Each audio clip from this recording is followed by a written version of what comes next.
In Search of the Miraculous by P.D. Ouspensky. Narrated by Matthew Schmitz. Chapter 11. I am often asked questions in connection with various texts, parables, and so on from the Gospels, said G. on one occasion. In my opinion, the time has not yet come for us to speak about the Gospels. This requires much more knowledge, but from time to time we will take certain Gospel texts as points of departure for our discussions. This will teach you to treat them in the right way, and above all, to realize that in the texts known to us, the most essential points are usually missing. To begin with, let us take the well-known text about the seed, which must die in order to be born. Except a corn of wheat fall into the ground and die, it abideth alone. But if it die, it bringeth forth much fruit. This text has many different meanings, and we shall often return to it. But first of all, it is necessary to know the principle contained in this text in its full measure as applied to man. There is a book of aphorisms which has never been published, and probably never will be published. I have mentioned this book before in connection with the question of the meaning of knowledge, and I quoted then one aphorism from this book. In relation to what we are speaking of now, this book says the following: A man may be born, but in order to be born, he must first die, and in order to die, he must first awake. In another place it says, When a man awakes, he can die. When he dies, he can be born. We must find out what this means. To awake, to die, to be born, these are three successive stages. If you study the Gospels attentively, you will see that references are often made to the possibility of being born. Several references are made to the necessity of dying, and there are very many references to the necessity of awakening. Watch, for ye know not the day and hour, and so on. But these three possibilities of man, to awake or not to sleep, to die and to be born, are not set down in connection with one another. Nevertheless, this is the whole point. If a man dies without having awakened, he cannot be born. If a man is born without having died, he may become an immortal thing. Thus the fact that he has not died prevents a man from being born. The fact of his not having awakened prevents him from dying. And should he be born without having died, he is prevented from being. We have already spoken enough about the meaning of being born. This relates to the very beginning of a new growth of essence, the beginning of the formation of individuality, the beginning of the appearance of the one indivisible I. But in order to be able to attain this, or at least begin to attain it, a man must die. That is, he must free himself from 1,000 petty attachments and identifications which hold him in the position in which he is. He is attached to everything in his life, attached to his imagination, attached to his stupidity, attached even to his sufferings, possibly to his sufferings more than to anything else. He must free himself from this attachment to things, identification with things. Keep alive 1,000 useless eyes in a man. These eyes must die in order that the big I may be born. But how can they be made to die? They do not want to die. It is at this point that the possibility of awakening comes to the rescue. To awaken means to realize one's nothingness, that is, to realize one's complete and absolute mechanicalness, and one's complete and absolute helplessness. And it is not sufficient to realize it philosophically in words. It is necessary to realize it in clear, simple, and concrete facts, in one's own facts. When a man begins to know himself a little, he will see in himself many things that are bound to horrify him. So long as a man is not horrified at himself, he knows nothing about himself. A man has seen in himself something that horrifies him. He decides to throw it off, to stop it, put an end to it. But however many efforts he makes, he feels that he cannot do this, that everything remains as it was.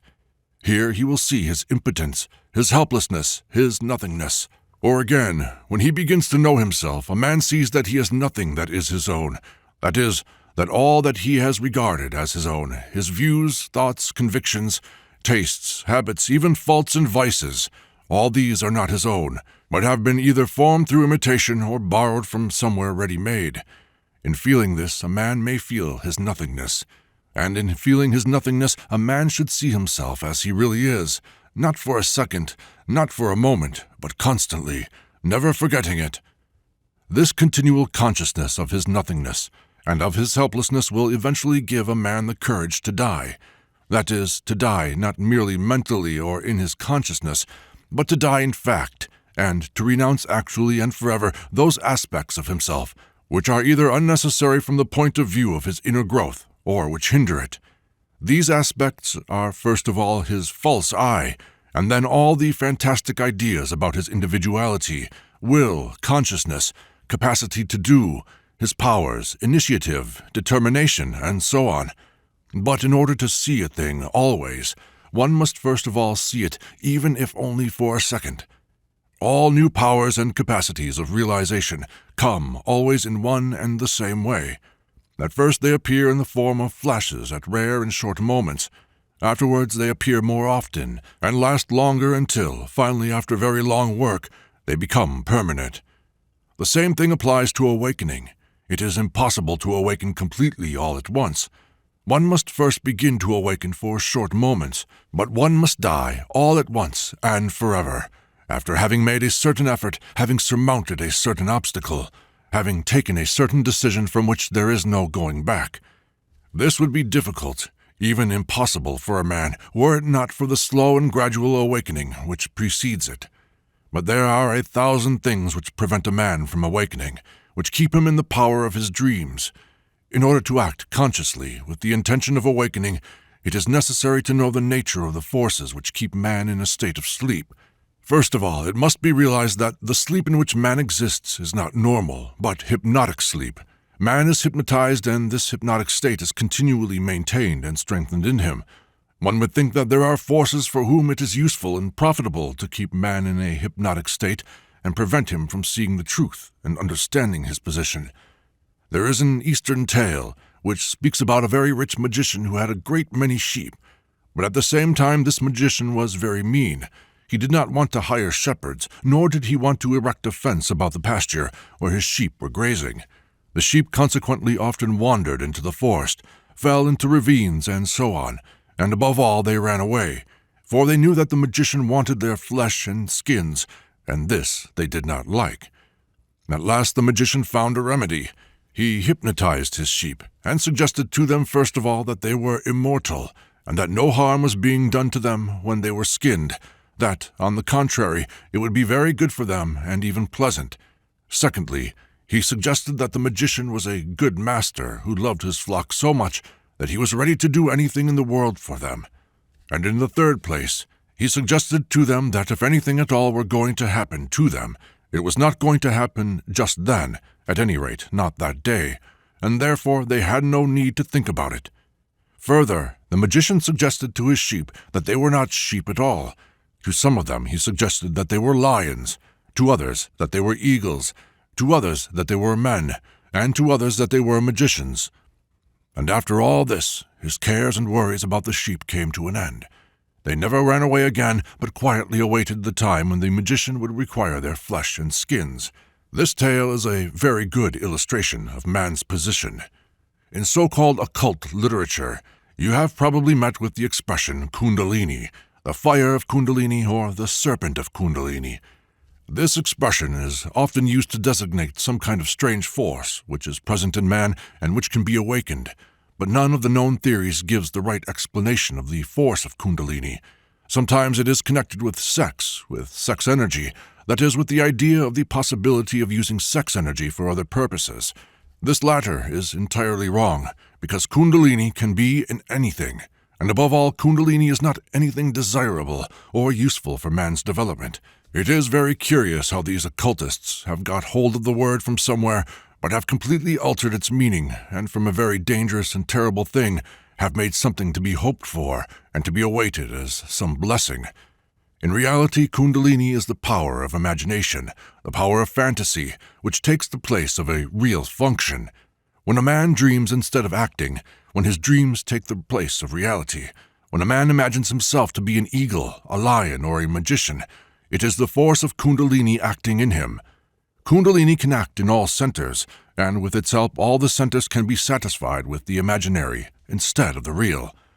A sheep which considers itself a lion or a magician lives under the power of Kundalini. Kundalini is a force put into men in order to keep them in their present state. If men could really see their true position and could understand all the horror of it, they would be unable to remain where they are even for 1 second. They would begin to seek a way out, and they would quickly find it, because there is a way out. But men fail to see it simply because they are hypnotized. Kundalini is the force that keeps them in a hypnotic state. To awaken, for man, means to be dehypnotized. In this lies the chief difficulty, and in this also lies the guarantee of its possibility, for there is no organic reason for sleep, and man can awaken. Theoretically, he can, but practically it is almost impossible, because as soon as a man awakens for a moment and opens his eyes, all the forces that caused him to fall asleep begin to act upon him with tenfold energy, and he immediately falls asleep again, very often dreaming that he is awake, or is awakening. There are certain states in ordinary sleep in which man wants to awaken, but cannot. He tells himself that he is awake, but in reality he continues to sleep, and this can happen several times before he finally awakes.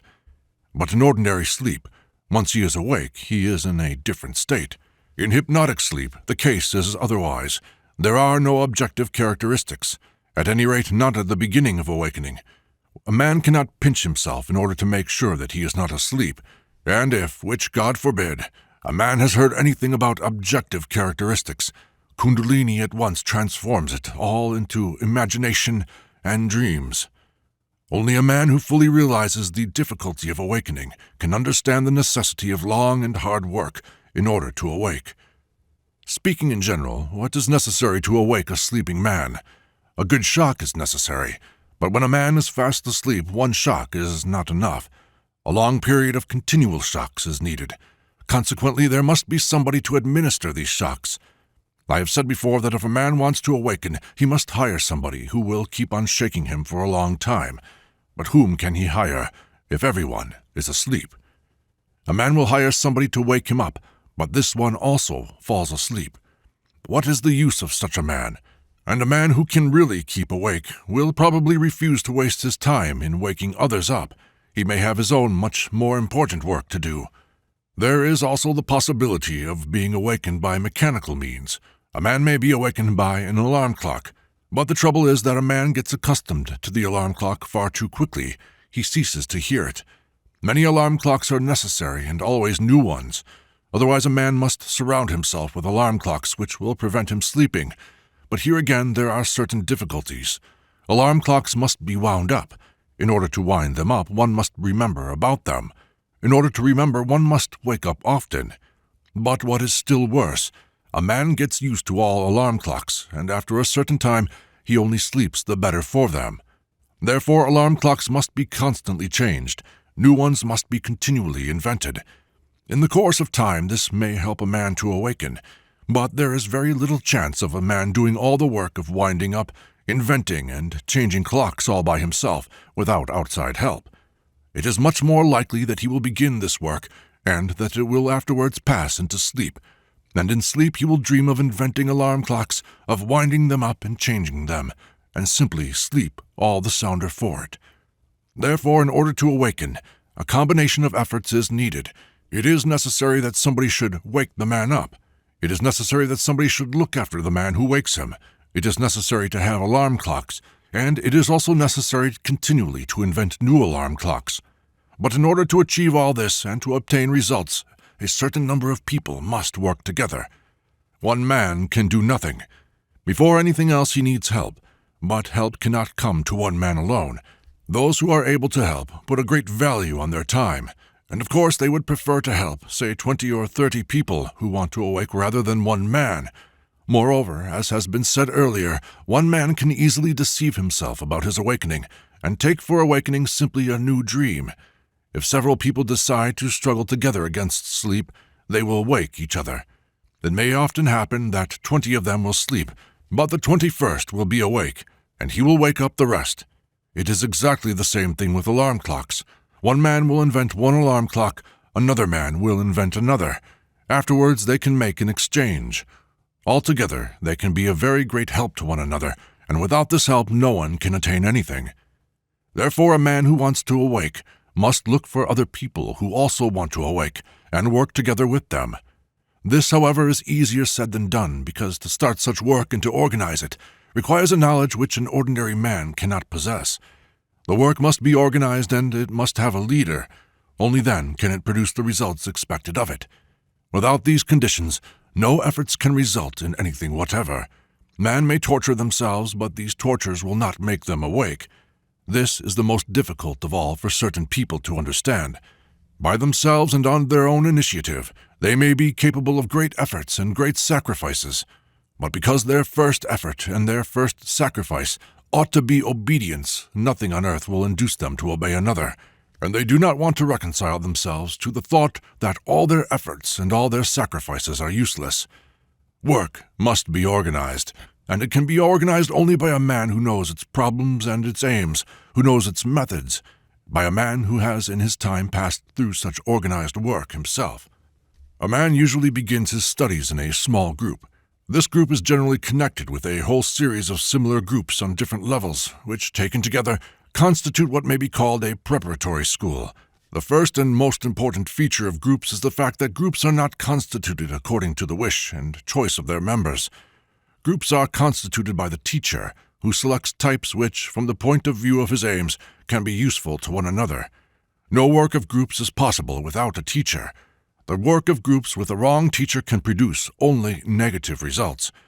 The next important feature of group work is that groups may be connected with the aim of which those who are beginning to work in them have no idea whatever, and which cannot even be explained to them until they understand the essence and the principles of the work and the ideas connected with it. But this aim, towards which without knowing it they are going, and which they are serving, is the necessary balancing principle in their work. Their first task is to understand this aim, that is, the aim of their teacher. When they have understood this aim, although at first not fully, their own work becomes more and more conscious and consequently can give better results. But, as I have already said, it often happens that the aim of the teacher cannot be explained at the beginning. Therefore, the first aim of a man beginning work in a group should be self-study. The work of self-study can proceed only in properly organized groups. One man alone cannot see himself, but when a certain number of people unite together for this purpose, they will, even involuntarily, help one another. It is a common characteristic of human nature that a man sees the faults of others more easily than he sees his own. At the same time, on the path of self-study, he learns that he himself possesses all the faults that he finds in others. But there are many things that he does not see in himself, whereas in other people he begins to see them. But as I have just said, in this case he knows that these features are his own. Thus other members of the group serve him as mirrors in which he sees himself. But of course, in order to see himself in other people's faults, and not merely to see the faults of others, a man must be very much on his guard against, and be very sincere with himself. He must remember that he is not one, that one part of him is the man who wants to awaken, and that the other part is Ivanov, Petrov, or Zakharov, who has no desire whatever to awaken, and who has to be awakened by force. A group is usually a pact concluded between the eyes of a certain group of people to make a common struggle against Ivanov, Petrov, and Zakharov, that is, against their own false personalities. Let us take Petrov. Petrov consists of two parts, I and Petrov. But I is powerless against Petrov. Petrov is the master. Suppose there are 20 people. 20 I's now begin to struggle against one Petrov. They may now prove to be stronger than he is. At any rate, they can spoil his sleep. He will no longer be able to sleep as peacefully as he did before, and this is the whole aim.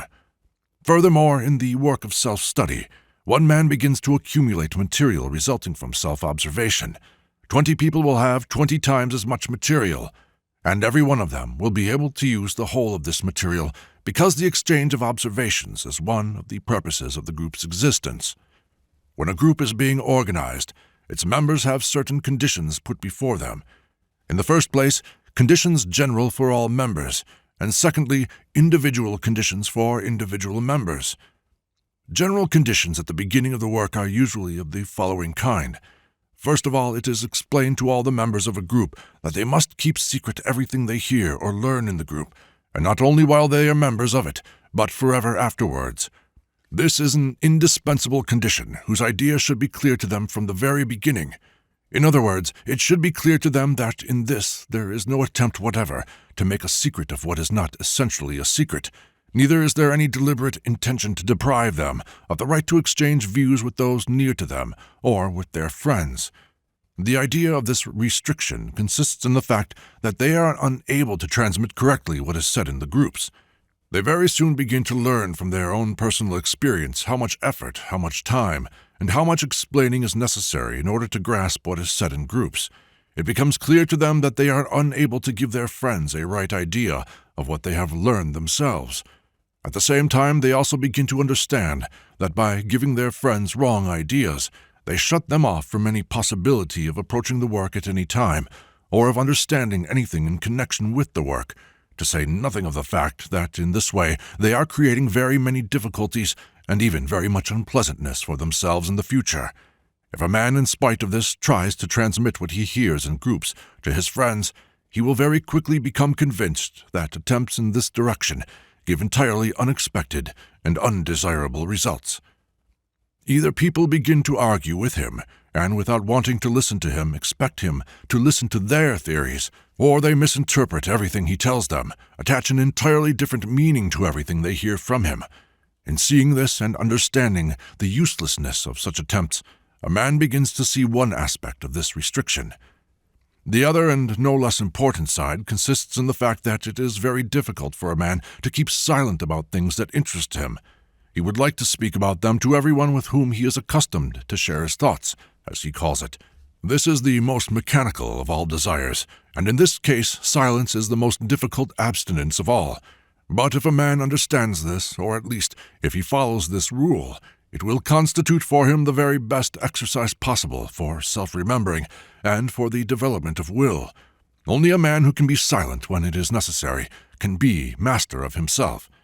But for many people it is very difficult to reconcile themselves to the thought that one of their chief characteristics consists in undue talkativeness, especially for people who are accustomed to regard themselves as serious or sound persons, or for those who regard themselves as silent persons who are fond of solitude and reflection. And for this reason, this demand is especially important. In remembering about this and in carrying it out, a man begins to see sides of himself which he never noticed before.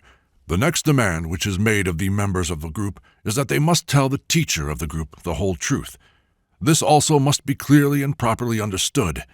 People do not realize what a big place in their lives is occupied by lying, or even if only by the suppression of the truth.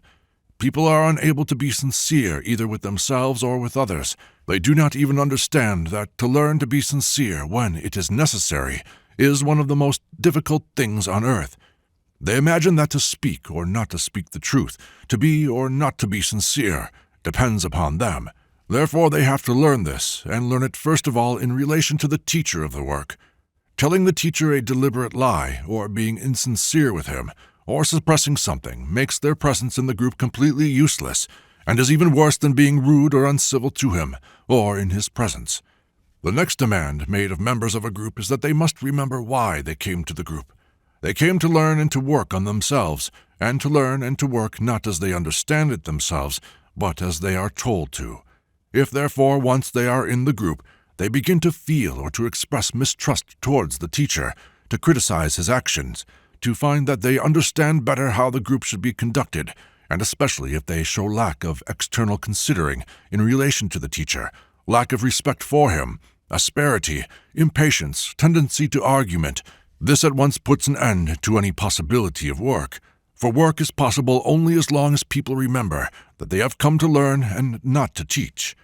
If a man begins to distrust the teacher becomes unnecessary to him, and he becomes unnecessary to the teacher. And in this event it is better for him to go and look for another teacher, or try to work without one. This will do him no good, but in any case it will do less harm than lying, suppression, or resistance, or mistrust of the teacher.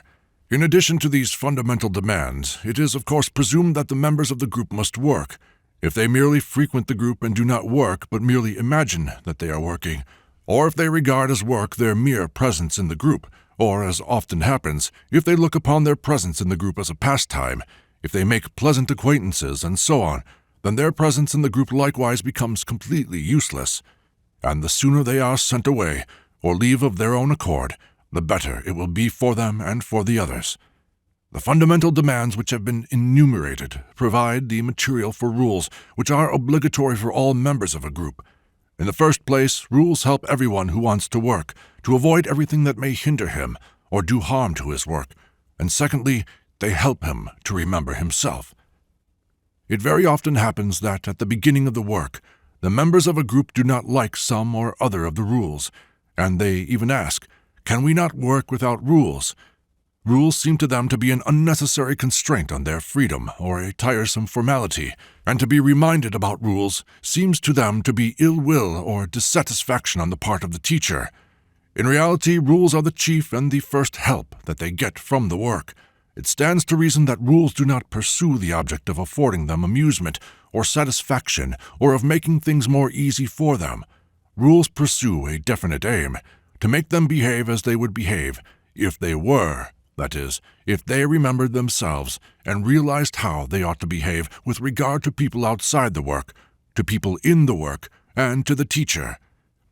If they remembered themselves and realized this, rules would not be necessary for them, but they are not able to remember themselves and understand this at the beginning of work, so that rules are indispensable, although rules can never be either easy, pleasant, or comfortable. On the contrary, they ought to be difficult, unpleasant, and uncomfortable. Otherwise they would not answer their purpose. Rules are the alarm clocks which wake the sleeping man, but the man, opening his eyes for a second, is indignant with the alarm clock and asks, "Can one not awaken without alarm clocks?" Besides these general rules, there are certain individual conditions which are given to each person separately, and which are generally connected with his chief fault or chief feature. This requires some explanation. Every man has a certain feature in his character which is central. It is like an axle, round which all his false personality revolves. Every man's personal work must consist in struggling against this chief fault. This explains why there can be no general rules of work, and why all systems that attempt to evolve such rules either lead to nothing or cause harm. How can there be general rules? What is useful for one is harmful for another. One man talks too much, he must learn to keep silent. Another man is silent when he ought to talk, and he must learn to talk, and so it is always and in everything. General rules for the work of groups refer to everyone. Personal directions can only be individual. In this connection again, a man cannot find his own chief feature, his chief fault, by himself. This is practically a law. The teacher has to point out this feature to him and show him how to fight against it. No one else but the teacher can do this. The study of the chief fault and the struggle against it constitute, as it were, each man's individual path, but the aim must be the same for all. This aim is the realization of one's nothingness. When a man has truly and sincerely arrived at the conviction of his own helplessness and nothingness, and only when he feels it constantly, will he be ready for the next and much more difficult stages of the work. All that has been said up till now refers to real groups connected with real concrete work, which in its turn is connected with what has been called the fourth way. But there are many imitation ways, imitation groups, and imitation work. These are not even black magic. Questions have often been asked at these lectures as to what is black magic, and I have replied that there is neither red, green, nor yellow magic. There is mechanics, that is, what happens, and there is doing. Doing is magic, and doing can be only of one kind. There cannot be two kinds of doing.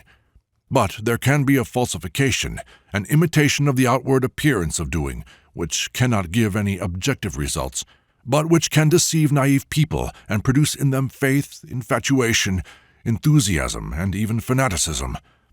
This is why in true work, that is, in true doing, the producing of infatuation in people is not allowed. What you call black magic is based on infatuation and on playing upon human weaknesses. Black magic does not in any way mean magic of evil. I have already said earlier that no one ever does anything for the sake of evil, in the interests of evil.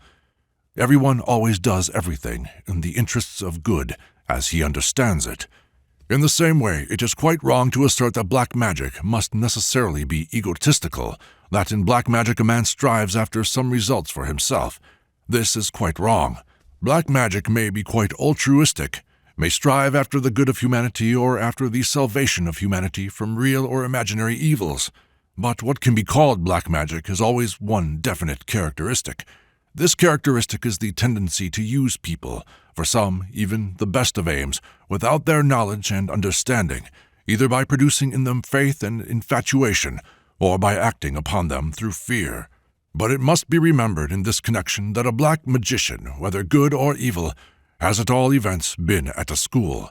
He has learned something, has heard something, knows something.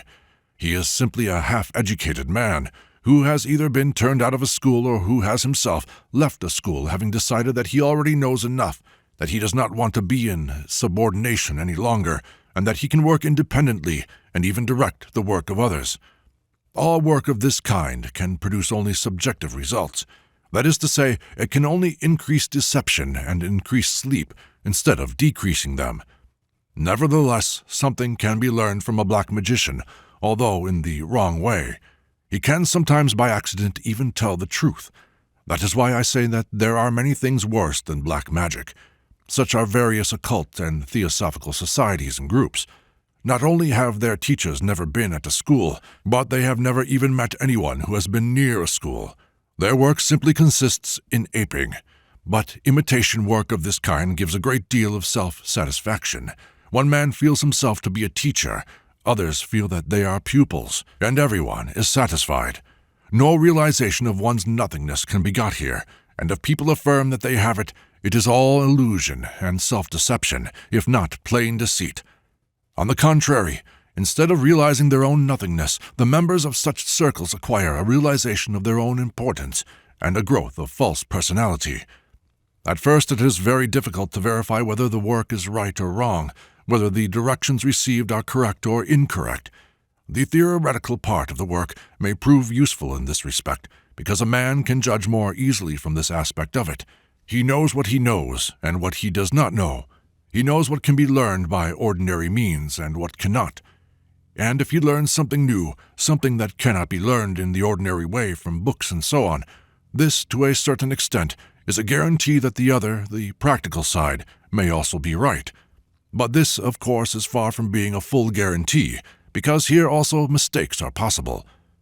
All occult and spiritualistic societies and circles assert that they possess a new knowledge, and that there are people who believe it. In properly organized groups, no faith is required. What is required is simply a little trust, and even that only for a little while, for the sooner a man begins to verify all that he hears, the better it is for him. The struggle against the false I, against one's chief feature or chief fault, is the most important part of the work, and it must proceed in deeds, not in words. For this purpose, the teacher gives each man definite tasks which require, in order to carry them out, the conquest of his chief feature. When a man carries out these tasks, he struggles with himself, works on himself. If he avoids the tasks, tries not to carry them out, it means that either he does not want to, or that he cannot work. As a rule, only very easy tasks are given at the beginning, which the teacher does not even call tasks, and he does not say much about them, but gives them in the form of hints. If he sees that he is understood, and that the tasks are carried out, he passes on to more and more difficult tasks. More difficult tasks, although they are only subjectively difficult, are called barriers. The peculiarity of barriers consists in the fact that, having surmounted a serious barrier, a man can no longer return to ordinary sleep, to ordinary life, and if having passed the first barrier he feels afraid of those that follow and does not go on, he stops, so to speak, between two barriers and is unable to move either backwards or forwards. This is the worst thing that can happen to a man. Therefore the teacher is usually very careful in the choice of tasks and barriers. In other words, he takes the risk of giving definite tasks requiring the conquest of inner barriers only to those people who have already shown themselves sufficiently strong on small barriers. It often happens that, having stopped before some barrier, usually the smallest and the most simple, people turn against the work, against the teacher, and against other members of the group, and accuse them of the very thing that is becoming revealed to them in themselves. Sometimes they repent later and blame themselves. Then they again blame others. Then they repent once more, and so on. But there is nothing that shows up a man better then his attitude towards the work and the teacher after he has left it. Sometimes such tests are arranged intentionally. A man is placed in such a position that he is obliged to leave, and he is fully justified in having a grievance either against the teacher or against some other person. And then he is watched to see how he will behave. A decent man will behave decently, even if he thinks that he has been treated unjustly or wrongly. But many people in such circumstances show a side of their nature which otherwise they would never show, and at times it is a necessary means for exposing a man's nature. So long as you are good to a man, he is good to you. But what will he be like if you scratch him a little? But this is not the chief thing. The chief thing is his own personal attitude, his own valuation of the ideas which he receives or has received, and his keeping or losing this valuation. A man may think for a long time, and quite sincerely, that he wants to work and even make great efforts, and then he may throw up everything and even definitely go against the work, justify himself, invent various fabrications, deliberately ascribe a wrong meaning to what he has heard, and so on. "What happens to them for this?" asked one of the audience. "Nothing. What could happen to them?" said G. "They are their own punishment, and what punishment could be worse? It is impossible to describe in full the way work in a group is conducted," continued G. "One must go through it.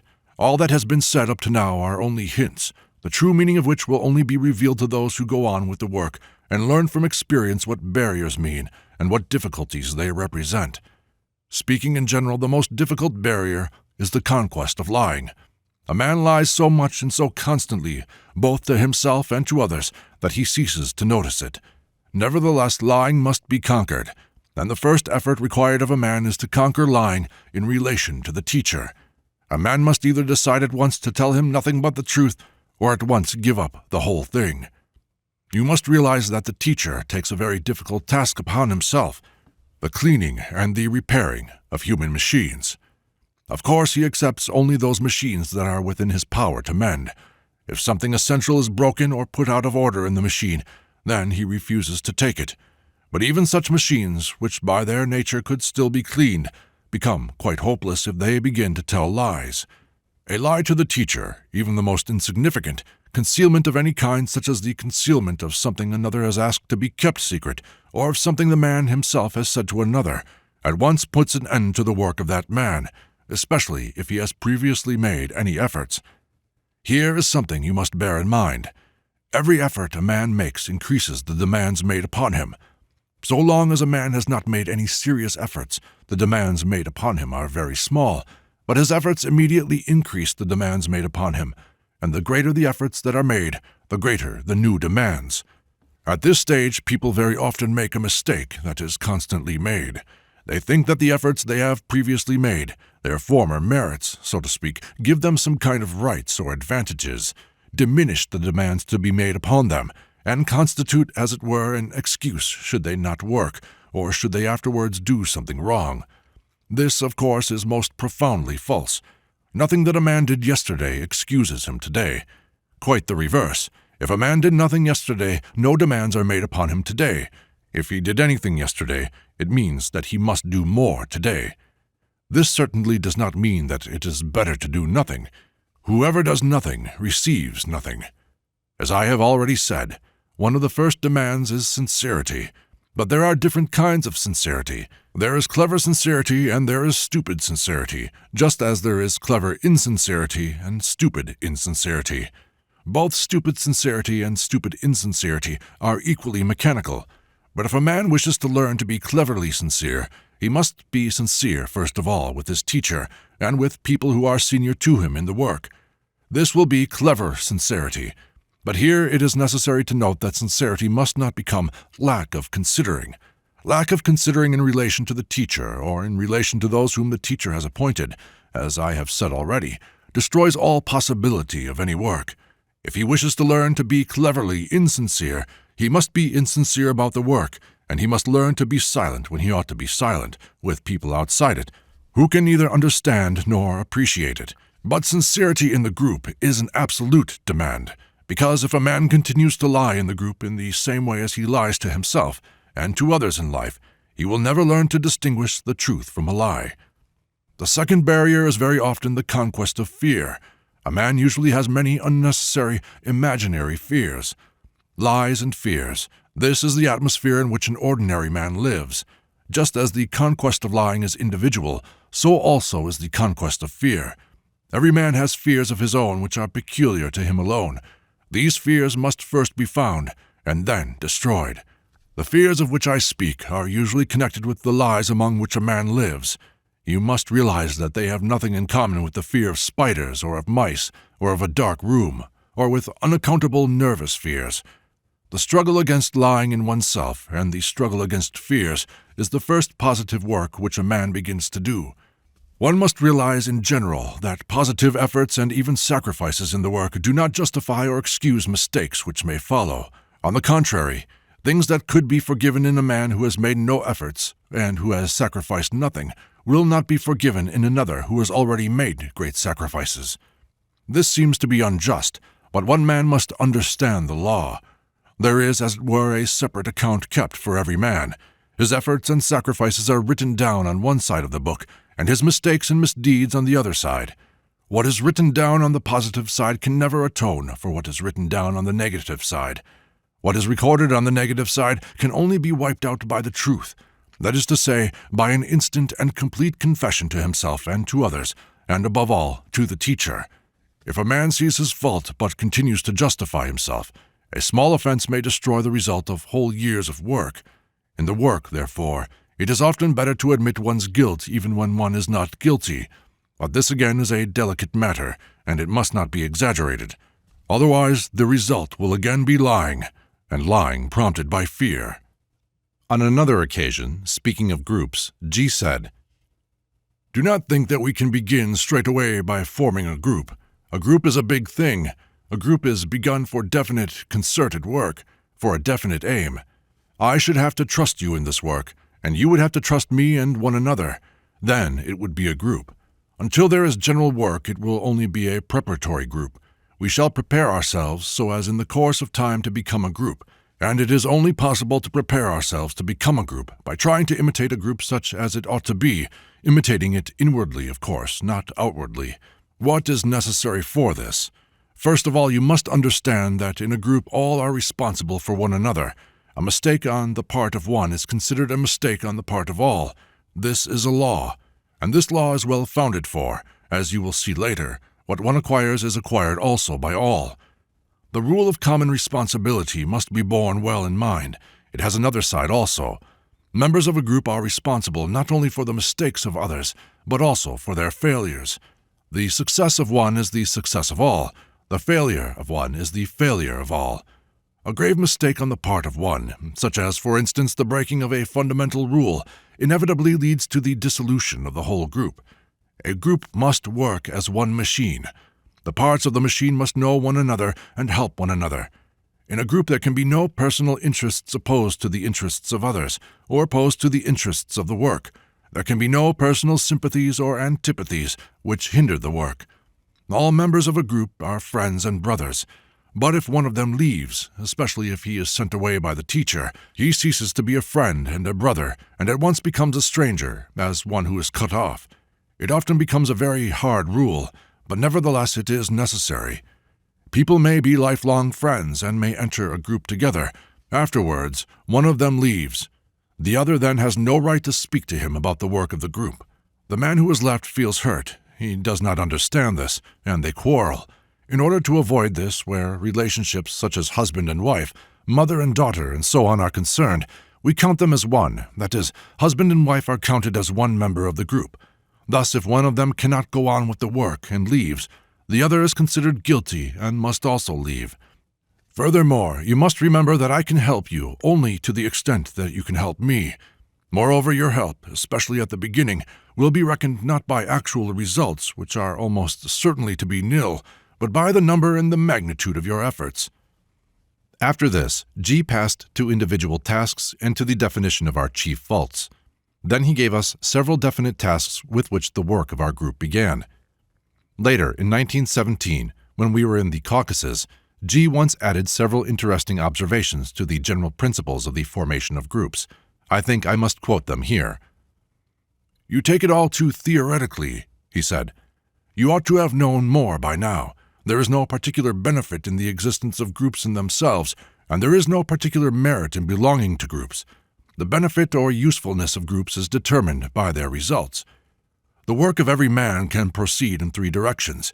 He can be useful to the work, he can be useful to me, and he can be useful to himself. Of course, it is desirable that a man's work should produce results in all 3 directions. Failing this, one can be reconciled to 2. For instance, if a man is useful to me, by this very fact he is useful also to the work. Or if he is useful to the work, he is useful also to me. But if, let us say, a man is useful to the work and useful to me, but is not able to be useful to himself, this is much worse because it cannot last long. If a man takes nothing for himself and does not change, if he remains such as he was before, then the fact of his having by chance been useful for a short time is not placed to his credit, and what is more important, his usefulness does not last for long. The work grows and changes. If a man himself does not grow or change, he cannot keep up with the work. The work leaves him behind, and then the very thing that was useful may begin to be harmful. I returned to St. Petersburg in the summer of 1916. Soon after our group, or preparatory group, had been formed, G spoke to us about efforts in connection with the tasks he set before us.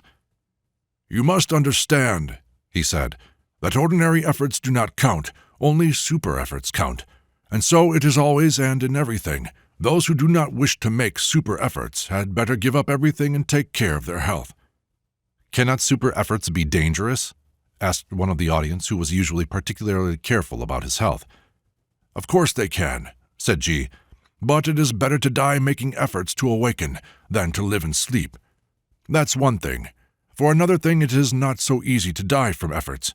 We have much more strength than we think, but we never make use of it. You must understand one feature of the organization of the human machine. A very important role in the human machine is played by a certain kind of accumulator. There are 2 small accumulators near each center filled with the particular substance necessary for the work of the given center. Figure 41. In addition, there is in the organism a large accumulator which feeds the small ones. The small accumulators are connected together, and further, each of them is connected with the center next to which it stands, as well as with the large accumulator. G drew a general diagram of the human machine and pointed out the positions of the large and small accumulators and the connections between them. Figure 42. "Accumulators work in the following way," he said. "Let us suppose that a man is working or is reading a difficult book and trying to understand it, in which case several roles evolve in the thinking apparatus in his head. Or let us suppose that he is walking up a hill and is getting tired, in which case the roles revolve in the moving center. In the first instance, the intellectual center, and in the second, the moving center, draw the energy necessary for their work from the small accumulators. When an accumulator is nearly empty, a man feels tired. He would like to stop, to sit down if he is walking, to think of something else if he is solving a difficult problem. But quite unexpectedly, he feels an inflow of strength, and he is once more able to walk or to work. This means that the center has become connected with the second accumulator, and is taking energy from it. Meanwhile, the first accumulator is refilling with energy from the large accumulator. The work of the center goes on. The man continues to walk or to work. Sometimes a short rest is required to ensure this connection, sometimes a shock, sometimes an effort. Anyway, the work goes on. After a certain time, the store of energy in the second accumulator also becomes exhausted. The man again feels tired. Again, an external shock, or a short rest, or a cigarette, or an effort, and he is connected with the first accumulator. But it may easily happen that the center has drawn energy from the second accumulator so quickly that the first one has had no time to refill itself from the large accumulator, and has taken only half the energy it can hold. It is only half full. Having become reconnected with the first accumulator, the center begins to draw energy from it, while the second accumulator becomes connected with and draws energy from the large accumulator. But this time the first accumulator was only half full. The center quickly exhausts its energy, and in the meantime the second accumulator has succeeded in getting only a quarter full. The center becomes connected with it, swiftly exhausts all its energy, and connects once more with the first accumulator, and so on. After a certain time, the organism is brought to such a state that neither of the small accumulators has a drop of energy left. This time the man feels really tired. He almost falls down, he almost drops asleep, or else his organism becomes affected. He starts a headache, palpitations begin, or he feels sick. Then suddenly, again, a short rest, or an external shock, or an effort, brings a new flow of energy, and the man is once more able to think, to walk, or to work. This means that the center has become connected directly to the large accumulator. The large accumulator contains an enormous amount of energy. Connected with the large accumulator, a man is literally able to perform miracles. But of course, if the roles continue to turn, and energy which is made from air, food, and impressions continues to pour out of the large accumulator faster than it pours in, then there comes a moment when the large accumulator is drained of all energy and the organism dies. But this happens very seldom. Usually the organism automatically stops working long before this. Special conditions are necessary to cause the organism to die exhausted of all its energy. In ordinary conditions, a man will fall asleep, or he will faint, or he will develop some internal complication which will stop the work a long time before the real danger. One need not, therefore, be afraid of efforts. The danger of dying from them is not at all great. It is much easier to die from inaction, from laziness, and from the fear of making efforts. Our aim, on the contrary, is to learn to connect the necessary center with the large accumulator. So long as we are unable to do this, all our work will be wasted because we shall fall asleep before our efforts can give any kind of results. Such accumulators suffice for the ordinary everyday work of life.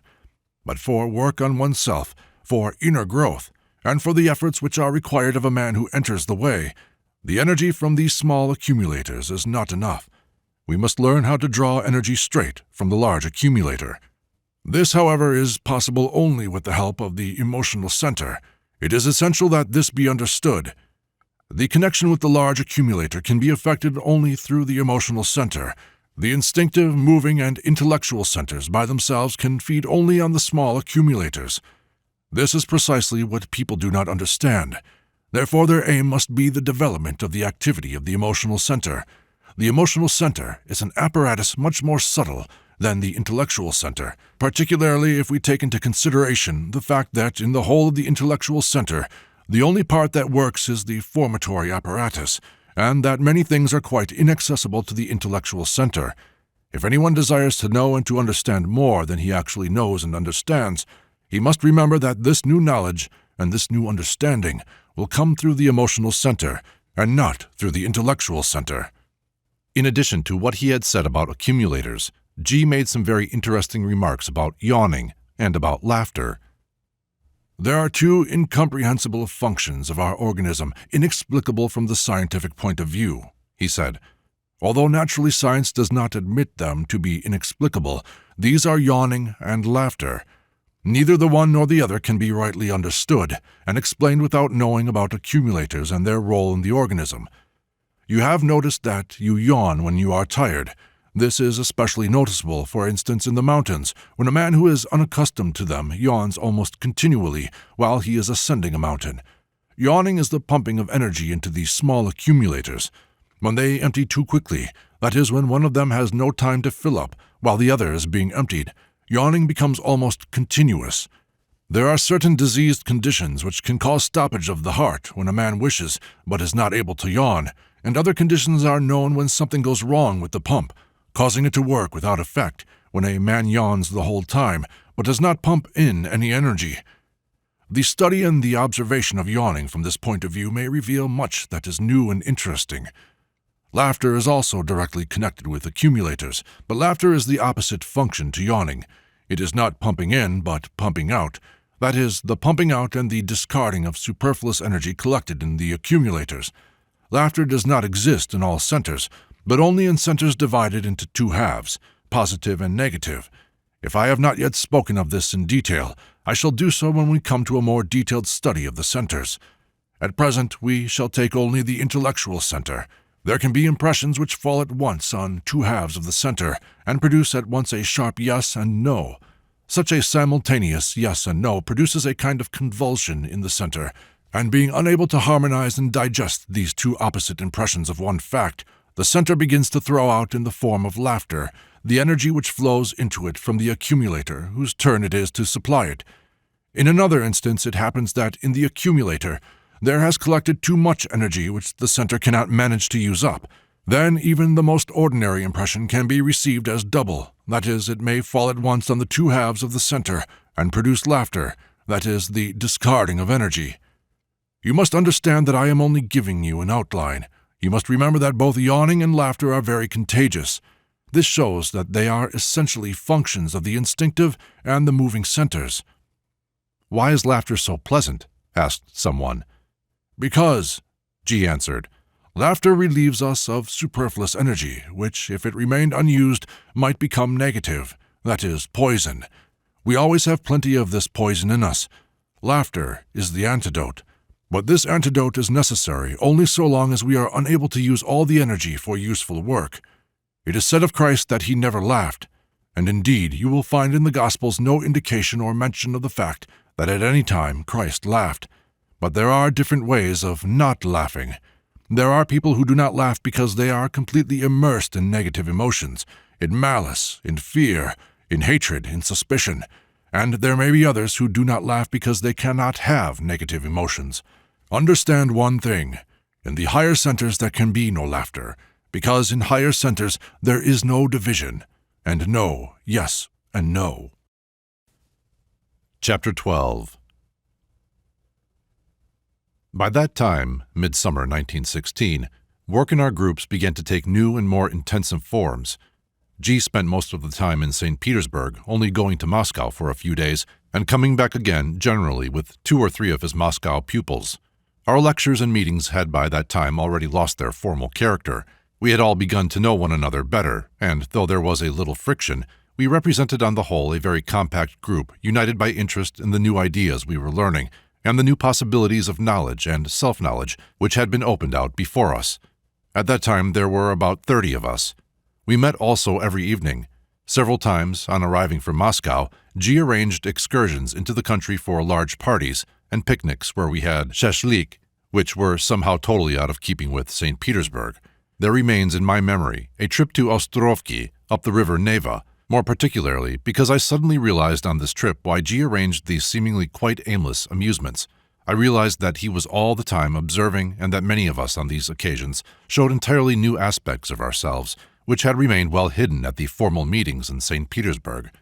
My meetings with G's Moscow pupils were at that time quite unlike my first meeting with them in the spring of the preceding year. They did not appear to me now to be either artificial or to be playing a role which had been learned by heart.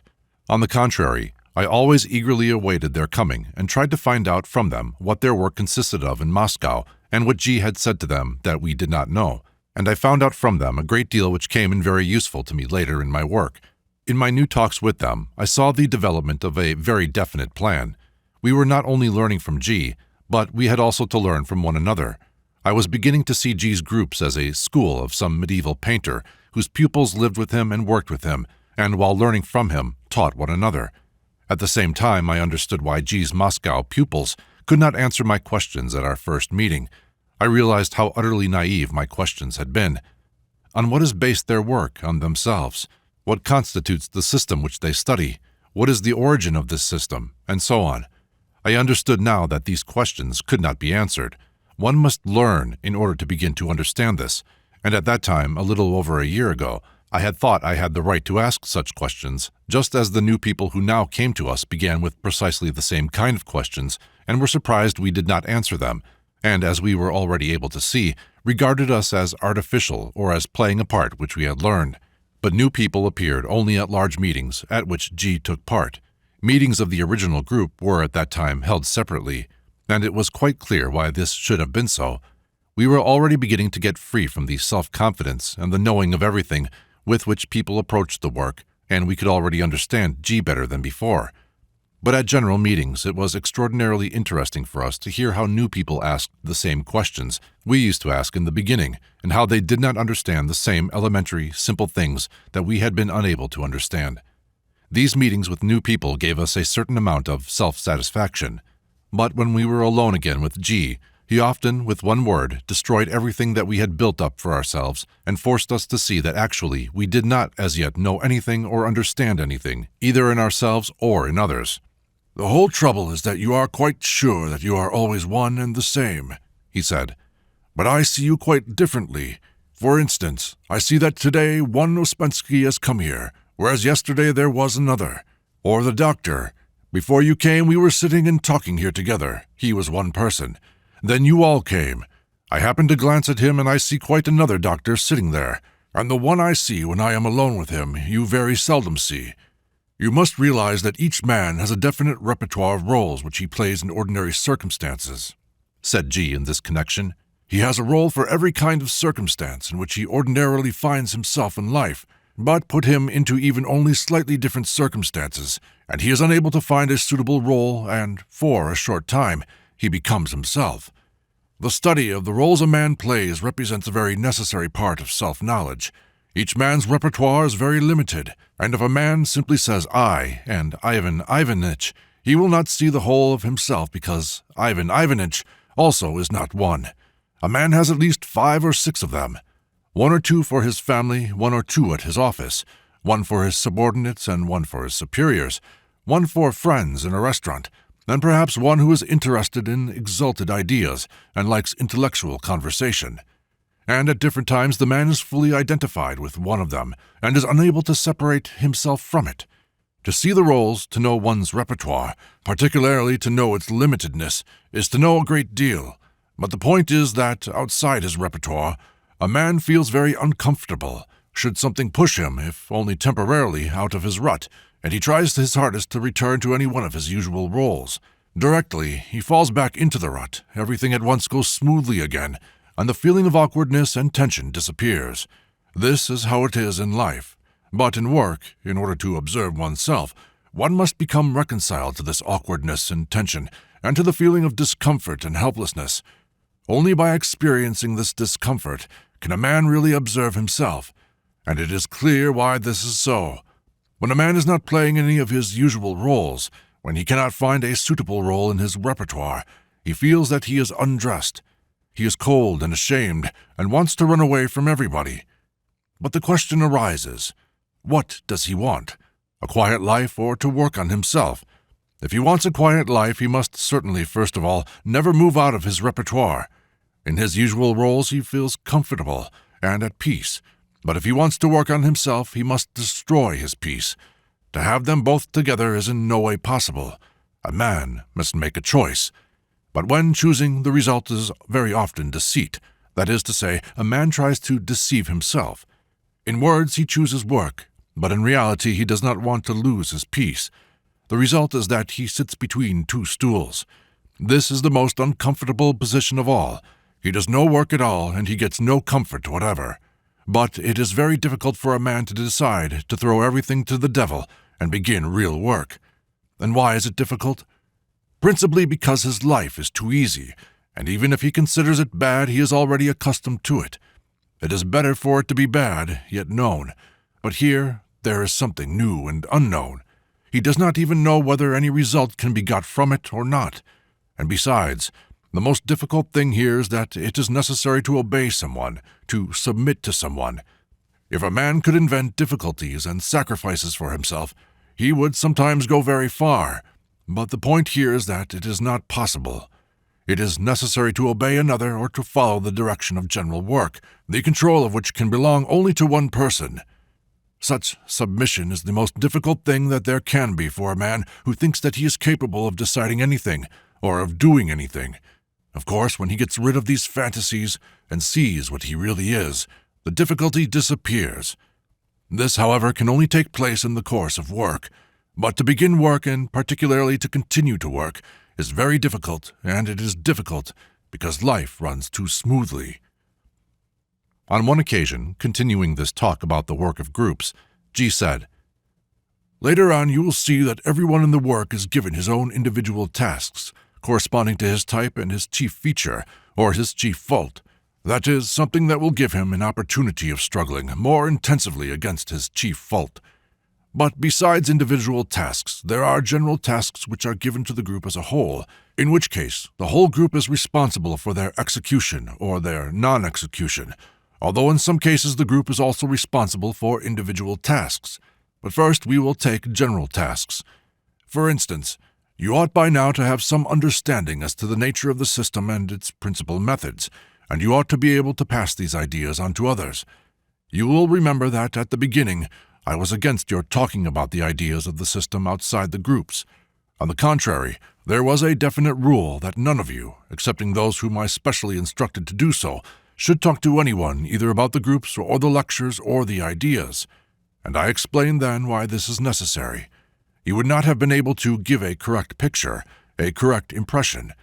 Instead of giving people the possibility of coming to these ideas, you would have repelled them forever. You would have even deprived them of the possibility of coming to them at any later time. But now the situation is different. You have already heard enough.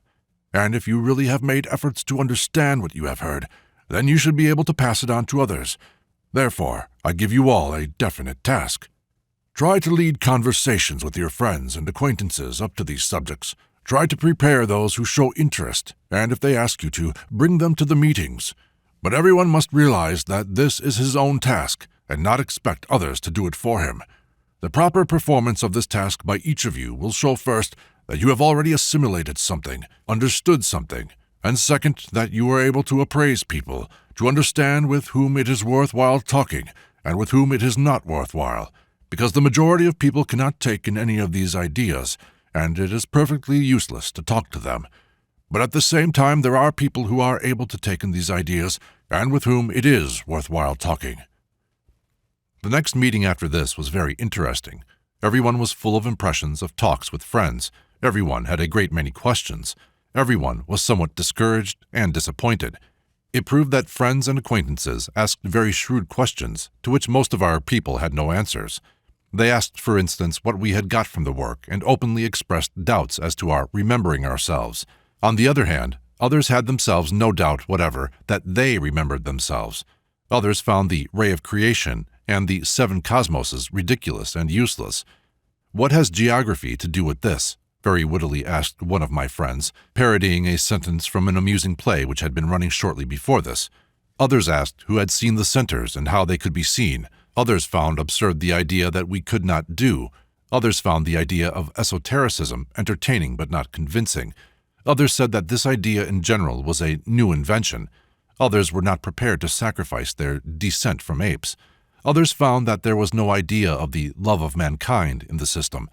Others said that our ideas were thoroughgoing materialism, that we wanted to make people machines, that there was no idea of the miraculous, no idealism, and so on and so on. G laughed when we recounted to him our conversations with our friends. "This is nothing," he said. "If you were to put together everything that people are able to say about this system, you would not believe in it yourselves. This system has a wonderful property. Even a mere contact with it calls forth either the best or the worst in people. You may know a man all your life and think that he is not a bad fellow, that he is even rather intelligent. Try speaking to him about these ideas, and you will see at once that he is an utter fool. Another man, on the other hand, might appear to have nothing in him, but speak to him on these subjects, and you find that he thinks, and thinks very seriously." "How can we recognize people who are able to come to the work?" asked one of those present. "How to recognize them is another question," said G. "To do this it is necessary to a certain extent to be. But before speaking of this, we must establish what kind of people are able to come to the work and what kind are not able. You must understand that a man should have, first, a certain preparation, certain luggage.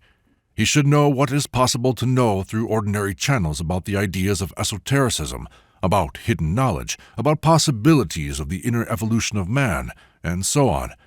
What I mean is that these ideas ought not to appear to him as something entirely new. Otherwise it is difficult to speak to him. It is useful also if he has at least some scientific or philosophical preparation. If a man has a good knowledge of religion, this can also be useful. But if he is tied to religious forms and has no understanding of their essence, he will find it very difficult.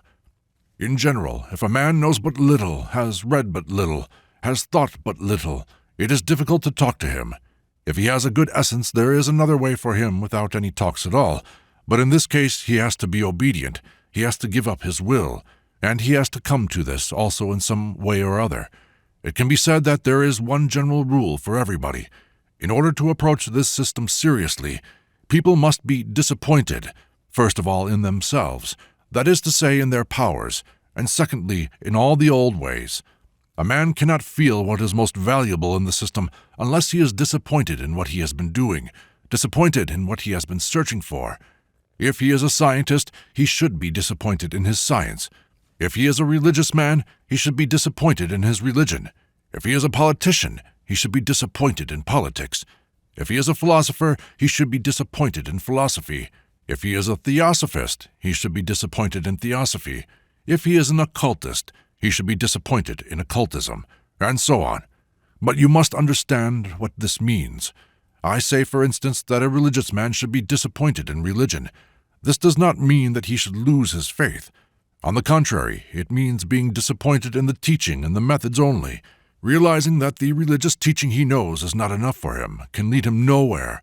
All religious teachings, excepting, of course, the completely degenerated religions of savages and the invented religions and sects of modern times, consist of two parts, the visible and the hidden. To be disappointed in religion means being disappointed in the visible, and to feel the necessity for finding the hidden and unknown part of religion. To be disappointed in science does not mean losing interest in knowledge. It means being convinced that the usual scientific methods are not only useless, but lead to the construction of absurd and self-contradictory theories, and having become convinced of this, to begin to search for others. To be disappointed in philosophy means being convinced that ordinary philosophy is merely, as it is said in the Russian proverb, pouring from one empty vessel into another, and that people do not even know what philosophy means, although true philosophy also can and should exist. To be disappointed in occultism does not mean losing faith in the miraculous. It is merely being convinced that ordinary, accessible, and even advertised occultism, under whatever name it may pass, is simply charlatanism and self-deception, and that, although somewhere something does exist, everything that man knows or is able to learn in the ordinary way is not what he needs. So that, no matter what he used to do before, no matter what used to interest him, if a man has arrived at this state of disappointment in ways that are possible and accessible, it is worthwhile speaking to him about our system, and then he may come to the work. But if he continues to think that he is able to find anything on his former way, or that he has not as yet tried all the ways, or that he can, by himself, find anything or do anything, it means that he is not ready. I do not mean that he must throw up everything he used to do before. This is entirely unnecessary. On the contrary, it is often better if he continues to do what he used to do, but he must realize that it is only a profession, or a habit, or a necessity. In this case it is another matter. He will then be able not to identify. There is only one thing incompatible with the work, and that is professional occultism. In other words, professional charlatanism. All these spiritualists, healers, clairvoyants, and so on, or even people closely connected with them, are none of them any good to us, and you must always remember this and take care not to tell them much, because everything they learn from you they might use for their own purposes, that is, to make fools of other people. There are still other categories which are no good, but we will speak of them later. In the meantime, remember one thing. The man must be sufficiently disappointed in ordinary ways, and he must at the same time think or be able to accept the idea that there may be something, somewhere. If you should speak to such a man, he might discern the flavor of truth in what you say, no matter how clumsily you might speak. But if you should speak to a man who is convinced about something else, everything you say will sound absurd to him, and he will never even listen to you seriously. It is not worthwhile wasting time on him. This system is for those who have already sought and have burned themselves. Those who have not sought and who are not seeking do not need it, and those who have not yet burned themselves do not need it either. "But this is not what people begin with," said one of our company. "They ask, do we admit the existence of the ether, or how do we look on evolution, or why do we not believe in progress, or why do we not think that people can and should organize life on the basis of justice and the common good, and things of this sort." "All questions are good," said G., and you can begin from any question, if only it is sincere. You understand that what I mean is that this very question about ether or about progress or about the common good could be asked by a man simply in order to say something, or to repeat what someone else has said, or what he has read in some book. And on the other hand, he could ask it because this is the question with which he aches. If it is an aching question for him, you can give him an answer, and you can bring him to the system through any question whatever. But it is necessary for the question to be an aching one. Our talks about people who could be interested in the system and able to work involuntarily led us towards a valuation of our friends from an entirely new point of view. In this respect, we all experienced bitter disappointment. Even before G had formally requested us to speak of the system to our friends, we had of course all tried in one way or another to talk about it at any rate with those of them whom we met most often.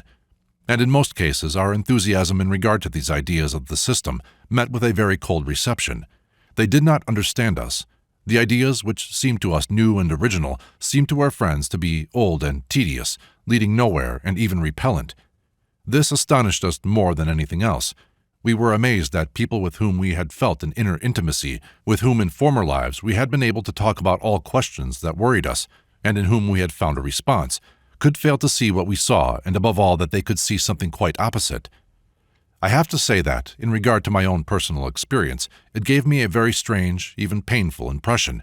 I speak of the absolute impossibility of making people understand us.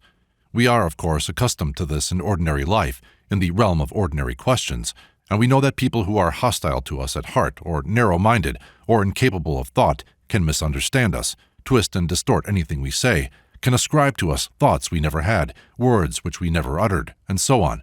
But now when we saw that all this was being done by those whom we used to regard as our kind of people, with whom we used to spend very much of our time, and who formerly had seemed to us to understand us better than anyone else, it produced on us a discouraging impression.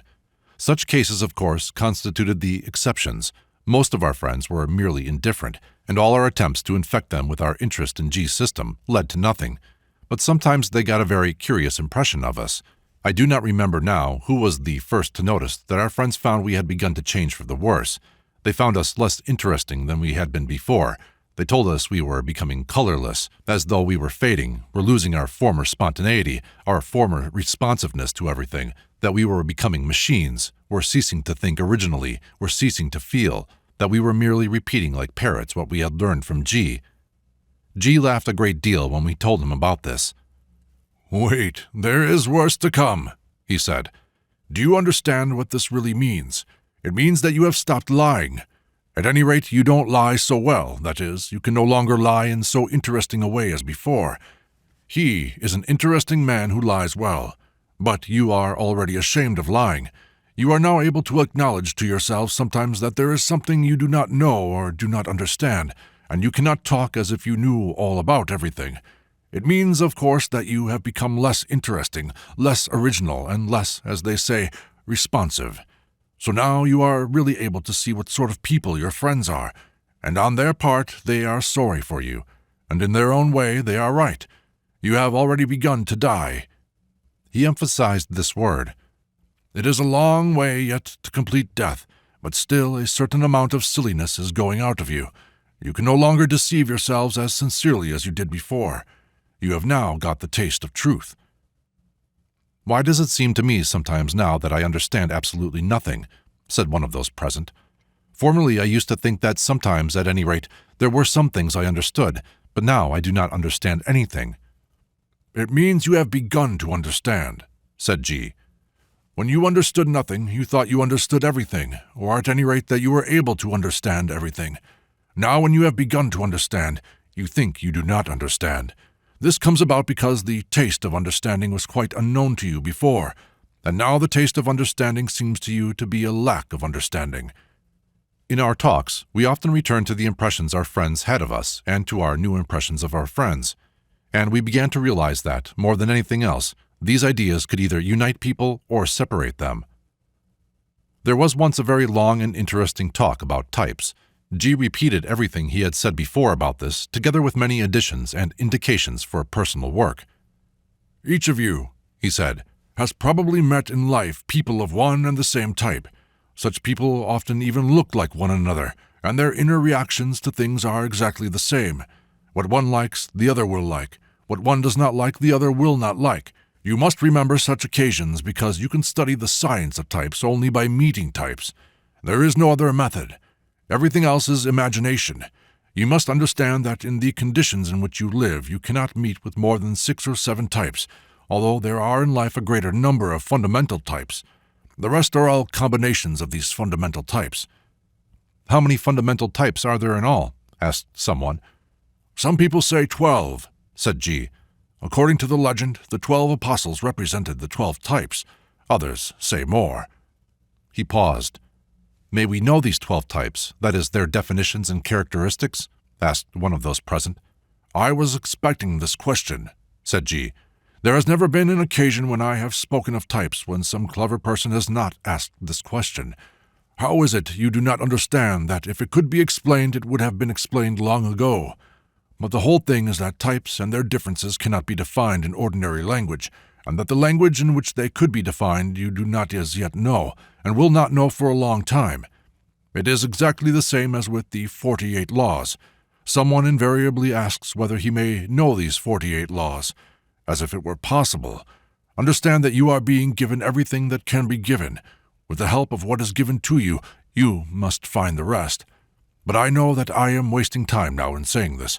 You still do not understand me, and will not understand for a long time yet. Think of the difference between knowledge and being. There are things for the understanding of which a different being is necessary. But if there are no more than 7 types around us, why can we not know them? That is, what is the chief difference between them, and when meeting them, be able to recognize and distinguish them? Said one of us. You must begin with yourself, and with the observations of which I have already spoken, said G. Otherwise it would be knowledge of which you would be able to make no use. Some of you think you can see types, but they are not the types at all that you see. In order to see types, one must know one's own type and be able to depart from it. In order to know one's own type, one must make a good study of one's life, one's whole life from the very beginning. One must know why and how things have happened. I want to give you all a task. It will be a general and an individual task at one and the same time. Let every one of you in the group tell about his life. Everything must be told in detail without embellishment, without suppressing anything. Emphasize the principal and essential things without dwelling on trifles and details. You must be sincere and not be afraid that others will take anything in a wrong way, because everyone is in the same position. Everyone must strip himself. Everyone must show himself as he is. This task will once more show you why nothing must be taken outside the groups. Nobody would dare to speak if he thought or suspected that what he said in the group would be repeated outside. But he ought to be fully and firmly convinced that nothing will be repeated, and then he will be able to speak without fear, with the understanding that others must do the same. Soon afterwards, G went to Moscow, and in his absence we tried in various ways to carry out the tasks allotted to us. First of all, in order to put G's task more easily into practice, some of us, at my suggestion, tried telling the story of our lives not at the general group meeting, but in small groups composed of people they knew best. I am bound to say that all these attempts came to nothing. Some said too much, others said too little. Some went into unnecessary details, or into descriptions of what they considered were their particular and original characteristics. Others concentrated on their sins and errors. But everything taken together failed to produce what G evidently expected. The result was anecdotes or chronological memoirs which interested nobody, and family recollections which made people yawn. Something was wrong, but what exactly was wrong even those who had tried to be as sincere as they could were unable to determine. I remember my own attempts. In the first place, I tried to convey certain early childhood impressions, which seemed to me psychologically interesting, because I remembered myself as I was at a very early age, and was always myself astonished by some of these early impressions. But nobody was interested in this, and I quickly saw that this was certainly not what was required of us. I proceeded further, but almost immediately I felt a certainty that there were many things that I had no intention whatever of telling. This was a quite unexpected realization. I had accepted G's idea without any opposition, and I thought I would be able to tell the story of my life without any particular difficulty. But in reality, it turned out to be quite impossible. Something in me registered such a vehement protest against it that I did not even attempt to struggle, and in speaking of certain periods of my life, I tried to give only the general idea, and the significance of the facts which I did not want to relate. In this connection, I noted that my voice and intonations changed when I talked in this way. This helped me to understand other people. I began to hear that, in speaking of themselves and their lives, they also spoke in different voices and different intonations, and there were intonations of a particular kind which I had first heard in myself, and which showed me that people wanted to hide something in what they were talking about. But intonations gave them away. Observation of intonations afterwards made it possible for me to understand many other things. When G next came to St. Petersburg, he had been in Moscow this time for 2 or 3 weeks, we told him of our attempts. He listened to everything and merely said that we did not know how to separate personality from essence. "Personality hides behind essence," he said, "and essence hides behind personality, and they mutually screen each other." "How can essence be separated from personality?" asked one of those present. "How would you separate your own from what is not your own?" replied G. "It is necessary to think. It is necessary to know where one or another of your characteristics has come from, and it is necessary to realize that most people, especially in your circle of society, have very little of their own. Everything they have is not their own and is mostly stolen. Everything that they call ideas, convictions, views, conceptions of the world has all been pilfered from various sources, and all of it together makes up personality and must be cast aside." "But you yourself said that work begins with personality," said someone there. "Quite true," replied G. "Therefore we must first of all establish of what precisely we are speaking, of what moment in a man's development and of what level of being. Just now I was simply speaking of a man in life who had no connection whatever with the work. Such a man, particularly if he belongs to the intellectual classes, is almost entirely composed of personality. In most cases his essence ceases to develop at a very early age. I know respected fathers of families, professors full of various ideas, well-known authors, important officials who are almost ministers, whose essence had stopped developing approximately at the age of 12. And that is not so bad. It sometimes happens that certain aspects of essence stop at 5 or 6 years of age, and then everything ends. All the rest is not their own. It is repertoire, or taken from books, or it has been created by imitating ready-made models." After this, there were many conversations in which G took part, during which we tried to find out the reason for our failure to fulfill the task set by G. But the more we talked, the less we understood what he actually wanted from us. "This only shows to what extent you do not know yourselves," said G. "I do not doubt that at least some of you sincerely wished to do what I said, that is, to relate the story of their lives. But at the same time they see that they cannot do it, and do not even know how to begin. But remember that sooner or later you will have to go through this. This is, as it is called, one of the first tests on the way. Without going through this no one can go further." "What is it we do not understand?" asked someone. "You do not understand what it means to be sincere," said G. "You are so used to lying both to yourselves and to others that you can find neither words nor thoughts when you wish to speak the truth. To tell the complete truth about oneself is very difficult, but before telling it one must know it, and you do not even know what the truth about yourselves consists of. Some day I will tell every one of you his chief feature, or chief fault. We shall see then whether you will understand me or not." One very interesting conversation took place at this time. I felt very strongly everything that took place at that time. Especially strongly did I feel that, in spite of every effort, I was unable to remember myself for any length of time. At first, something seemed to be successful, but later it all went, and I felt without any doubt the deep sleep in which I was immersed. Failures in attempts to relate the story of my life, and especially the fact that I even failed to understand clearly what G wanted, still further increased my bad mood, which, however, as always with me, expressed itself not in depression, but in irritation. In this state, I came once to lunch with G in a restaurant on the Saravoya, opposite the Gostinoy Dvor. I was probably very curt, or on the contrary, very silent. "What's the matter with you today?" asked G.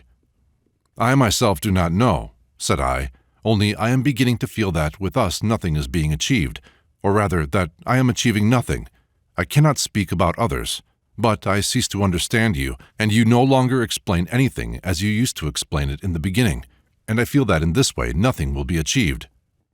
"Wait a little," said G. "Soon conversations will start. Try to understand me. Up to now we have been trying to find each thing's place. Soon we shall begin to call things by their proper names." G's words remained in my memory, but I did not go into them, and continued my own thoughts. "What does it matter," I said, "how we shall call things when I can connect nothing together? You never answer any questions I ask." "Very well," said G, laughing. "I promise to answer now any question you care to ask, as it happens in fairy tales."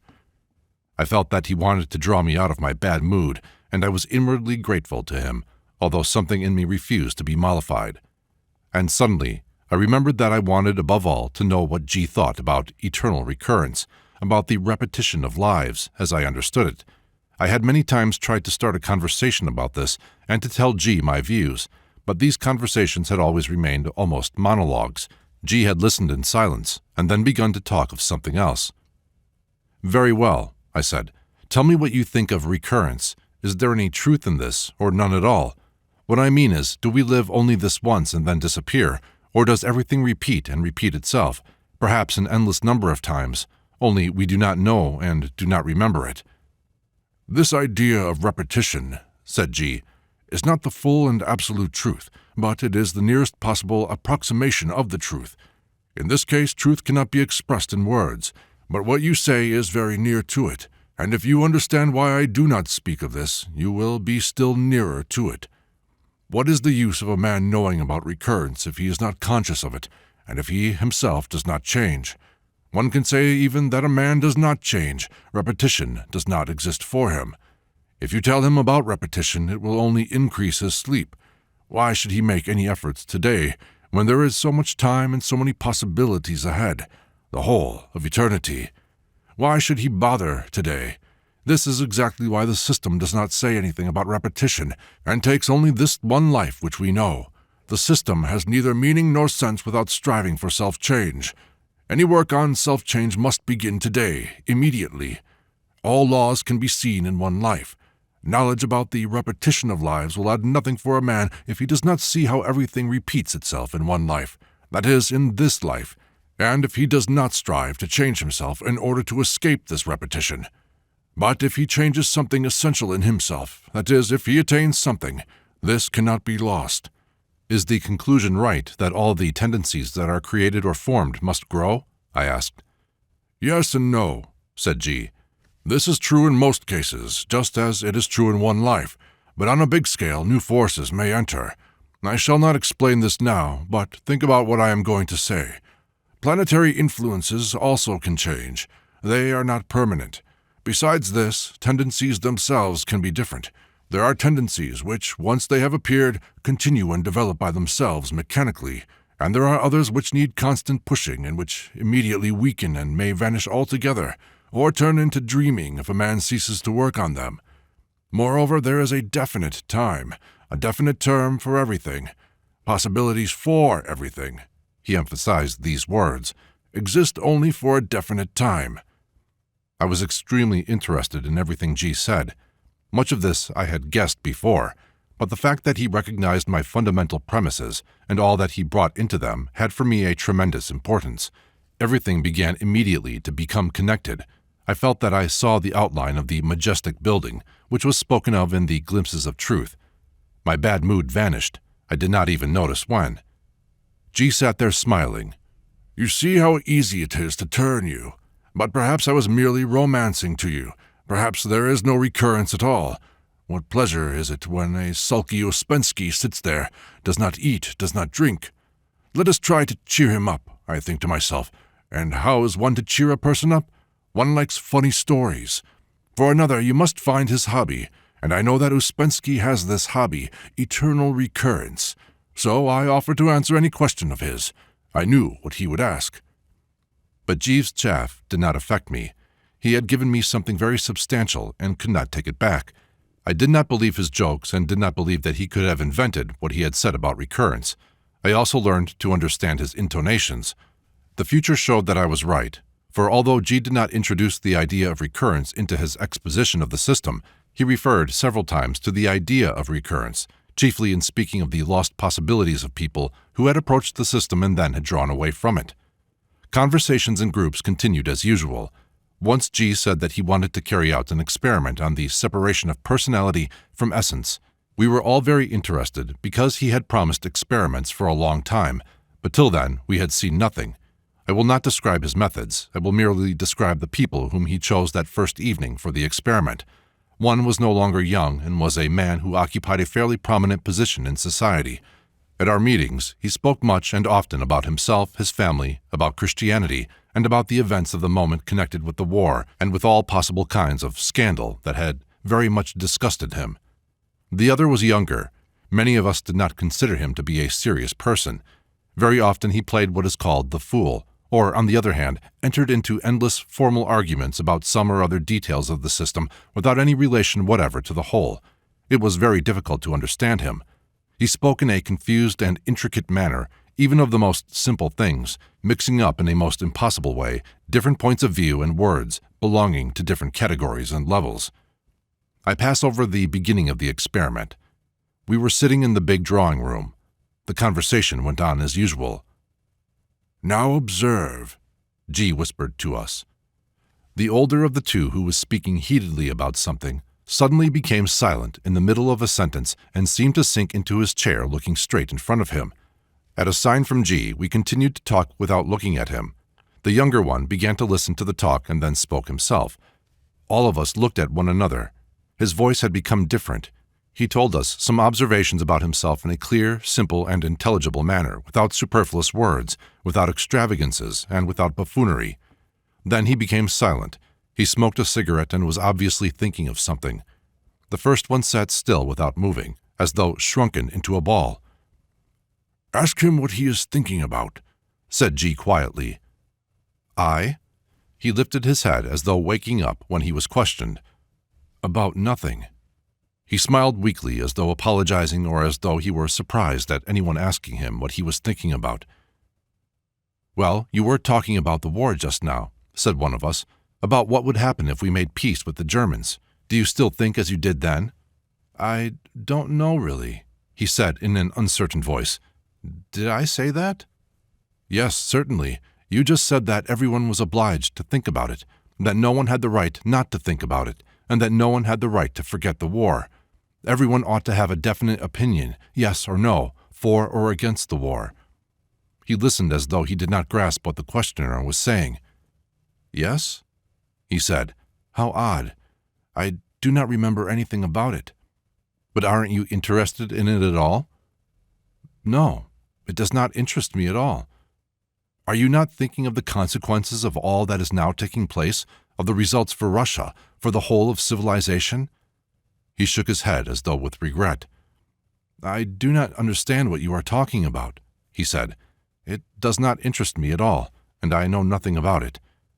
"Well then, you spoke before of your family. Would it not be very much easier for you if they became interested in our ideas and joined the work?" "Yes, perhaps," again in an uncertain voice. "But why should I think about it?" "Well, you said you were afraid of the gulf, as you expressed it, which was growing between you and them."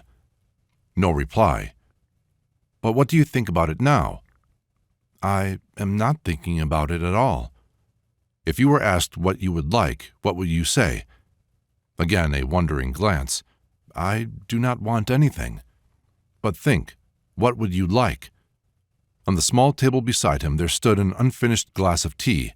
He gazed at it for a long time as though considering something. He glanced around him twice, then again looked at the glass, and said in such a serious voice and with such serious intonations that we all looked at one another, "I think I should like some raspberry jam." "Why are you questioning him?" said a voice from the corner which we hardly recognized. This was the second experiment. "Can you not see that he is asleep?" "And you yourself?" asked one of us. "I, on the contrary, have woken up." "Why has he gone to sleep while you have woken up?" "I do not know." With this, the experiment ended. Neither of them remembered anything the next day. G explained to us that with the first man, everything that constituted the subject of his ordinary conversation, of his alarms and agitation, was in personality, and when his personality was asleep, practically nothing remained. In the personality of the other, there was also a great deal of undue talkativeness, but behind the personality there was an essence which knew as much as the personality, and knew it better, and when personality went to sleep, essence took its place, to which it had a much greater right. Note that, contrary to his custom, he spoke very little, said G, but he was observing all of you and everything that was taking place, and nothing escaped him. But of what use is it to him if he also does not remember? Said one of us. Essence remembers, said G. Personality has forgotten. And this was necessary because otherwise personality would have perverted everything, and would have ascribed all this to itself. But this is a kind of black magic, said one of us. Worse, said G. Wait and you will see worse than that.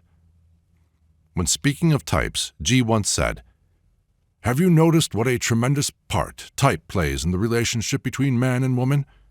I have noticed, I said, that throughout his whole life every man comes into contact with women of a definite type, and every woman comes into contact with men of a definite type, as though the type of woman for every man had been predetermined, and the type of man predetermined for every woman. There is a good deal of truth in that, said G. But in that form it is, of course, much too general. Actually, you do not see the types of men and women, but types of events. What I speak of refers to the real type, that is to say, to essence. If people were to live in essence, one type would always find the other type, and wrong types would never come together. But people live in personality. Personality has its own interests and its own tastes, which have nothing in common with the interests and the tastes of essence. Personality in our case is the result of the wrong work of centers. For this reason, personality can dislike precisely what essence likes, and like what essence does not like. Here is where the struggle between essence and personality begins. Essence knows what it wants, but cannot explain it. Personality does not want to hear of it, and takes no account of it. It has its own desires, and it acts its own way. But its power does not continue beyond that moment. After that, in some way or other, the two essences have to live together, and they hate one another. No sort of acting can help here. In one way or another, essence or type gains the upper hand and decides. In this case, nothing can be done by reason or by calculation. Neither can so-called love help, because, in the real meaning of the word, mechanical man cannot love. With him, it loves or it does not love. At the same time, sex plays a tremendous role in maintaining the mechanicalness of life. Everything that people do is connected with sex. Politics, religion, art, the theater, music, is all sex. Do you think that people go to the theater or to church to pray or to see some new play? That is only for the sake of appearances. The principal thing, in the theater as well as in the church, is that there will be a lot of women or a lot of men. This is the center of gravity of all gatherings. What do you think brings people to cafes, to restaurants, to various fêtes? One thing only: sex. It is the principal motive force of all mechanicalness. All sleep, all hypnosis depends upon it. You must try to understand what I mean. Mechanicalness is especially dangerous when people try to explain it by something else, and not by what it really is. When sex is clearly conscious of itself, and does not cover itself up by anything else, it is not the mechanicalness about which I am speaking. On the contrary, sex which exists by itself, and is not dependent on anything else, is already a great achievement. But the evil lies in this constant self-deception. What then is the deduction? Should it be so or should it be changed? Asked someone. G smiled. That is something people always ask, he said. Whatever they may be speaking about, they ask, ought it to be like that? And how can it be changed? That is, what ought to be done in such a case? As though it were possible to change anything, as though it were possible to do anything. You at least ought to have realized by now how naive such questions are. Cosmic forces have created this state of affairs, and cosmic forces control this state of affairs. And you ask, can it be left like that or should it be changed? God himself could change nothing. Do you remember what was said about the 48 laws? They cannot be changed, but liberation from a considerable portion of them is possible. That is to say, there is a possibility of changing the state of affairs for oneself. It is possible to escape from the general law.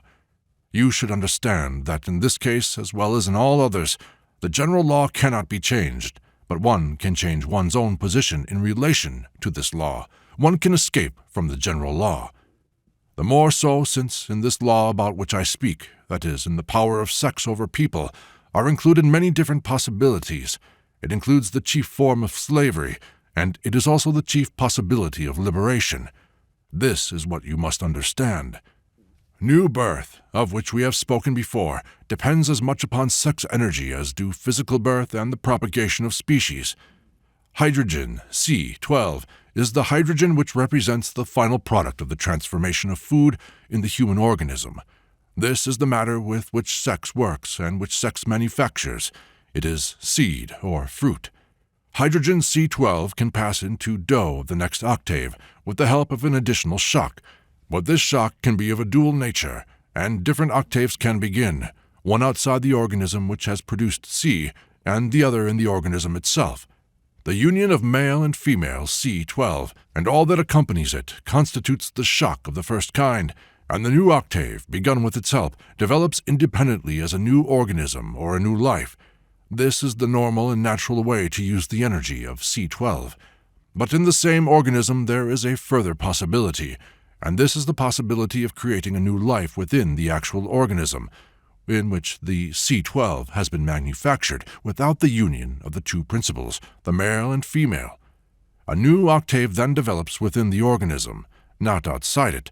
This is the birth of the astral body. You must understand that the astral body is born of the same material, of the same matter as the physical body, only the process is different. The whole of the physical body, all its cells are, so to speak, permeated by emanations of the matter C12, and when they have become sufficiently saturated, the matter C12 begins to crystallize. The crystallization of this matter constitutes the formation of the astral body. The transition of matter C12 into emanations and the gradual saturation of the whole organism by it is what alchemy calls transmutation or transformation. It is first this transformation of the physical body into the astral that alchemy called the transformation of the coarse into the fine, or the transformation of base metals into gold. Completed transmutation, that is to say the formation of the astral body, is possible only in a healthy, normally functioning organism. In a sick or a perverted or crippled organism, no transmutation is possible. Is complete sexual abstinence necessary for transmutation? And is sexual abstinence in general useful for work on oneself? We asked him. Hence there is not one but a number of questions, said G. In the first place, sexual abstinence is necessary for transmutation only in certain cases, that is, for certain types of people. For others it is not at all necessary, and with yet others it comes by itself when transmutation begins. I will explain this more clearly. For certain types, a long and complete sexual abstinence is necessary for transmutation to begin. This means, in other words, that without a long and complete sexual abstinence, transmutation will not begin. But once it has begun, abstinence is no longer necessary. In other cases, that is, with other types, transmutation can begin in a normal sexual life, and on the contrary can begin sooner and proceed better with a great outward expenditure of sex energy. In the third case, the beginning of transmutation does not require abstinence, but, having begun, transmutation takes the whole of sexual energy and puts an end to normal sexual life, or the outward expenditure of sex energy. Then the other question, is sexual abstinence useful for the work or not? It is useful if there is abstinence in all centers. If there is abstinence in one center and full liberty of imagination in the others, then there could be nothing worse. And still more, abstinence can be useful if a man knows what to do with the energy which he saves in this way. If he does not know what to do with it, nothing whatever can be gained by abstinence. Speaking in general, what is the most correct form of life in this connection from the point of view of the work? It is impossible to say. I repeat that while a man does not know, it is better for him not to attempt anything. Until he has new and exact knowledge, it will be quite enough if his life is guided by the usual rules and principles. If a man begins to theorize and invent in this sphere, it will lead to nothing except psychopathy. But it must, again, be remembered that only a person who is completely normal as regards sex has any chance in the work. Any kind of originality, strange tastes, strange desires, or, on the other hand, fears, constantly working buffers, must be destroyed from the very beginning. Modern education and modern life can create an enormous number of sexual psychopaths. They have no chance at all in the work. Speaking in general, there are only two correct ways of expending sexual energy: normal sexual life and transmutation. All inventions in this sphere are very dangerous. People have tried abstinence from times beyond memory. Sometimes, very rarely, it has led to something, but in most cases, what is called abstinence is simply exchanging normal sensations for abnormal, because the abnormal are more easily hidden. But it is not about this that I wish to speak. You must understand where lies the chief evil and what makes for slavery. It is not in sex itself, but in the abuse of sex. But what the abuse of sex means is again misunderstood. People usually take this to be either excess or perversion, but these are comparatively innocent forms of abuse of sex, and it is necessary to know the human machine very well in order to grasp what abuse of sex in the real meaning of these words is. It means the wrong work of centers in relation to sex, that is, the action of the sex center through other centers, and the action of the other centers through the sex center, or, to be still more precise, the functioning of the sex center with energy borrowed from other centers, and the functioning of other centers with energy borrowed from the sex center. Can sex be regarded as an independent center? Asked one of those present. It can, said G. At the same time, if all the lower story is taken as one whole, then sex can be regarded as the neutralizing part of the moving center. With what hydrogen does the sex center work? Asked another. This question had interested us for a long time, but we had not previously been able to answer it. And G, when he had been asked before, had never given a direct reply. The sex center works with hydrogen-12, he said on this occasion. That is to say, it ought to work with it. This is C12. But the fact is that it very rarely works with its proper hydrogen. Abnormalities in the working of the sex center require special study. In the first place, it must be noted that normally in the sex center, as well as in the higher emotional and the higher thinking centers, there is no negative side. In all the other centers except the higher ones, in the thinking, in the emotional, in the moving, in the instinctive, in all of them there are, so to speak, two halves, the positive and the negative, affirmation and negation, or yes and no in the thinking center, pleasant and unpleasant sensations in the moving and instinctive centers. There is no such division in the sex center. There are no positive and negative sides in it. There are no unpleasant sensations or unpleasant feelings in it. There is either a pleasant sensation, a pleasant feeling, or there is nothing, an absence of any sensation, complete indifference. But in consequence of the wrong work of centers, it often happens that the sex center unites with the negative part of the emotional center, or with the negative part of the instinctive center, and then stimulation of a certain kind of the sex center, or even any stimulation at all of the sex center, calls forth unpleasant feelings and unpleasant sensations. People who experience unpleasant feelings and sensations which have been evoked in them through ideas and imagination connected with sex are inclined to regard them as a great virtue or as something original. In actual fact, it is simply disease. Everything connected with sex should be either pleasant or indifferent. Unpleasant feelings and sensations all come from the emotional center or the instinctive center. This is the abuse of sex. It is necessary, further, to remember that the sex center works with hydrogen-12. This means that it is stronger and quicker than all other centers.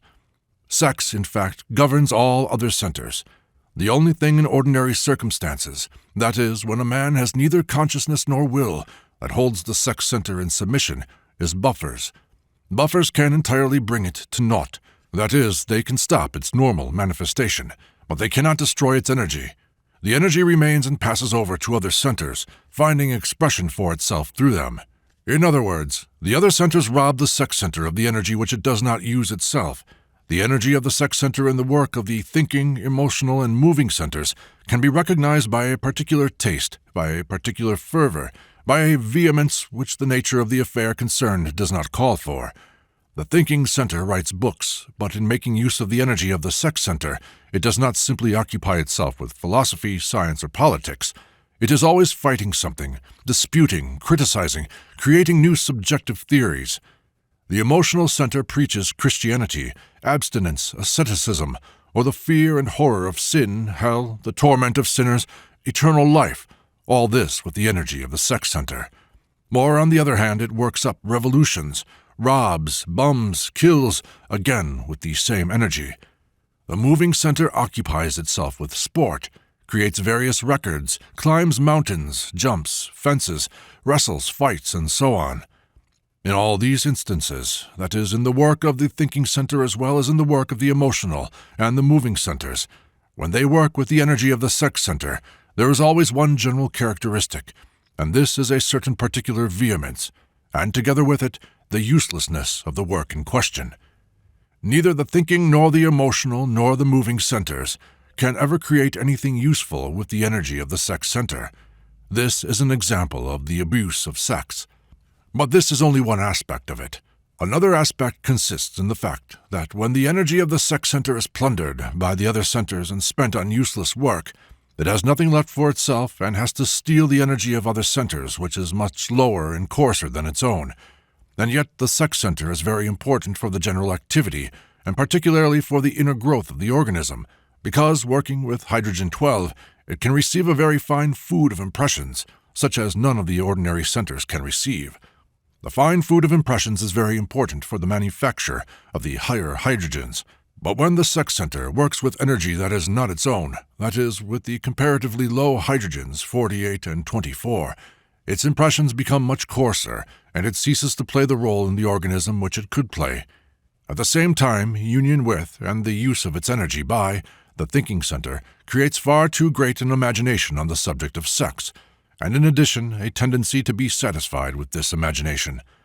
Union with the emotional center creates sentimentality, or, on the contrary, jealousy, cruelty.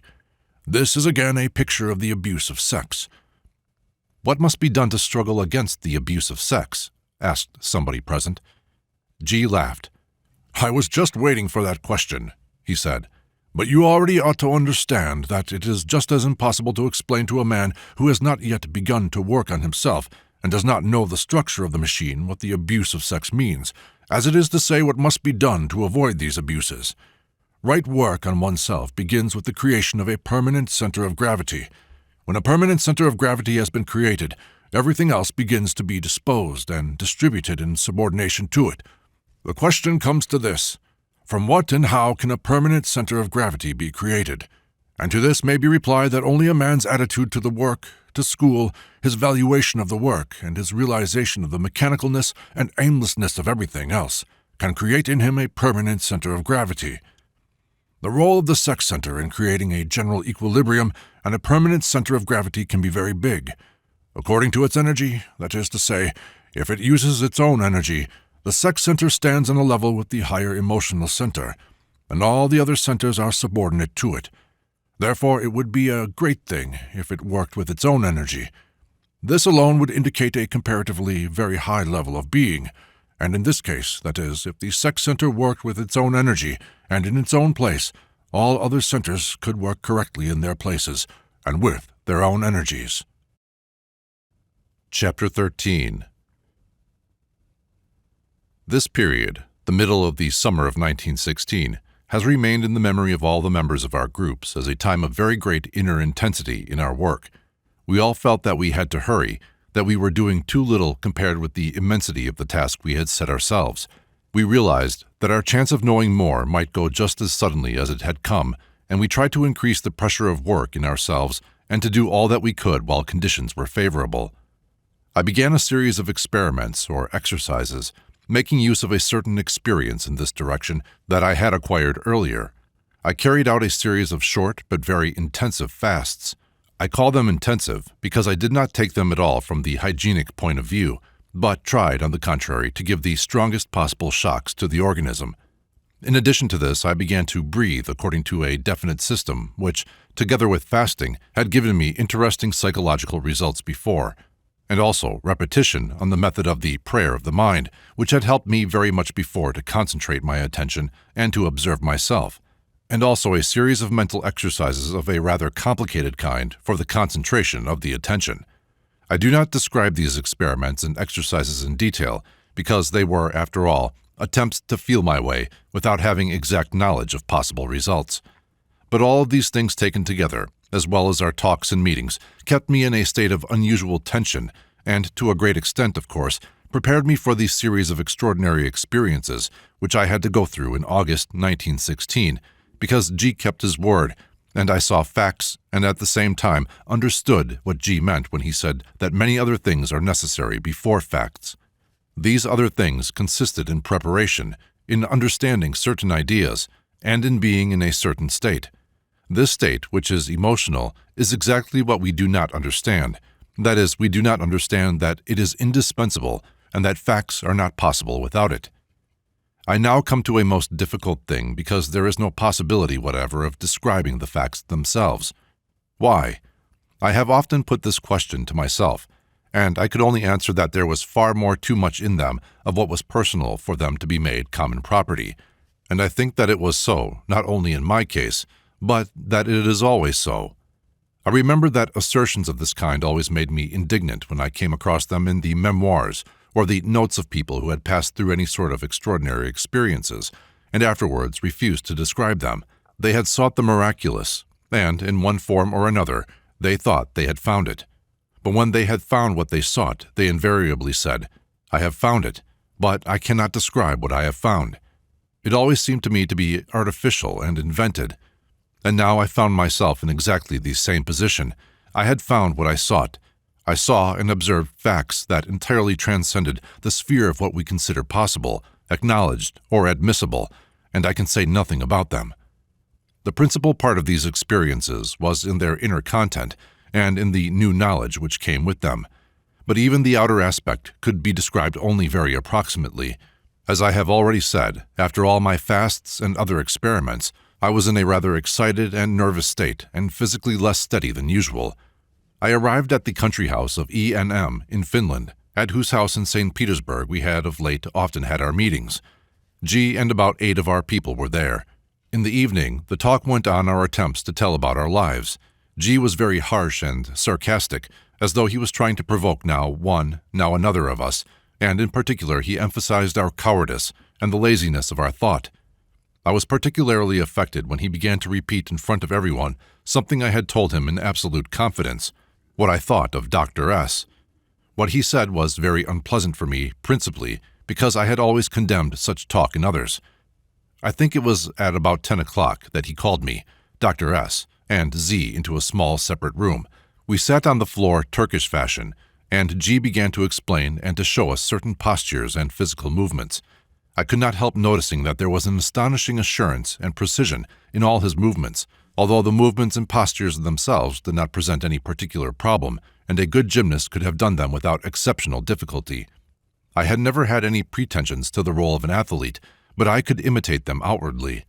G explained that although a gymnast could of course do these movements, the gymnast would do them in a different way from him, and that he did them in a special way with muscles relaxed.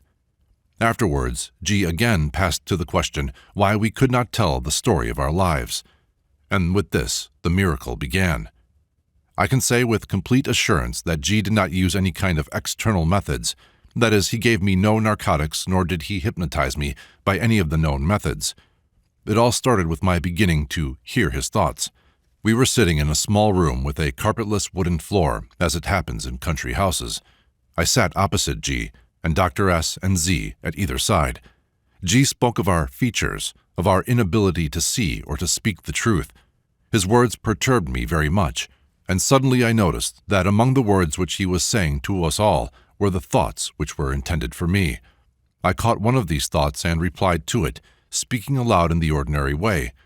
G nodded to me and stopped talking. There was a fairly long pause. He sat still, saying nothing. After a while I heard his voice inside me, as it were in the chest near the heart. He put a definite question to me. I looked at him. He was sitting and smiling. His question provoked in me a very strong emotion, but I answered him in the affirmative. "Why did he say that?" asked G, looking in turn at Z and Dr. S. "Did I ask him anything?" And he at once put another, still more difficult question to me in the same way as before, and I again answered it in a natural voice. Z and S were visibly astonished at what was taking place, especially Z. This conversation, if it can be called a conversation, proceeded in the fashion for not less than half an hour. G put questions to me without words, and I answered them speaking in the usual way. I was very agitated by the things G said to me, and the things he asked me which I cannot transmit. The matter was concerned with certain conditions which I had either to accept or leave the work. G gave me a month's time. I refused the time and said that no matter how difficult what he demanded was, I would carry it out at once. But G insisted on the month's time. At length he got up, and we went out on the veranda. On the other side of the house was another large veranda where the rest of our people were sitting. What transpired after this I can say very little about, although the chief things happened after G was speaking with Z and S. Then something he said about me affected me very strongly, and I sprang up from my chair and went into the garden. From there I went into the forest. I walked about there for a long time in the dark, wholly in the power of the most extraordinary thoughts and feelings. Sometimes it seemed to me that I had found something. At other times, I lost it again. This went on for 1 or 2 hours. Finally, at the moment of what felt like the climax of contradictions and of inner turmoil, there flashed through my mind a thought, following which I very quickly came to a clear and right understanding of all G had said and of my own position. I saw that G was right, that what I had considered to be firm and reliable in myself in reality did not exist, but I had found something else. I knew that he would not believe me and that he would laugh at me if I showed him this other thing, but for myself it was indubitable, and what happened later showed that I was right. For a long time I sat and smoked in some kind of glade. When I returned to the house, it was already dark on the small veranda. Thinking that everyone had gone to bed, I went to my own room and went to bed myself. As a matter of fact, G and the others were at that time having supper on the large veranda. A little while after I had gone to bed, a strange excitement again began in me. My pulse began to beat forcibly, and I again heard G's voice in my chest. On this occasion I not only heard, but I replied mentally, and G heard me and answered. There was something very strange in this conversation. I tried to find something that would confirm it as a fact, but could find nothing. And after all, it could have been imagination or a waking dream, because although I tried to ask G something of a concrete nature that would have left no doubt about the conversation or his participation in it, I could not invent anything weighty enough. And certain questions I asked him, and which he answered, I could have asked and answered myself. I even had the impression that he avoided concrete answers, which later might serve as proofs, and to 1 or 2 of my questions he intentionally gave me indefinite answers. But the feeling that it was a conversation was very strong and entirely new and unlike anything else. After one long pause, G asked me something that at once put me all on the alert, then stopped as if waiting for an answer. What he said suddenly put a stop to all my thoughts and feelings. It was not fear, at least not a conscious fear when one knows that one is afraid, but I was all shivering, and something literally paralyzed me completely so that I could not articulate a single word, although I made terrible efforts, wishing to give an affirmative reply. I felt that G was waiting, and that he would not wait long. "Well, you are tired now," he said at last. "We will leave it till another time." I began to say something. I think I asked him to wait, to give me a little time to get accustomed to this thought. "Another time," said his voice. "Sleep." And his voice stopped. I could not go to sleep for a long time. In the morning, as I came out into the little terrace where we had sat the evening before, G was sitting in the garden 20 yards away near a round table. There were 3 of our people with him. "Ask him what happened last night," said G. For some reason this made me angry. I turned and walked towards the terrace. As I reached it, I again heard G's voice in my chest. "Stop." I stopped and turned towards G. He was smiling. "Where are you going? Sit down here," he said in his ordinary voice. I sat with him, but I could say nothing, nor did I want to talk. At the same time I felt a kind of extraordinary clarity of thought, and I decided to try to concentrate on certain problems which had seemed to me to be particularly difficult. The thought came to my mind that in this unusual state I might perhaps find answers to questions which I could not find in the ordinary way. I began to think about the first triad of the ray of creation, about the 3 forces which made one force. What could they mean? Can we define them? Can we realize their meaning? Something began to formulate itself in my head, but just as I tried to translate this into words, everything disappeared. Will, consciousness, and what was the third? I asked myself. It seemed to me that if I could name the third, I would at once understand everything else. "Leave it," said G aloud. I turned my eyes towards him, and he looked at me. "That is a very long way away yet," he said. "You cannot find the answer now. Better think of yourself, of your work." The people sitting with us looked at us in perplexity. G had answered my thoughts. Then something very strange began that lasted the whole day and afterwards. We stayed in Finland 3 days longer. During these 3 days there were very many talks about the most varied subjects, and I was in an unusual emotional state all the time, which sometimes began to be burdensome. "How can this be got rid of? I cannot bear it any more," I asked G. "Do you want to go to sleep?" said G. "Certainly not," I said. "Then what are you talking about? This is what you wanted. Make use of it. You are not asleep at this moment." I do not think that this was altogether true. I undoubtedly slept at some moments. Many things that I said at that time must have surprised my companions in this strange adventure very much, and I was surprised at many things myself. Many things were like sleep. Many things had no relation whatever to reality. Undoubtedly, I invented a lot. Afterwards, it was very strange for me to remember the things I had said. At length we went to St. Petersburg. G went to Moscow, and we went to the Nikolaevsky station, straight from the Finland station. A fairly large company had met together to see him off. He went, but the Miraculous was still far from ended. There were new and very strange phenomena again late in the evening of that day, and I conversed with him while seeing him in the compartment of the train going to Moscow. After this there followed a strange period of time. It lasted about 3 weeks, and during this period from time to time I saw sleeping people. This requires a particular explanation. 2 or 3 days after G's departure, I was walking along the Troitsky Street, and suddenly I saw that the man who was walking towards me was asleep. There could be no doubt whatever about this. Although his eyes were open, he was walking along obviously immersed in dreams which ran like clouds across his face. It entered my mind that if I could look at him long enough, I should see his dreams. That is, I should understand what he was seeing in his dreams. But he passed on. After him came another also sleeping. A sleeping Itzvoitchik went by with 2 sleeping passengers. Suddenly I found myself in the position of the prince and the sleeping princess. Everyone around me was asleep. It was an indubitable and distinct sensation. I realized what it meant that many things could be seen with our eyes which we do not usually see.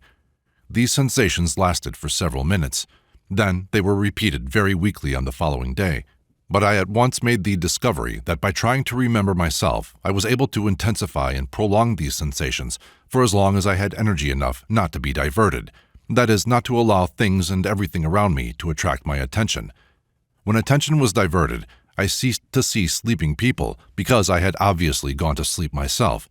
I told only a few of our people of these experiments, and 2 of them, when they tried to remember themselves, had similar experiences. Afterwards, everything became normal. I could not give myself a clear account of what exactly had taken place, but everything in me had been turned upside down, and there is no doubt that in the things I said and thought during these 3 weeks, there was a good deal of fantasy. But I had seen myself. That is, I had seen things in myself that I had never seen before. There could be no doubt about it, and although I afterwards became the same as I had been before, I could not help knowing that this had been, and I could forget nothing. One thing I understood, even with the undoubted clarity, that no phenomena of a higher order, that is, transcending the category of ordinary things observable every day, or phenomena which are sometimes called metaphysical, can be observed or investigated by ordinary means, in an ordinary state of consciousness, like physical phenomena.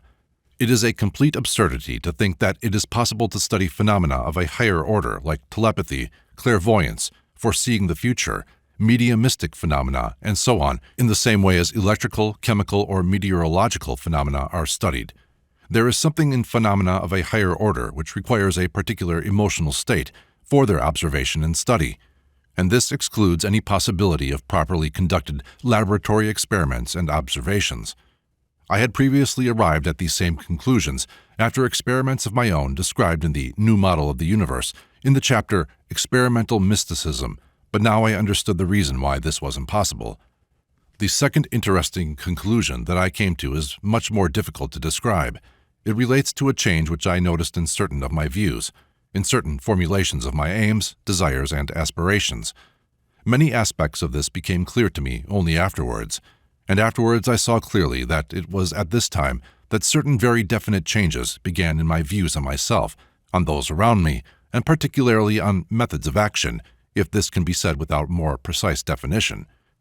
To describe the changes themselves is very difficult. I can only say that they were not in any way connected with what was said in Finland, but they had come as a result of the emotions which I had experienced there. The first thing I could record was the weakening in me of that extreme individualism which up to that time had been the fundamental feature in my attitude to life. I had begun to see people more, to feel my community with them more.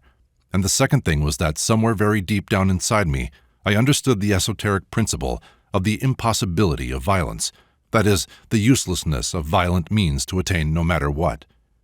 I saw with undoubted clarity, and never afterwards did I wholly lose this feeling, that violent means and methods in anything whatever would unfailingly produce negative results, that is to say, results opposed to those aims for which they were applied. What I arrived at was like Tolstoy's non-resistance in appearance, but it was not at all non-resistance, because I had reached it not from an ethical, but from a practical point of view, not from the standpoint of what is better or what is worse, but from the standpoint of what is more effective and expedient. The next time G came to St. Petersburg was in the beginning of September. I tried to question him about what had actually occurred in Finland. Was it true that he had said something that had frightened me? And why had I been frightened? "If that was the case, it means you were not ready," said G. He explained nothing further. On this visit, the center of gravity of the talks was in the chief feature, or chief fault, of each one of us. G was very ingenious in the definition of features. I realized on this occasion that not everyone's chief feature could be defined. With some people, this feature can be so hidden beneath different formal manifestations as to be almost impossible to find. And then a man can consider himself as his chief feature, just as I could call my chief feature Ouspensky, or, as G always called it, Pyotr Demyanovich. Mistakes there cannot be because the Pyotr Demyanovich of each person forms, so to speak, round his chief feature. Whenever anyone disagreed with the definition of his chief feature given by G, he always said that the fact that the person disagreed with him showed that he was right. "I disagree only with what you say is actually my chief feature," said one of our people. "The chief feature which I know in myself is very much worse, but I do not dispute that people may see me as you describe." "You know nothing in yourself," G told him. "If you knew, you would not have that feature, and people certainly see you in the way I told you, but you do not see how they see you. If you accept what I told you as your chief feature, you will understand how people see you, and if you find a way to struggle with this feature and to destroy it, that is, to destroy its involuntary manifestation," G emphasized these words, "you will produce on people not the impression that you do now, but any impression you like." With this began long talks about the impressions that a man produces on other people and how he can produce a desirable or an undesirable impression. Those around him see a man's chief feature, however hidden it may be. Of course, they cannot always define it, but their definitions are very often good and very near. Take nicknames. Nicknames sometimes define chief features very well. The talk about impressions brought us once more to inner and outward considering. "There cannot be proper outward considering while a man is seated in his chief feature," said G. "For instance, so-and-so," he named one of our party, "his feature is that he is never at home. How can he consider anything or anybody?" I was astonished at the artistic finish of the feature that was represented by G. It was not psychology even, it was art. "And psychology ought to be art," G replied. "Psychology can never be simply a science." To another of our party, he said on the question of feature that his feature was that he did not exist at all. "You understand, I do not see you," said G. "It does not mean that you are always like that, but when you are like you are now, you do not exist at all." He said to another that his chief feature was a tendency always to argue with everybody about everything. "But then I never argue," the man very heatedly at once replied. Nobody could help laughing. G told another of our party, it was the middle-aged man on whom he had carried out the experiment of dividing personality from essence, and who asked for raspberry jam, that his feature was that he had no conscience. The following day the man came and said that he had been in the public library, and had looked through the encyclopedic dictionaries of 4 languages for the meaning of the word conscience. G merely waved his hand. To the other man, his companion in the experiment, G said that he had no shame, and he at once cracked a rather amusing joke against himself. On this occasion, G stopped in quarters on the Litani near the Nevsky. He had caught a severe chill, and we met at his place in small groups. He said once that there was no sense in our going on any further in this way, and that we ought to make a definite decision whether we wanted to go on with him, wanted to work, or whether it was better to abandon all attempts in this direction, because a half-serious attitude could give no results whatever. He added that he would continue the work only with those who would make a definite and serious decision to struggle with mechanicalness in themselves and with sleep. "You already know by this time," he said, "that nothing terrible is demanded of you, but there is no sense in sitting between 2 stools. Whoever does not want to wake up, at any rate let him sleep well." He said that he would talk to each of us separately, and that each of us must show him sufficient reason why he, that is, G, should trouble about him. "You think perhaps that this affords me a great deal of satisfaction," he said, "or perhaps you think that there is nothing else that I could do. If so, you are very gravely mistaken in both cases. There are very many other things that I could do, and if I give my time to this, it is only because I have a definite aim. By now you ought better to understand in what my aim consists, and by now you ought to see whether you are on the same road as I am or not. I will say nothing more, but in the future I shall work only with those who can be useful to me in attaining my aim, and only those people can be useful to me who have firmly decided to struggle with themselves, that is, to struggle with mechanicalness." With this, the talk ended. G's talks with the member of the group lasted about a week. With some he spoke for a very long time, with others not so long. Finally, almost everybody stayed on. P, the middle-aged man whom I have mentioned in connection with experiments in dividing personality from essence, came out of the situation with honor and quickly became a very active member of our group, only on occasions going astray into a formal attitude or in literal understanding. Only 2 people dropped off, who, exactly as though through some kind of magic as it seemed to us, suddenly ceased to understand anything and saw in everything that G said misunderstanding on his part, and on the part of the rest, a lack of sympathy and feeling. This attitude, at first mistrustful and suspicious, and then openly hostile to almost all of us, coming from nobody knew where and full of strange and quite unexpected accusations, astonished us very much. We made everything a secret. We failed to tell them what G had spoken of in their absence. We told tales about them to G, trying to make him distrust them. We recounted to him all talks with them, leading him constantly into error by distorting all the facts and striving to present everything in a false light. We had given G wrong impressions about them, making him see everything far from as it was. At the same time, G himself had completely changed, had become altogether different from what he used to be before, had become harsh, requiring, had lost all feeling and all interest for individual people, had ceased to demand the truth from people, that he preferred to have round him people such as were afraid to tell him the truth, who were hypocrites, who threw flowers at one another, and at the same time spied on the others. We were amazed at all these and similar talks. They brought with them immediately a kind of entirely new atmosphere which up to this time we had not had, and it was particularly strange because precisely at this time most of us were in a very emotional state and were particularly well disposed towards these 2 protesting members of our group. We tried many times to talk to G about them. He laughed very much when we told him that in their opinion we always gave him wrong impressions of them. "How they value the work," he said, "and what a miserable idiot I am from their point of view. How easily I am deceived. You see that they have ceased to understand the most important thing. In the work, the teacher of the work cannot be deceived. This is a law which proceeds from what has been said about knowledge and being. I may deceive you if I want to, but you cannot deceive me. If it were otherwise, you would not learn from me, and I would have to learn from you." "How must we speak to them, and how can we help them to come back to the group?" some of us asked G. "Not only can you do nothing," G said to them, "but you ought not to try, because such attempts you will destroy the last chance they have of understanding and seeing themselves.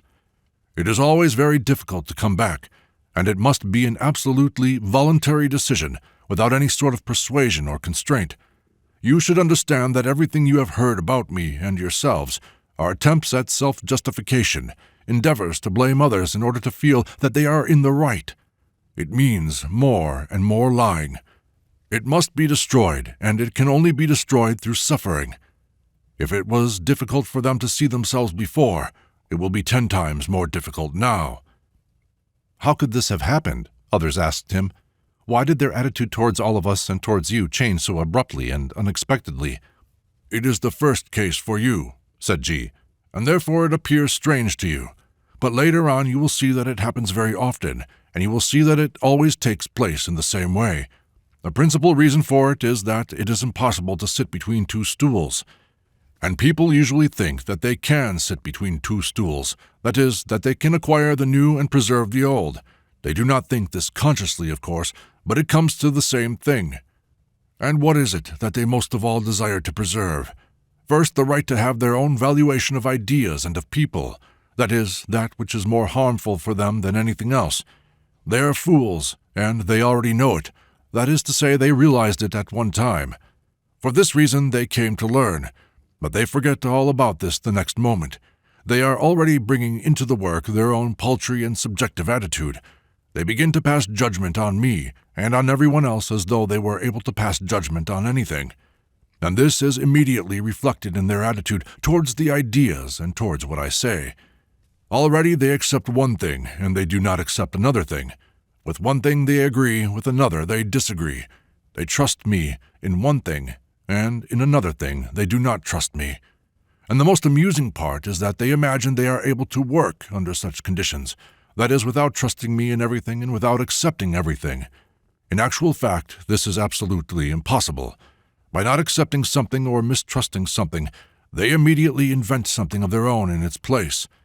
Gagging begins. New theories and new explanations which have nothing in common, either with the work or with what I have said. Then they begin to find faults and inaccuracies in everything that I say or do, and in everything that others say or do. From this moment I now begin to speak of things about which I have no knowledge, and even of things which I have no conception, but which they know and understand much better than I do. All the other members of the group are fools, idiots, and so on, like a barrel organ. When a man says something on these lines, I already know all he will say later on, and you also will know by the consequences. And it is amusing that people can see this in relation to others, but when they themselves do crazy things, they at once cease to see it in relation to themselves. This is a law. It is difficult to climb the hill, but very easy to slide down it. They even feel no embarrassment in talking in such a manner, either with me or with other people. And chiefly they think that this can be combined with some kind of work. They do not even want to understand that when a man reaches this notch, his little song has been sung. And note one thing more. They are a pair. If they were separate, each one by himself, it would be easier for them to see their situation and come back. But they are a pair, they are friends, and one supports the other precisely in his weaknesses. Now one cannot return without the other, and even if they wanted to come back, I would just take one of them and not take the other." "Why?" asked one of those present. "That is another question entirely," said G. "In the present case, simply in order to enable the other to ask himself who is the most important for him, I or his friend. If he is the most important, then there is nothing to talk about. But if I am the most important, then he must leave his friend and come back alone. And then, afterwards, the other may come back. But I tell you that they cling to one another and hinder one another. This is an exact example of how people do the very worst thing they possibly can for themselves when they depart from what is good in them." In October, I was with G in Moscow. His apartment on the Bolshaya Dmitrovka, all the floors and walls of which were covered in the Eastern style with carpets and the ceilings hung with silk shawls, astonished me by its special atmosphere. First of all, the people who came there, who were all G's pupils, were not afraid to keep silent.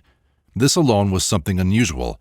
They came, sat down, smoked. They often did not speak a single word for hours. And there was nothing oppressive or unpleasant in this silence. On the contrary, there was a feeling of assurance and of freedom from the necessity of playing a forced and invented role. But on chance and curious visitors, this silence produced an extraordinarily strange impression. They began to talk, and they talked without stopping, as if they were afraid of stopping and feeling something. On the other hand, others were offended. They thought that the silence was directed against them in order to show them how much superior G's pupils were, and to make them understand that it was not worthwhile even talking to them. Others found it stupid, amusing, unnatural, and that it showed our worst features, particularly our weaknesses and our complete subordination to G, who was oppressing us. P even decided to make notes of the reactions of various types of people to the silence. I realized in this place that people feared silence more than anything else, that our tendency to talk arises from self-defense and is always based upon a reluctance to see something, a reluctance to confess something to oneself. I quickly noticed a still stranger property of G's apartment. It was not possible to tell lies there. A lie at once became apparent, obvious, tangible, indubitable. Once there came an acquaintance of G's whom I had met before and who sometimes came to G's groups. Besides myself, there were 2 or 3 people in the apartment. G himself was not there, and having sat a while in silence, our guest began to tell how he had just met a man who had told him some extraordinarily interesting things about the war, about possibilities of peace, and so on. And suddenly, quite unexpectedly for me, I felt that he was lying.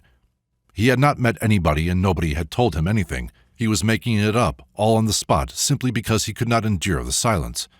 I felt awkward looking at him. It seemed to me that if I looked at him, he would realize that I saw that he was lying. I glanced at the others and saw that they felt as I did, and were barely able to repress their smiles.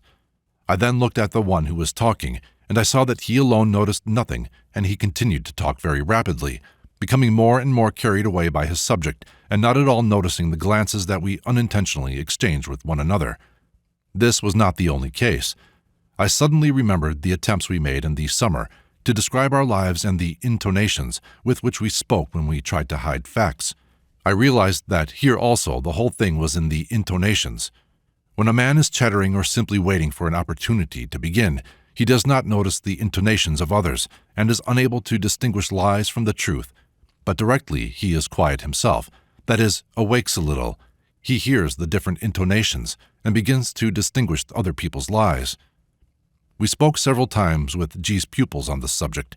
I told them what had happened in Finland and about the sleeping people I had seen on the streets of St. Petersburg. The feeling of mechanical lying people here in G's apartment reminded me very much of the feeling of sleeping people. I wanted very much to introduce some of my Moscow friends to G, but from among all those whom I met during those days, only one, my old newspaper friend, VAA, produced the impression of being sufficiently alive, although he was, as usual, overloaded with work and rushing from one place to another. But he was very interested when I told him about G, and with G's permission, I invited him to have lunch at G's place. G summoned about 15 of his people and arranged a lunch which at that time was luxurious, with zakutski, pies, shashlik, Kagetia wine, and so on. In a word, it was one of those Caucasian lunches that begin at midday and last until the evening. He seated A near him, was very kind to him, entertained him all the time, and poured out wine for him. My heart suddenly fell when I realized to what a test I had brought my old friend. The fact was that everyone kept silence. A held out for 5 minutes.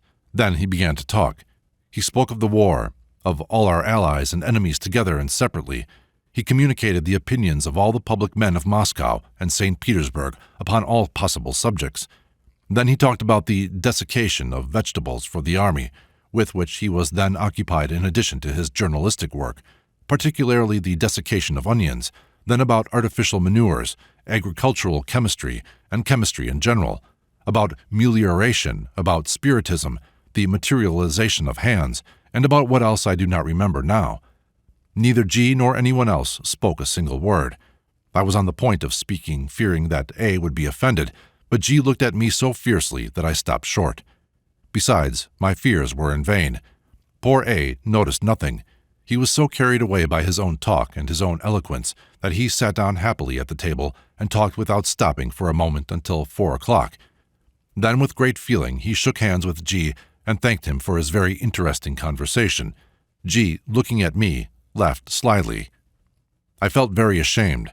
They had made a fool of poor A. He certainly could not have expected anything of the kind, so he was caught. I realized that G had given a demonstration to his people. "There you see," he said when A had gone.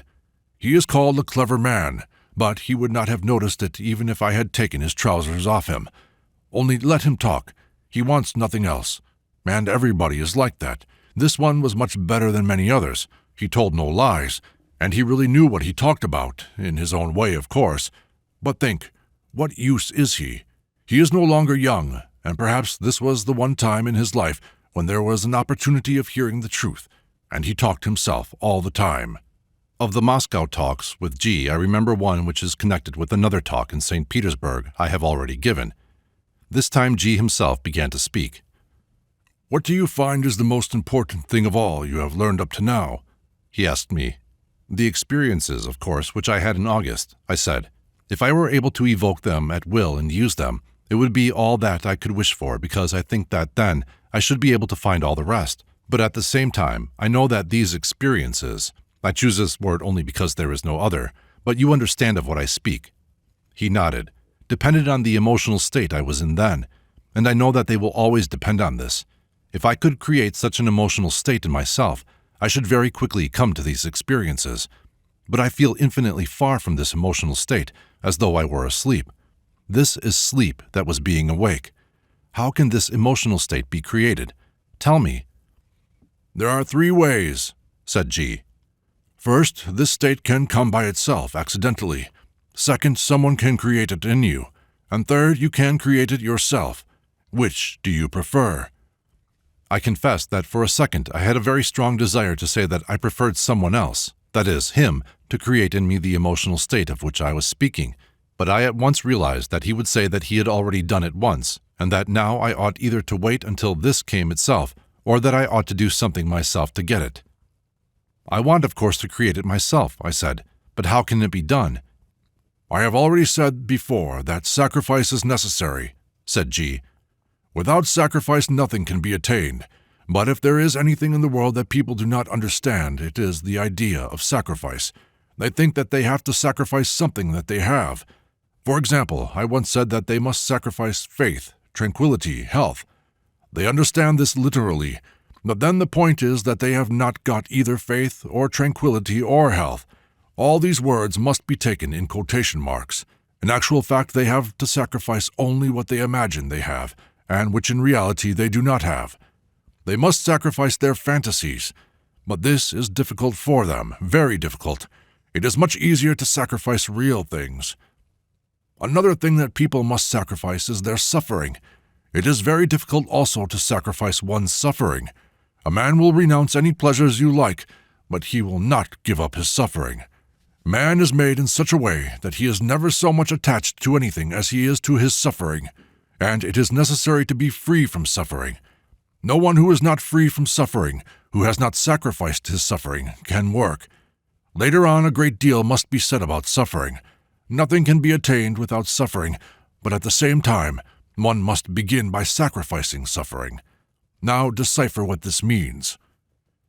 I stayed in Moscow about a week and returned to St. Petersburg with a fresh store of ideas and impressions. Here a very interesting occurrence took place, which explained many things to me in the system and in G's methods of instruction. During the period of my stay in Moscow, G's pupils had explained to me various laws relating to man and the world. Among others, they showed me again the table of hydrogens, as we called it in St. Petersburg, but in a considerably expanded form. Namely, besides the 3 scales of hydrogens which G had worked out for us before, they had taken the reduction further and had made in all 12 scales. See Table 4. In such a form the table was scarcely comprehensible. I was not able to convince myself of the necessity of reduced scales. "Let us take, for instance, the 7th scale," said P. "The absolute here is hydrogen, 96. Fire can serve as an example of hydrogen 96. Fire, then, is the absolute for a piece of wood. Let us take the 9th scale. Here the absolute is hydrogen 384, or water. Water will be the absolute for a piece of sugar." But I was unable to grasp the principle on the basis of which it would be possible to determine exactly when to make use of such a scale. P showed me a table made up to the 5th scale and relating to parallel levels in different worlds, but I got nothing from it. I began to think whether it was not possible to unite all these various scales with the various cosmoses, and having dwelt on this thought, I went in an obviously wrong direction, because the cosmoses, of course, had no relation whatever to the division of the scale. It seemed to me at the same time that I had, in general, ceased to understand anything in the 3 octaves of radiations, from which the first scale of hydrogens was deduced. The principal stumbling block here was the relation of the 3 forces, 1, 2, 3, and 1, 3, 2, and the relations between carbon, oxygen, and nitrogen. At the same time, I realized that this contained something important, and I left Moscow with the unpleasant feeling that not only had I not acquired anything new, but that I seemed to have lost the old, that is, what I thought I had already understood. We had an agreement in our group that whoever went to Moscow and heard any new explanations or lectures must, on his arrival in St. Petersburg, communicate it all to the others. But on the way to St. Petersburg, while going carefully in my head through the Moscow talks, I felt that I would not be able to communicate the principal thing because I did not understand it myself. This irritated me, and I did not know what I was to do. In this state, I arrived at St. Petersburg, and on the following day I went to our meeting.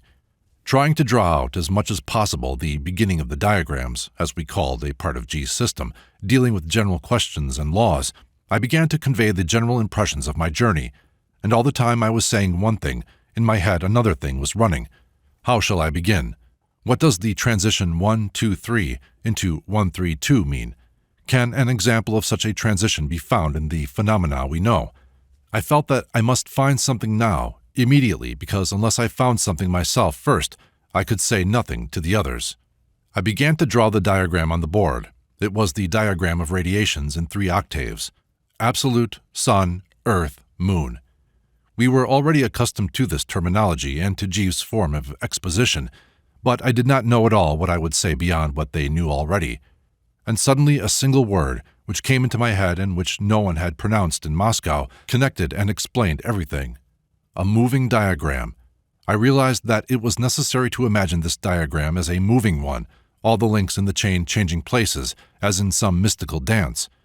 I felt so much in this word that for some time I did not hear myself, what I was saying, but after I had collected my thoughts, I saw that they were listening to me and that I had explained everything I had not understood myself on the way to the meeting. This gave me an extraordinarily strong and clear sensation, as though I had discovered for myself new possibilities, a new method of perception and understanding by giving explanations to other people. And under the impetus of this sensation, as soon as I had said that examples or analogies of the transition of the forces 1, 2, 3 and 1, 3, 2 must be found in the real world, I at once saw these examples both in the human organism and in the astronomical world and in mechanics in the movements of waves. I afterwards had a talk with G about various scales, the purpose of which I did not understand. "We waste time on guessing riddles," I said. "Would it not be simpler to help us to solve these more quickly? You know that before us there are many other difficulties. We shall never even reach them going at this pace. You yourself have said, and very often, that we have very little time." "It is precisely because there is little time and because there are many difficulties ahead that it is necessary to do as I am doing," said G. "If you are afraid of these difficulties, what will it be like later on? Do you think that anything is given in a completed form in schools? You look at this very naively. You must be cunning, you must pretend, lead up to things in conversation. Sometimes things are learned from jokes, from stories, and you want everything to be very simple. This never happens. You must know how to take when it is not given, to steal if necessary, but not to wait for somebody to come and give it to you." Chapter 14. There were certain points to which G invariably used to return in all his talks with us after the formal lectures, to which outside people were admitted, were over. The first was the question of self-remembering and the necessity of constant work on oneself in order to attain this, and the second was the question of the imperfection of our language and of the difficulty of conveying objective truths in our words. As I have already mentioned before, G used the expressions objective and subjective in a special sense, talking as a basis the divisions of subjective and objective states of consciousness. All our ordinary knowledge, which is based on ordinary methods of observation and verification of observations, all scientific theories deduced from the observation of facts accessible to us in subjective states of consciousness, he called subjective. Knowledge based upon ancient methods and principles of observation, knowledge of things in themselves, knowledge accompanying an objective state of consciousness, knowledge of the all, was for him objective knowledge. I will try to convey what followed as far as I remember it, making use partly of notes made by some of G's Moscow pupils, and partly of notes of my own on the Petersburg talks. One of the most central ideas of the objective knowledge, said G, is the idea of the unity of everything, of unity in diversity. From ancient times, people who have understood the content and the meaning of this idea, and have seen in it the basis of objective knowledge, have endeavored to find a way of transmitting this idea in a form comprehensible to others. The successive transmission of the ideas of objective knowledge has always been a part of the task of those possessing this knowledge. In such cases, the idea of the unity of everything, as the fundamental and central idea of this knowledge, had to be transmitted first, and transmitted with adequate completeness and exactitude. And to do this, the idea had to be put into such forms as would ensure its proper perception by others, and avoid in its transmission the possibility of distortion and corruption. For this purpose, the people to whom the idea was being transmitted were required to undergo a proper preparation, and the idea itself was put either into a logical form, as for instance in philosophical systems, which endeavored to give a definition of the fundamental principle from which everything else was derived, or into religious teachings which endeavored to create an element of faith and to evoke a wave of emotion carrying people up to the level of objective consciousness. The attempts of both the one and the other, sometimes more, sometimes less successful, run through the whole history of mankind, from the most ancient times up to our own time, and they have taken the form of religious and philosophical creeds, which have remained like monuments on the paths of these attempts to unite the thought of mankind, and esoteric thought. But objective knowledge, the idea of unity included, belongs to objective consciousness. The forms which express this knowledge when perceived by subjective consciousness are inevitably distorted, and instead of truth they create more and more delusions. With objective consciousness, it is possible to see and feel the unity of everything. But for subjective consciousness, the world is split up into millions of separate and unconnected phenomena. Attempts to connect these phenomena into some sort of system in a scientific or philosophical way lead to nothing, because man cannot reconstruct the idea of the whole starting from separate facts, and they cannot divine the principles of the division of the whole without knowing the laws upon which this division is based. Nonetheless, the idea of the unity of everything exists also in intellectual thought, but in its exact relation to diversity, it can never be clearly expressed in words or in logical forms. There remains always the insurmountable difficulty of language, a language which has been constructed through expressing impressions of plurality and diversity in subjective states of consciousness, can never transmit with sufficient completeness and clarity the idea of unity which is intelligible and obvious for the objective state of consciousness. Realizing the imperfection and weakness of ordinary language, the people who have possessed objective knowledge have tried to express the idea of unity in myths, in symbols, and in particular verbal formulas, which, having been transmitted without alteration, have carried on the idea from one school to another, often from one epoch to another. It has already been said that the higher psychic centers work in man's higher states of consciousness, the higher emotional and the higher mental. The aim of myths and symbols was to reach man's higher centers, to transmit to him ideas inaccessible to the intellect, and to transmit them in such forms as would exclude the possibility of false interpretations. Myths were designed for the higher emotional center, symbols for the higher thinking center. By virtue of this, all attempts to understand or explain myths and symbols with the mind, or the formulas and expressions which give a summary of their content, are doomed beforehand to failure. It is always possible to understand anything, but only with the appropriate center. But the preparation for receiving ideas belonging to objective knowledge has to proceed by way of the mind, for only a mind properly prepared can transmit these ideas to the higher centers without introducing elements foreign to them. The symbols that were used to transmit ideas belonging to objective knowledge included diagrams of the fundamental laws of the universe, and they not only transmitted the knowledge itself, but showed also the way to it. The study of symbols, their construction and meaning, formed a very important part of the preparation for receiving objective knowledge, And it was in itself a test, because a literal or formal understanding of symbols at once made it impossible to receive any further knowledge. Symbols were divided into the fundamental and the subordinate. The first included the principles of separate domains of knowledge. The second expressed the essential nature of phenomena in their relation to unity. Among the formulas giving a summary of the content of many symbols, there was one which had a particular significance, namely the formula, "As above, so below," from the Emerald Tablet of Hermes Trismegistus. This formula stated that all the laws of the cosmos could be found in the atom or in any other phenomenon which exists as something completed according to certain laws. This same meaning was contained in the analogy drawn between the microcosm, man, and the macrocosm, the universe. The fundamental laws of triads and octaves penetrate everything and should be studied simultaneously both in the world and in man.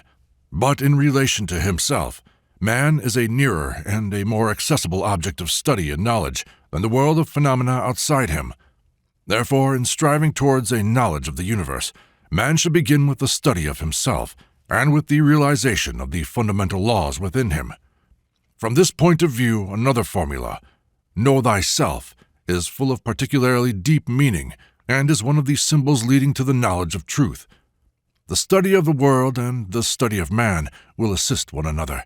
In studying the world and its laws, a man studies himself, and in studying himself he studies the world. In this sense, every symbol teaches us something about ourselves. The understanding of symbols can be approached in the following way. In studying the world of phenomena, a man first of all sees in everything the manifestation of two principles, one opposed to the other, which in conjunction or in opposition give one result or the other, that is, reflect the essential nature of the principles which have created them. This manifestation of the great laws of duality and trinity man sees simultaneously in the cosmos and in himself. But in relation to the cosmos he is merely a spectator, and moreover one who sees only the surface of phenomena which are moving in various directions, though seeming to him to move in one direction. But in relation to himself, his understanding of the laws of duality and trinity can express itself in a practical form. Namely, having understood these laws in himself, he can, so to speak, confine the manifestation of the laws of duality and trinity to the permanent line of struggle with himself on the way to self-knowledge. In this way he will introduce the line of will first into the circle of time, and afterwards into the circle of eternity, the accomplishing of which will create in him the great symbol known by the name of the Seal of Solomon. The transmission of the meaning of symbols to a man who has not reached an understanding of them in himself is impossible. This sounds like a paradox, but the meaning of a symbol and the disclosure of its essence can only be given to and can only be understood by one who, so to speak, already knows what is comprised in this symbol. And then a symbol becomes for him a synthesis of his knowledge and serves him for the expression and transmission of his knowledge, just as it served the man who constructed it. The more simple symbols, Figure 43, or the numbers 2, 3, 4, 5, 6, which express them, possess a definite meaning in relation to the inner development of man. They show different stages on the path of man's self-perfection and of the growth of his being. Man, in the normal state natural to him, is taken as a duality. He consists entirely of dualities or pairs of opposites. All man's sensations, impressions, feelings, thoughts are divided into positive and negative, useful and harmful, necessary and unnecessary, good and bad, pleasant and unpleasant. The work of centers proceeds under the sign of this division. Thoughts oppose feelings. Moving impulses oppose instinctive craving for quiet. This is the duality in which proceed all the perceptions, all the reactions, the whole life of man. Any man who observes himself, however little, can see this duality in himself. But this duality would seem to alternate. What is victor today is the vanquished tomorrow. What guides us today becomes secondary and subordinate tomorrow, and everything is equally mechanical, equally independent of will, and leads equally to no aim of any kind. The understanding of duality in oneself begins with the realization of mechanicalness and the realization of the difference between what is mechanical and what is conscious. This understanding must be preceded by the destruction of the self-deceit in which a man lives who considers even his most mechanical actions to be volitional and conscious, and himself to be single and whole. When self-deceit is destroyed, and a man begins to see the difference between the mechanical and the conscious in himself, there begins a struggle for the realization of consciousness in life, and for the subordination of the mechanical to the conscious. For this purpose, a man begins with endeavors to set a definite decision, coming from conscious motives, against mechanical processes proceeding according to the laws of duality. The creation of a permanent third principle is for man the transformation of the duality into the Trinity. Strengthening this decision and bringing it constantly and infallibly into all those events where formerly accidental neutralizing shocks used to act and give accidental results, gives a permanent line of results in time, and is the transformation of Trinity into quaternity. The next stage, the transformation of quaternity into quinternity, and the construction of the pentagram, has not one but many different meanings, even in relation to man. And of these is learned, first of all, one which is the most beyond doubt relating to the work of centers. The development of the human machine and the enrichment of being begins with a new and unaccustomed functioning of this machine. We know that a man has 5 centers: the thinking, the emotional, the moving, the instinctive, and the sex. The predominant development of any one center at the expense of the others produces an extremely one-sided type of man, incapable of further development.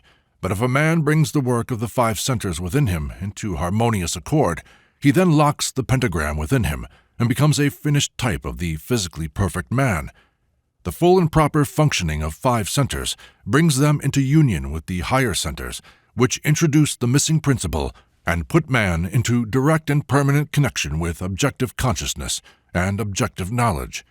And then man becomes the 6-pointed star, that is, by becoming locked within a circle of life independent and complete in himself, he becomes isolated from foreign influences or accidental shocks. He embodies in himself the seal of Solomon. In the present instance, the series of symbols given, 2, 3, 4, 5, and 6, is interpreted as applicable to one process. But even this interpretation is incomplete, because a symbol can never be fully interpreted. It can only be experienced, in the same way, for instance, as the idea of self-knowledge must be experienced. This same process of the harmonious development of man can be examined from the point of view of the law of octaves. The law of octaves gives another system of symbols. In the sense of the law of octaves, every completed process is a transition of the note do through a series of successive tones to the do of the next octave. The 7 fundamental tones of the octave express the law of 7. The addition to it of the do of the next octave, that is to say, the crowning of the process, gives the 8th step. The 7 fundamental tones together with the 2 intervals and additional shocks give 9 steps. By incorporating in it the do of the next octave, we have 10 steps. The last, the 10th step, is the end of the preceding and the beginning of the next cycle. In this way, the law of octaves and the process of development it expresses include the numbers 1 to 10.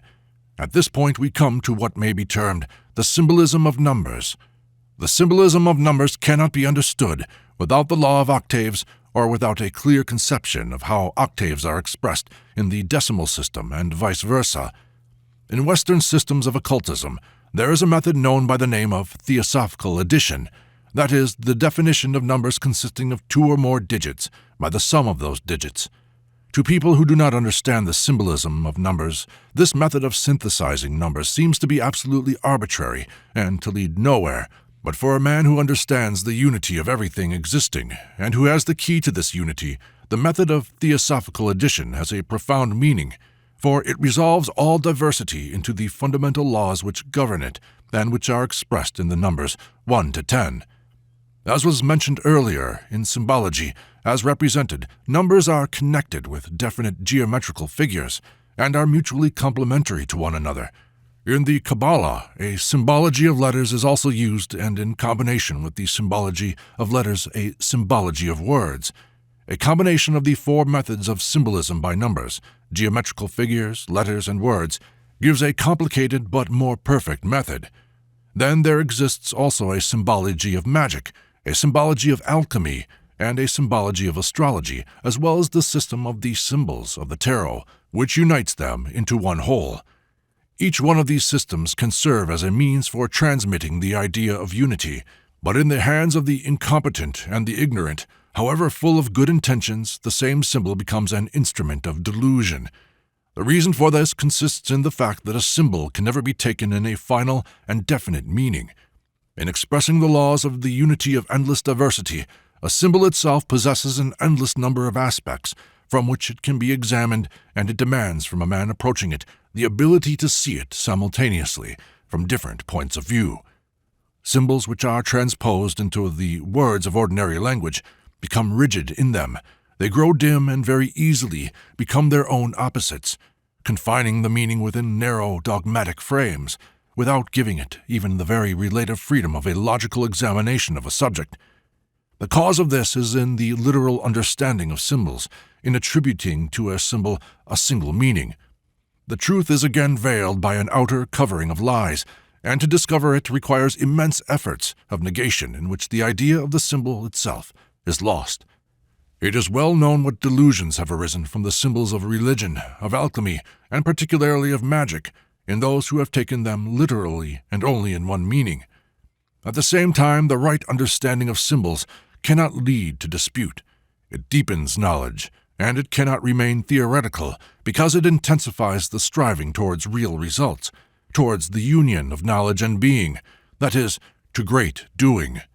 Pure knowledge cannot be transmitted, but by being expressed in symbols, it is covered by them as by a veil, although at the same time for those who desire and who know how to look, this veil becomes transparent.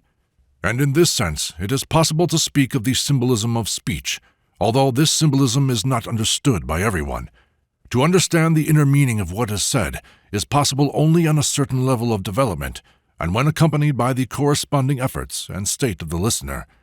But on hearing things which are new for him, instead of making efforts to understand them, a man begins to dispute them or refute them, maintaining against them an opinion which he considers to be right, and which, as a rule, has no relation whatever to them.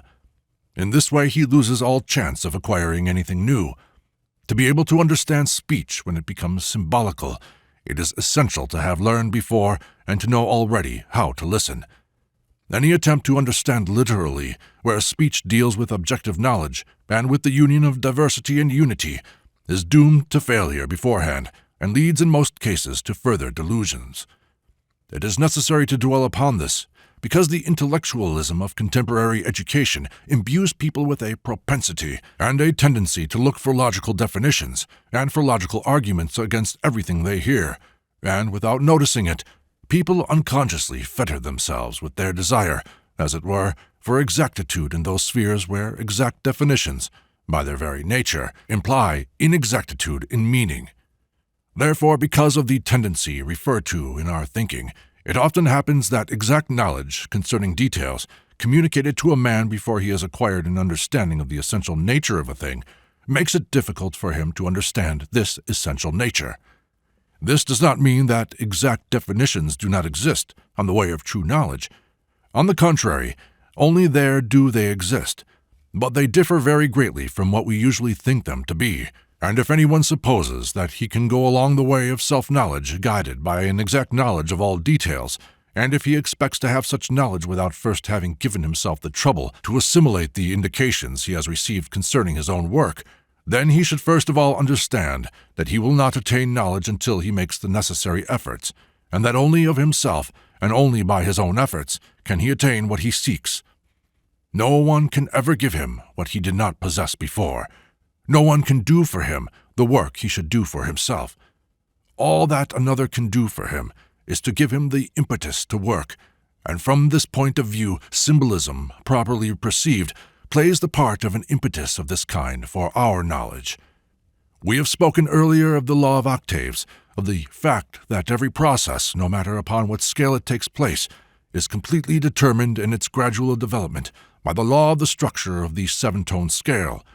In connection with this, it has been pointed out that every note, every tone, if taken on another scale, is again a whole octave. The intervals between mi and fa and between Si and Do, which cannot be filled by the intensity of the energy of the process in operation, and which require an outside shock, outside help, so to speak, connect by this very fact one process with other processes. From this it follows that the law of octaves connects all processes of the universe, and to one who knows the scale of the passage and the laws of the structure of the octave, it presents the possibility of an exact cognition of everything and every phenomenon in its essential nature, and of all its interrelations with phenomena and things connected with it. For uniting into one whole all knowledge connected with the law of the structure of the octave, there is a certain symbol which takes the form of a circle, divided into 9 parts with lines connecting the 9 points on the circumference in a certain order. Before passing on to the study of the symbol itself, it is essential to understand certain aspects of the teaching which makes use of this symbol, as well as the relation of this teaching to other systems which make use of these symbolical methods for the transmission of knowledge. In order to understand the interrelation of these teachings, it must always be remembered that the ways which lead to the cognition of unity approach it like the radii of a circle moving towards the center. The closer they come to the center, the closer they approach one another. As a result of this, the theoretical statements which form the basis of one line can sometimes be explained from the point of view of statements of another line, and vice versa. For this reason, it is sometimes possible to form a certain intermediate line between 2 adjacent lines. But in the absence of a complete knowledge and understanding of the fundamental lines, such intermediate ways may easily lead to a mixing of lines, to confusion and error. Of the principal lines, more or less known, 4 can be named. 1. The Hebraic. 2. The Egyptian. 3. The Persian. 4. The Hindu. Moreover, of the last we know only its philosophy, and of the first 3 parts of their theory. In addition to these, there are 2 lines known in Europe, namely Theosophy and so-called Western Occultism, which have resulted from a mixture of the fundamental lines. Both lines bear in themselves grains of truth, but neither of them possesses full knowledge, and therefore attempts to bring them to practical realization give only negative results. The teaching whose theory is here being set out is completely self-supporting and independent of other lines, and it has been completely unknown up to the present time. Like other lines, it makes use of the symbolical method, and one of its principal symbols is the figure which has been mentioned, that is, the circle divided into 9 parts. This symbol takes the following form. Figure 44. The circle is divided into 9 equal parts. 6 points are connected by a figure which is symmetrical in relation to a diameter, passing through the uppermost point of the divisions of the circumference.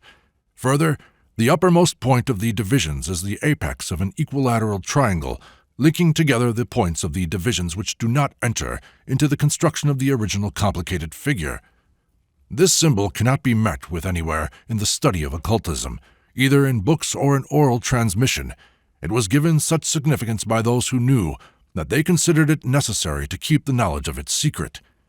Only some hints and partial representations of it can be met with in literature. Thus it is possible to meet with a drawing of it like this, Figure 45, and another like this, Figure 46. The symbol, which takes the form of a circle divided into 9 parts with lines connecting them together, expresses the law of 7 in its union with the law of 3. The octave possesses 7 tones, and the 8th is a repetition of the first. Together with the 2 additional shocks, which fill the intervals Mi, Fa, and Si, Do, there are 9 elements.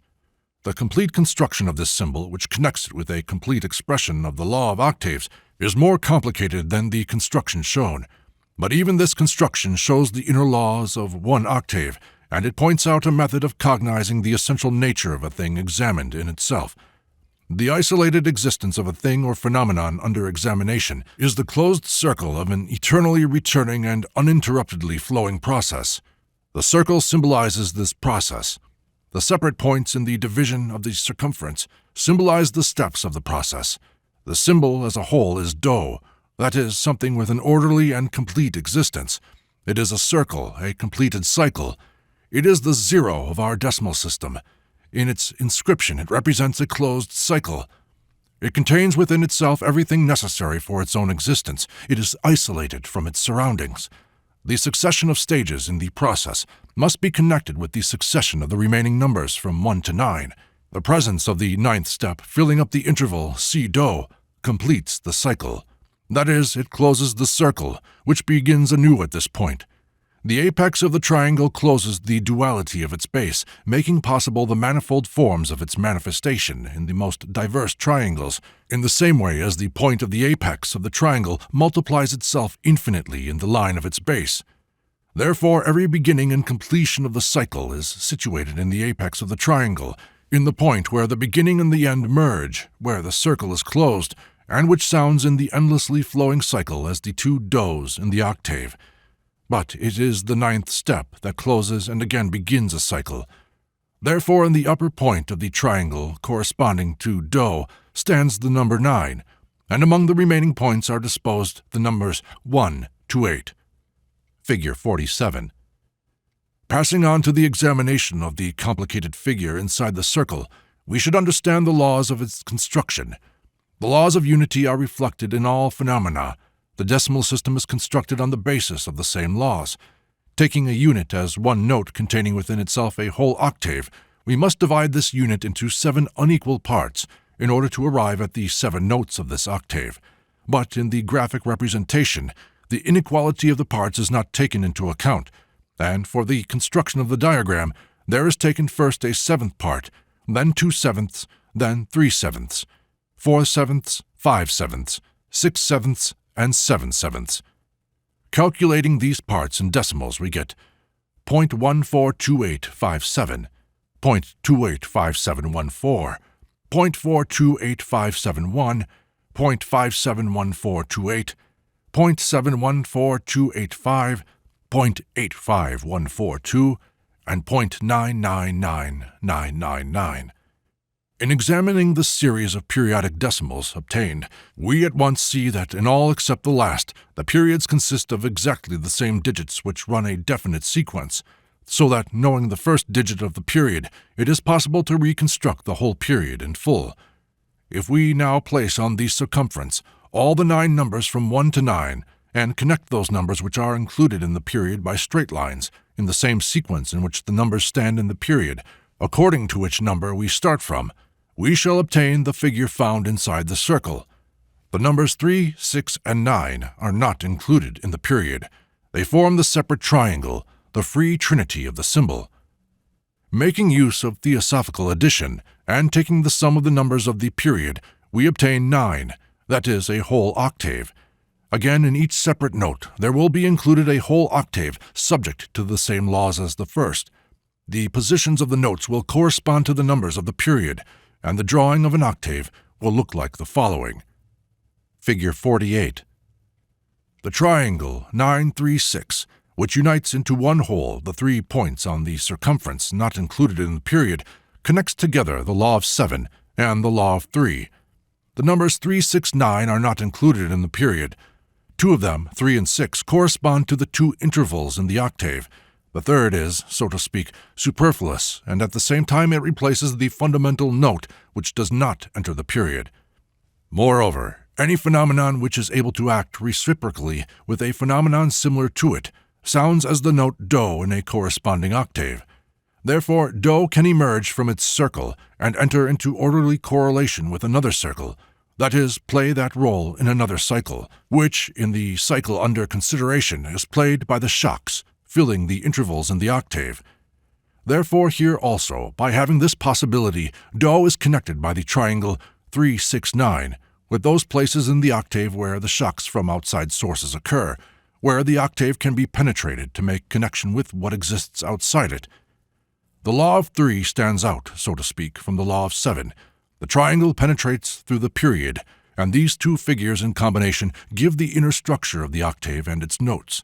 At this point in our reasoning, it would be entirely right to raise the question, why is one of the intervals which is designated by the number 3 found in its right place between the notes Mi and Fa, and the other, which is designated by the number 6, found between Sol and La, when its right place is between Si and Do?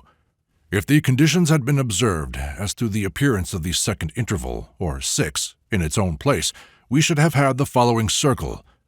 Figure 49. and the 9 elements of the closed cycle would have been grouped symmetrically together in the following way. Figure 50. The distribution we do get, Figure 51. can only give the following grouping. Figure 52. That is, in one case, X between mi and fa, and in the other between sol and la, where it is not necessary.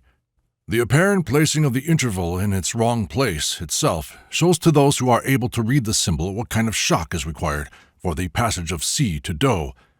In order to understand this, it is essential to recollect what has been said about the role of shocks in the process of proceeding in man and in the universe. When we examine the application of the law of octaves to the cosmos, then the step Sun-Earth was represented in this way. Figure 53. In relation to the 3 octaves of radiation, it was pointed out that the passage of do to si, the filling of the interval, takes place within the organism of the Sun. It was pointed out in the cosmic octave in relation to the interval do-si that this passage is accomplished by the will of the Absolute.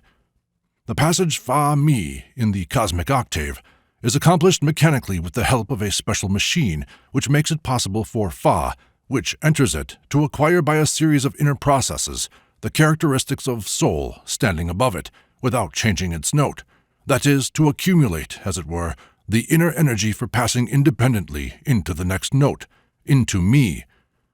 Exactly the same relationship is repeated in all completed processes. In examining the processes of nutrition in the human organism and the transformation of the substances taken into the organism, we find in these processes exactly the same intervals and shocks. As we pointed out before, man takes in 3 kinds of food. Each one of them is the beginning of a new octave. The second octave, that is, the air octave, joins up with the first, that is, the octave of food and drink, at the point where the first octave comes to a stop in its development at the note mi, and the third octave joins up with the second at the point where the second octave comes to a stop in its development at the note mi. But it must be understood that, just as in many chemical processes, only definite quantities of substances, exactly determined by nature, give compounds of the required quality, so in the human organism the 3 kinds of food must be mixed in definite proportions. The final substance in the process of the food octave is the substance C, hydrogen-12 in the 3rd scale, which needs an additional shock in order to pass into a new dough. But as 3 octaves have taken part in the production of this substance, their influence is also reflected in the final result by determining its quality. The quality and quantity can be regulated by regulating the 3 kinds of food received by the organism. Only in the presence of a full and harmonious conformity between all 3 kinds of food, by a strengthening or weakening of the different parts of the process, is the required result obtained. But it is essential to remember that no arbitrary attempts to regulate food, in the literal sense of the word, or breathing, can lead to the desired end, unless one knows exactly what one is doing and why, and what kind of result it will give. And furthermore, even if a man were to succeed in regulating 2 components of the process, food and breathing, again, this would not be enough, because it is still more important to know how to regulate the food of the 3rd story, impressions. Therefore, before even thinking of influencing practically the inner processes, it is essential to understand the exact mutual relationship of the processes entering the organism, the nature of the possible shocks, and the laws governing the transition of notes. These laws are everywhere the same. In studying man, we study the cosmos. In studying the cosmos, we study man. The cosmic octave, absolute moon, has, according to the law of 3, been broken into 3 subordinate octaves.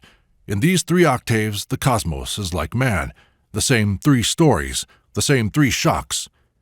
Where in the cosmic octaves of radiation, the place of the interval fa-mi appears, in the diagram are marked the machines, which are found there in the same way as in the human body.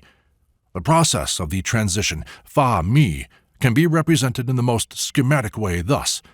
The cosmic fa enters this machine like the food of the lower story, and begins its cycle of changes. Therefore, in the beginning, it sounds in the machine as do. The substance soul of the cosmic octave serves as the substance which enters the middle story, like the air in breathing, which helps the note fa inside the machine to pass into the note mi. This soul, on entering the machine, also sounds as do. The matter which has now been obtained is joined in the upper story by the substance of the cosmic La, which enters the upper story of the machine, also as do. As we see from this, the following notes, La, Sol, Fa, serve as food for the machine. In the order of their succession, according to the law of three, La will be the active element, Sol the neutralizing, and Fa the passive. The active principle, reacting with the passive, that is, becoming connected with it by the help of the neutralizing principle, gives a certain definite result. This is represented symbolically thus. Figure 55. This symbol points out that the substance Fa, in being mixed with the substance La, gives as a result the substance Sol. And as this process proceeds in the octave, developing as it were inside the note Fa, it is therefore possible to say that Fa, without changing its pitch, acquires the properties of Sol. All that has been said about the octaves of radiation and about the food octaves in the human organism has a direct connection with the symbol consisting of a circle divided into 9 parts. This symbol, as the expression of a perfect synthesis, contains within itself all the elements of the laws it represents, and from it can be extracted, and by itself transmitted, everything that is connected with these octaves, and much else besides. G returned to the Enneagram many times and in various connections. Each completed whole, each cosmos, each organism, each plant is an Enneagram, he said. But not each of these Enneagrams has an inner triangle. The inner triangle stands for the presence of higher elements, according to the scale of hydrogens, in a given organism. This inner triangle is possessed by such plants, for example, as hemp, poppy, hops, tea, coffee, tobacco, and many other plants which play a definite role in the life of man. The study of these plants can reveal much for us in regard to the Enneagram. Speaking in general, it must be understood that the Enneagram is a universal symbol. All knowledge can be included in the Enneagram, and with the help of the Enneagram, it can be interpreted. And in this connection, only what a man is able to put into the Enneagram does he actually know, that is, understand. What he cannot put into the Enneagram he does not understand. For the man who is able to make use of it, the Enneagram makes books and libraries entirely unnecessary. Everything can be included and read in the Enneagram. A man may be quite alone in the desert, and he can trace the Enneagram in the sand, and in it read the eternal laws of the universe. And every time he can learn something new, something he did not know before. If 2 men who have been in different schools meet, they will draw the Enneagram, and with its help they will be able at once to establish which of them knows more, and which, consequently, stands upon which step, that is to say, which is the elder, which is the teacher, and which the pupil. The Enneagram is the fundamental hieroglyph of a universal language, which has as many different meanings as there are levels of men. The Enneagram is perpetual motion, the same perpetual motion that men have sought since the remotest antiquity, and could never find. And it is clear why they could not find perpetual motion. They sought outside themselves that which was within them, and they attempted to construct perpetual motion as a machine is constructed, whereas real perpetual motion is a part of another perpetual motion and cannot be created apart from it. The Enneagram is a schematic diagram of perpetual motion, that is, of a machine of eternal movement. But of course it is necessary to know how to read this diagram. The understanding of this symbol and the ability to make use of it give man very great power. It is perpetual motion, and it is also the philosopher's stone of the alchemists. The knowledge of the Enneagram has for a very long time been preserved in secret, and if it is now, so to speak, made available to all, it is only in an incomplete and theoretical form, of which nobody can make any practical use, without instruction from a man who knows. In order to understand the Enneagram, it must be thought of as in motion, as moving. A motionless Enneagram is a dead symbol. The living symbol is in motion. Much later, it was in the year 1922, when G organized his institute in France, and when his pupils were studying dances and dervish exercises, G showed them exercises connected with the movement of the Enneagram. On the floor of the hall where the exercises took place, a large Enneagram was drawn, and the pupils who took part in the exercises stood on the spots marked by the numbers 1 to 9. Then they began to move in the direction of the numbers of the period in a very interesting movement, turning round one another at the points of meeting, that is, at the points where the lines intersect in the Enneagram. G said at that time that exercises of moving according to the Enneagram would occupy an important place in his ballet, The Struggle of the Magicians. And he said also that, without taking part in these exercises, without occupying some kind of place in them, it was almost impossible to understand the Enneagram. "It is possible to experience the Enneagram by movement," he said. "The rhythm itself of these movements would suggest the necessary ideas and maintain the necessary tension. Without them, it is not possible to feel what is most important." There was yet another drawing of the Enneagram, which was made under his direction in Constantinople in the year 1920. In this drawing inside the Enneagram were shown the 4 beasts of the apocalypse: the bull, the lion, the man, and the eagle, and with them a dove. These additional symbols were connected with centers. In connection with talks about the meaning of the Enneagram as a universal symbol, G again spoke of the existence of a universal philosophical language. "Men have tried for a long time to invent a universal language," he said, "and in this instance, as in many others, they seek something which has long since been found and try to think of and invent something which has been known and in existence a long time. I said before that there exist not 1 but 3 universal languages. To speak more exactly, 3 degrees. The first degree of this language already makes it possible for people to express their own thoughts and to understand the thoughts of others in relation to things concerning which ordinary language is powerless." In what relation do these languages stand to art? Someone asked. And does not art itself represent that philosophical language which others seek intellectually? "I do not know of which art you speak," said G. "There is art and art. You have doubtless noticed that during our lectures and talks, I have often been asked various questions by those present relating to art, but I have always avoided talks on this subject. This was because I consider all ordinary talks about art as absolutely meaningless. People speak of one thing while they imply something quite different, and they have no idea whatever they are implying. At the same time, it is quite useless to try to explain the real relationship of things to a man who does not know the ABC about himself, that is to say, about man. We have talked together now for some time, and by now you ought to know this ABC, so that I can perhaps talk to you now even about art. You must first of all remember that there are 2 kinds of art, one quite different from the other: objective art and subjective art. All that you know, all that you call art, is subjective art. That is, something that I do not call art at all because it is only objective art that I call art. To define what I call objective art is difficult, first of all because you ascribe to subjective art the characteristics of objective art, and secondly because when you happen upon objective works of art, you take them as being on the same level as subjective works of art. I will try to make my idea clear. You say, an artist creates. I say this only in connection with objective art. In relation to subjective art, I say that with him it is created.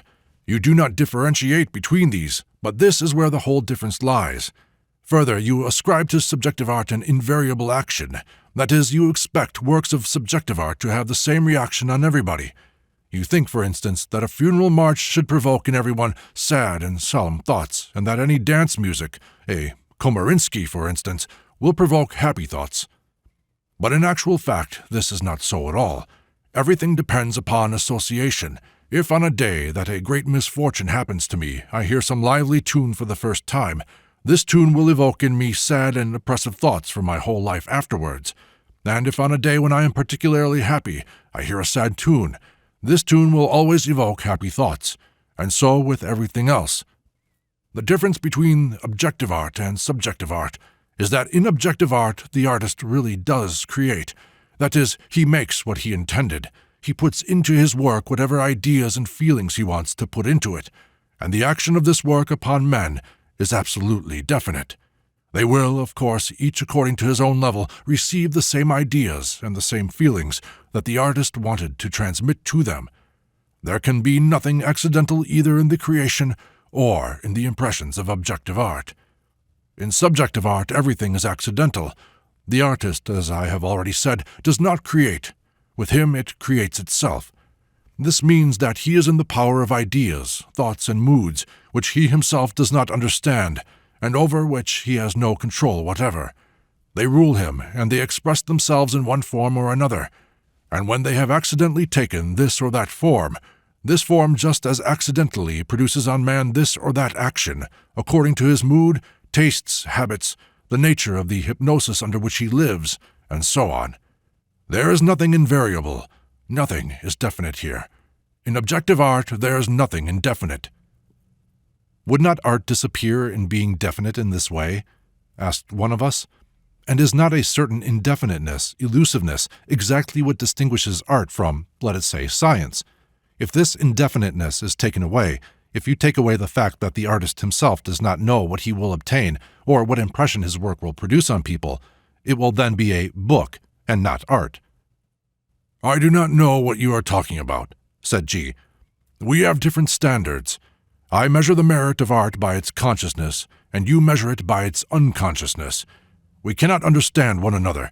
A work of objective art ought to be a book, as you call it. The only difference is that the artist transmits his ideas not directly through words or signs or hieroglyphs, but through certain feelings which he excites consciously and in an orderly way, knowing what he is doing and why he does it. Legends, said one of those present, have been preserved of statues of gods in ancient Greek temples. For example, the statue of Zeus at Olympia, which produced upon everybody a definite and always identical impression. Quite true, said G, and even the fact that such stories exist shows that people understood that the difference between real and unreal art lay precisely in this, an invariable or else an accidental action. Can you not indicate other works of objective art? Is there anything that it is possible to call objective in contemporary art? When was the last objective work of art created? Nearly everyone present began to put these and similar questions to G. Before speaking of this, said G, principles must be understood. If you grasp the principles, you will be able to understand these questions yourselves. But if you do not grasp them, nothing that I may say will explain anything to you. It was exactly about this that it was said.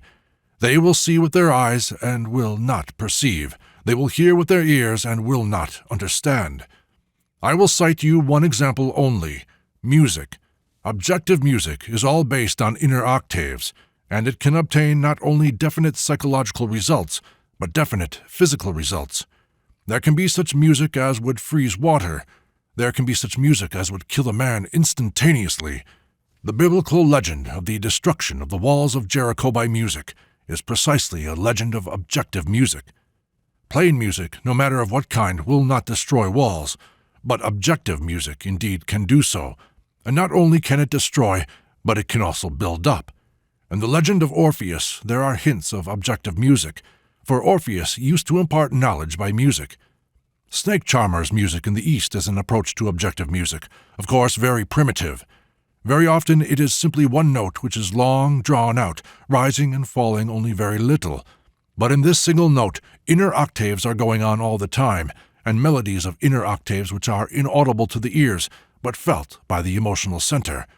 And the snake hears this music, or, more strictly speaking, he feels it and he obeys it. The same music, only a little more complicated, and men would obey it. So you see that art is not merely a language, but something much bigger.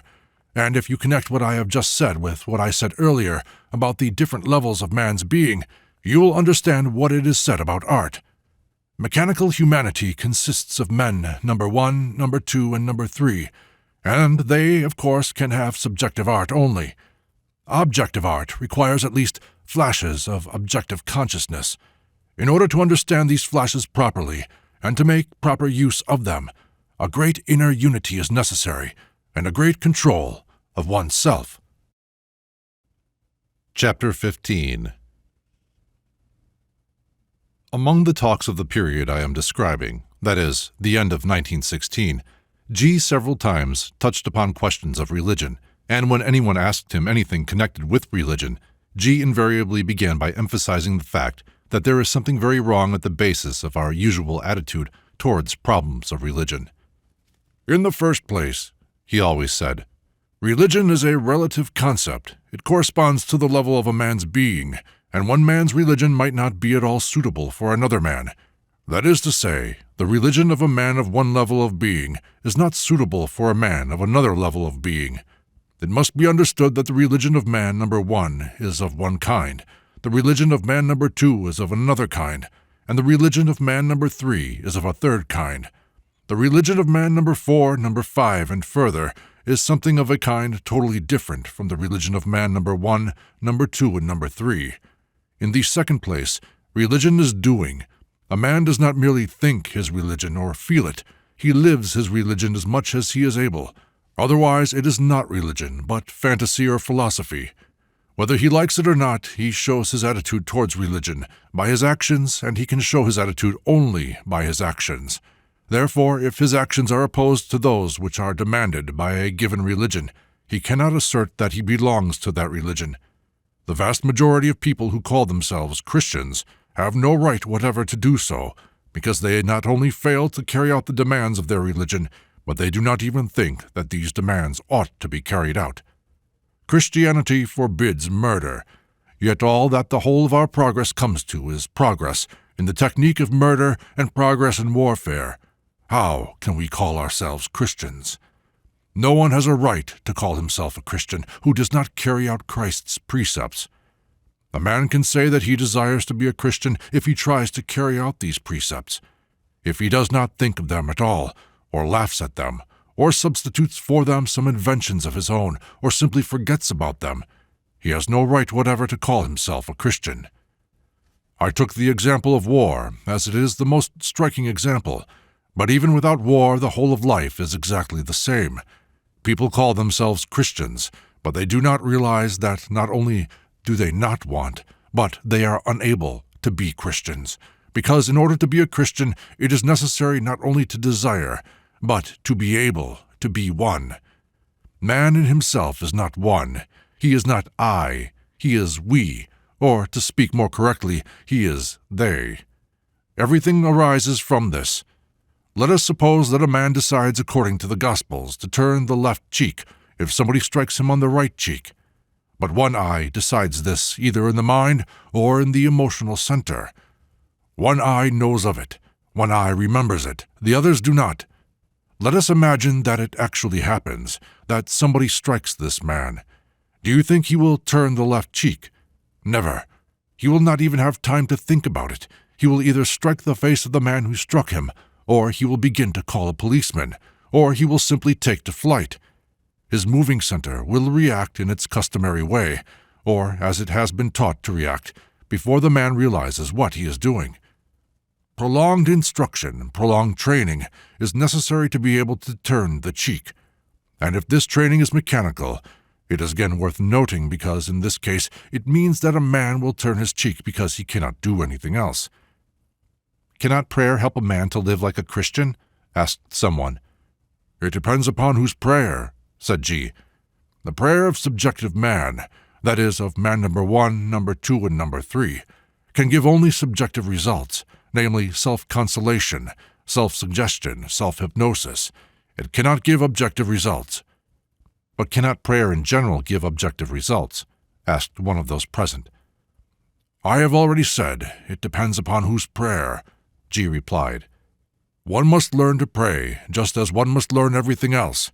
Whoever knows how to pray and is able to concentrate in the proper way, his prayer can give results, but it must be understood that there are different prayers, and that their results are different. This is known even from ordinary divine service, that when we speak of prayer or of the results of prayer, we always imply one kind of prayer, petition, or we think that petition can be united with all other kinds of prayer. This is, of course, not true. Most prayers have nothing in common with petitions. I speak of ancient prayers. Many of them are much older than Christianity. These prayers are, so to speak, recapitulations. By repeating them aloud or to himself, a man endeavors to experience what is in them, their whole content, with his mind and his feeling. And a man can always make new prayers for himself. For example, a man says, I want to be serious. But the whole point is in how he says it. If he repeats it even 10,000 times a day and is thinking of how soon he will finish and what will there be for dinner and the like, then it is not a prayer, but simply self-deceit. But it can become a prayer if a man recites the prayer in this way. He says, I, and tries at the same time to think of everything he knows about I. It does not exist. There is no single I. There is a multitude of petty, clamorous, quarrelsome I's. But he wants to be one I, the master. He recalls the carriage, the horse, the driver, and the master. I is the master. Want. He thinks of the meaning of I, want. Is he able to want? With him it wants, or it does not want, all the time. But to this it wants, and it does not want. He strives to oppose his own I want, which is connected with the aims of work on himself, that is, to introduce the third force into the customary combination of the two forces, it wants and it does not want. To be, the man thinks of what to be, what being means. The being of a mechanical man with whom everything happens. The being of a man who can do. It is possible to be in different ways. He wants to be, not merely in the sense of existence, but in the sense of greatness and power. The words to be acquire weight, a new meaning for him. Serious. The man thinks what it means to be serious. How he answers himself is very important. If he understands what this means, if he defines correctly for himself what it means to be serious, and feel that he truly desires it, then his prayer can give a result in the sense that strength can be added to him, that he will more often notice when he is not serious, that he will overcome himself more easily, make himself be serious. In exactly the same way a man can pray, I want to remember myself. To remember. What does to remember mean? The man must think about memory. How little he remembers, how often he forgets what he has decided, what he has seen, what he knows. His whole life would be different if he could remember. All ills come because he does not remember. Myself. Again, he returns to himself. Which self does he want to remember? Is it worthwhile remembering the whole of himself? How can he distinguish what he wants to remember? The idea of work. How can he connect himself with the idea of work? And so on and so on. In Christian worship there are very many prayers exactly like this, where it is necessary to reflect upon each word, but they lose all sense and all meaning when they are repeated or sung mechanically. Take the ordinary God, have mercy upon me. What does it mean? A man is appealing to God. He should think a little. He should make a comparison and ask himself what God is and what he is. Then he is asking God to have mercy upon him. But for this, God must first of all think of him, take notice of him. But is it worthwhile taking notice of him? What is there in him that is worth thinking about? And who is to think about him? God himself. You see, all these thoughts, and yet many others, should pass through his mind when he utters this simple prayer. And then it is precisely these thoughts which could do for him what he asks God to do. But what can he be thinking of, and what result can a prayer give, if he merely repeats like a parrot, God have mercy, God have mercy, God have mercy? You know yourselves that this can give no result whatever. Generally speaking, we know very little about Christianity and the form of Christian worship. We know nothing at all of the history and origin of a number of things. For instance, the church, the temple in which gather the faithful and in which services are carried out according to special rites. Where was this taken from? Many people do not think about this at all. Many people think that the outward form of worship, the rites, the singing of canticles, and so on, were invented by the fathers of the church. Others think that this outward form has been taken partly from pagan religions and partly from the Hebrews. But all of this is untrue. The question of the origin of the Christian church, that is, of the Christian temple, is much more interesting than we think. To begin with, the church and worship, in the form which they took in the first centuries of Christianity, could not have been borrowed from paganism, because there was nothing like it either in the Greek or Roman cults, or in Judaism. The Jewish synagogue, the Jewish temple, Greek and Roman temples of various gods, were something quite different from the Christian church, which made its appearance in the 1st and 2nd centuries. The Christian church is a school, concerning which people have forgotten that it is a school. Imagine a school where the teachers give lectures and perform explanatory demonstrations without knowing that these are lectures and demonstrations, and where the pupils, or simply the people who come to the school, take these lectures and demonstrations for ceremonies, or rites, or sacraments, such as magic. This would approximate to the Christian church of our times. The Christian church, the Christian form of worship, was not invented by the fathers of the church. It was all taken in a ready-made form from Egypt, only not from the Egypt that we know, but from one which we do not know. This Egypt was in the same place as the other, but it existed much earlier.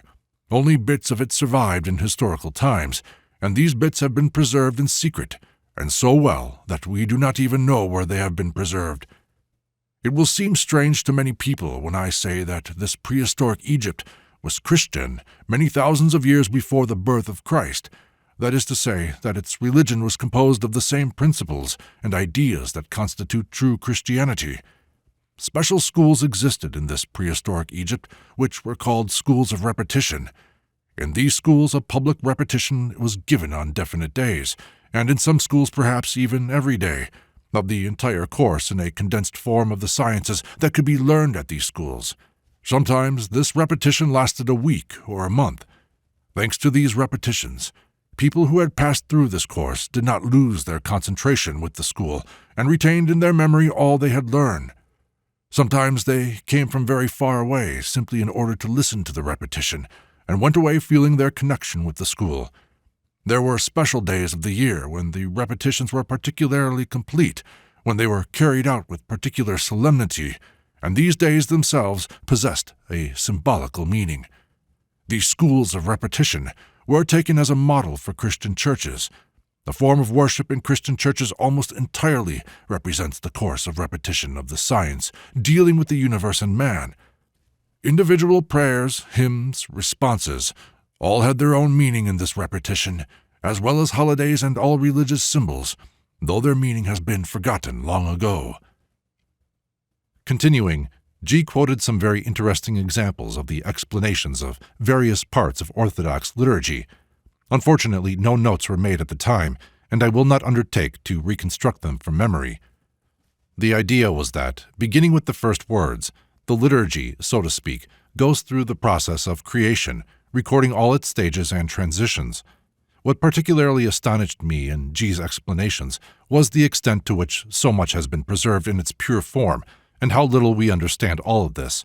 His explanations differed very greatly from the usual theological and even from mystical interpretations, and the principal difference was that he did away with a great many allegories. I mean to say that it became obvious from his explanations that we take many things for allegories in which there is no allegory whatever, and which ought to be understood much more simply and psychologically. What he said before about the Last Supper serves as a good example of this. Every ceremony or rite has a value if it is performed without alteration, he said. A ceremony is a book in which a great deal is written. Anyone who understands can read it. One rite often contains more than 100 books. Indicating what had been preserved up to our time, G, at the same time, pointed out what had been lost and forgotten. He spoke of sacred dances which accompanied the services in the temples of repetition, and which were not included in the Christian form of worship. He also spoke of various exercises and of special postures for different prayers, that is, for different kinds of meditation, about acquiring control over the breathing, and of the necessity of being able to tense or relax any group of muscles, or the muscles of the whole body at will, and about many other things having relation, so to speak, to the technique of religion. On one occasion, in connection with the description of exercises in concentration and bringing the attention from one part of the body to another, G asked, "When you pronounce the word I aloud, have you noticed where this word sounds in you?" We did not at once understand what he meant, but we very soon began to notice that when pronouncing the word I, some of us definitely felt as if this word sounded in the head, others felt it in the chest, and others over the head, outside the body. I must mention here that personally, I was entirely unable to evoke this sensation in myself, and that I have to rely on others. G listened to all these remarks, and said that there was an exercise connected with this which, according to him, had been preserved up to our time in the monasteries of Mount Athos. A monk kneels or stands in a certain position, and lifting his arms, which are bent at the elbows, he says ego aloud and drawn out, while listening at the same time where the word ego sounds.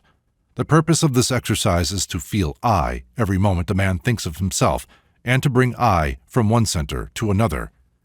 G many times pointed out the necessity of studying this forgotten technique, as well as the impossibility of attaining results of any kind on the way of religion without it, accepting purely subjective results.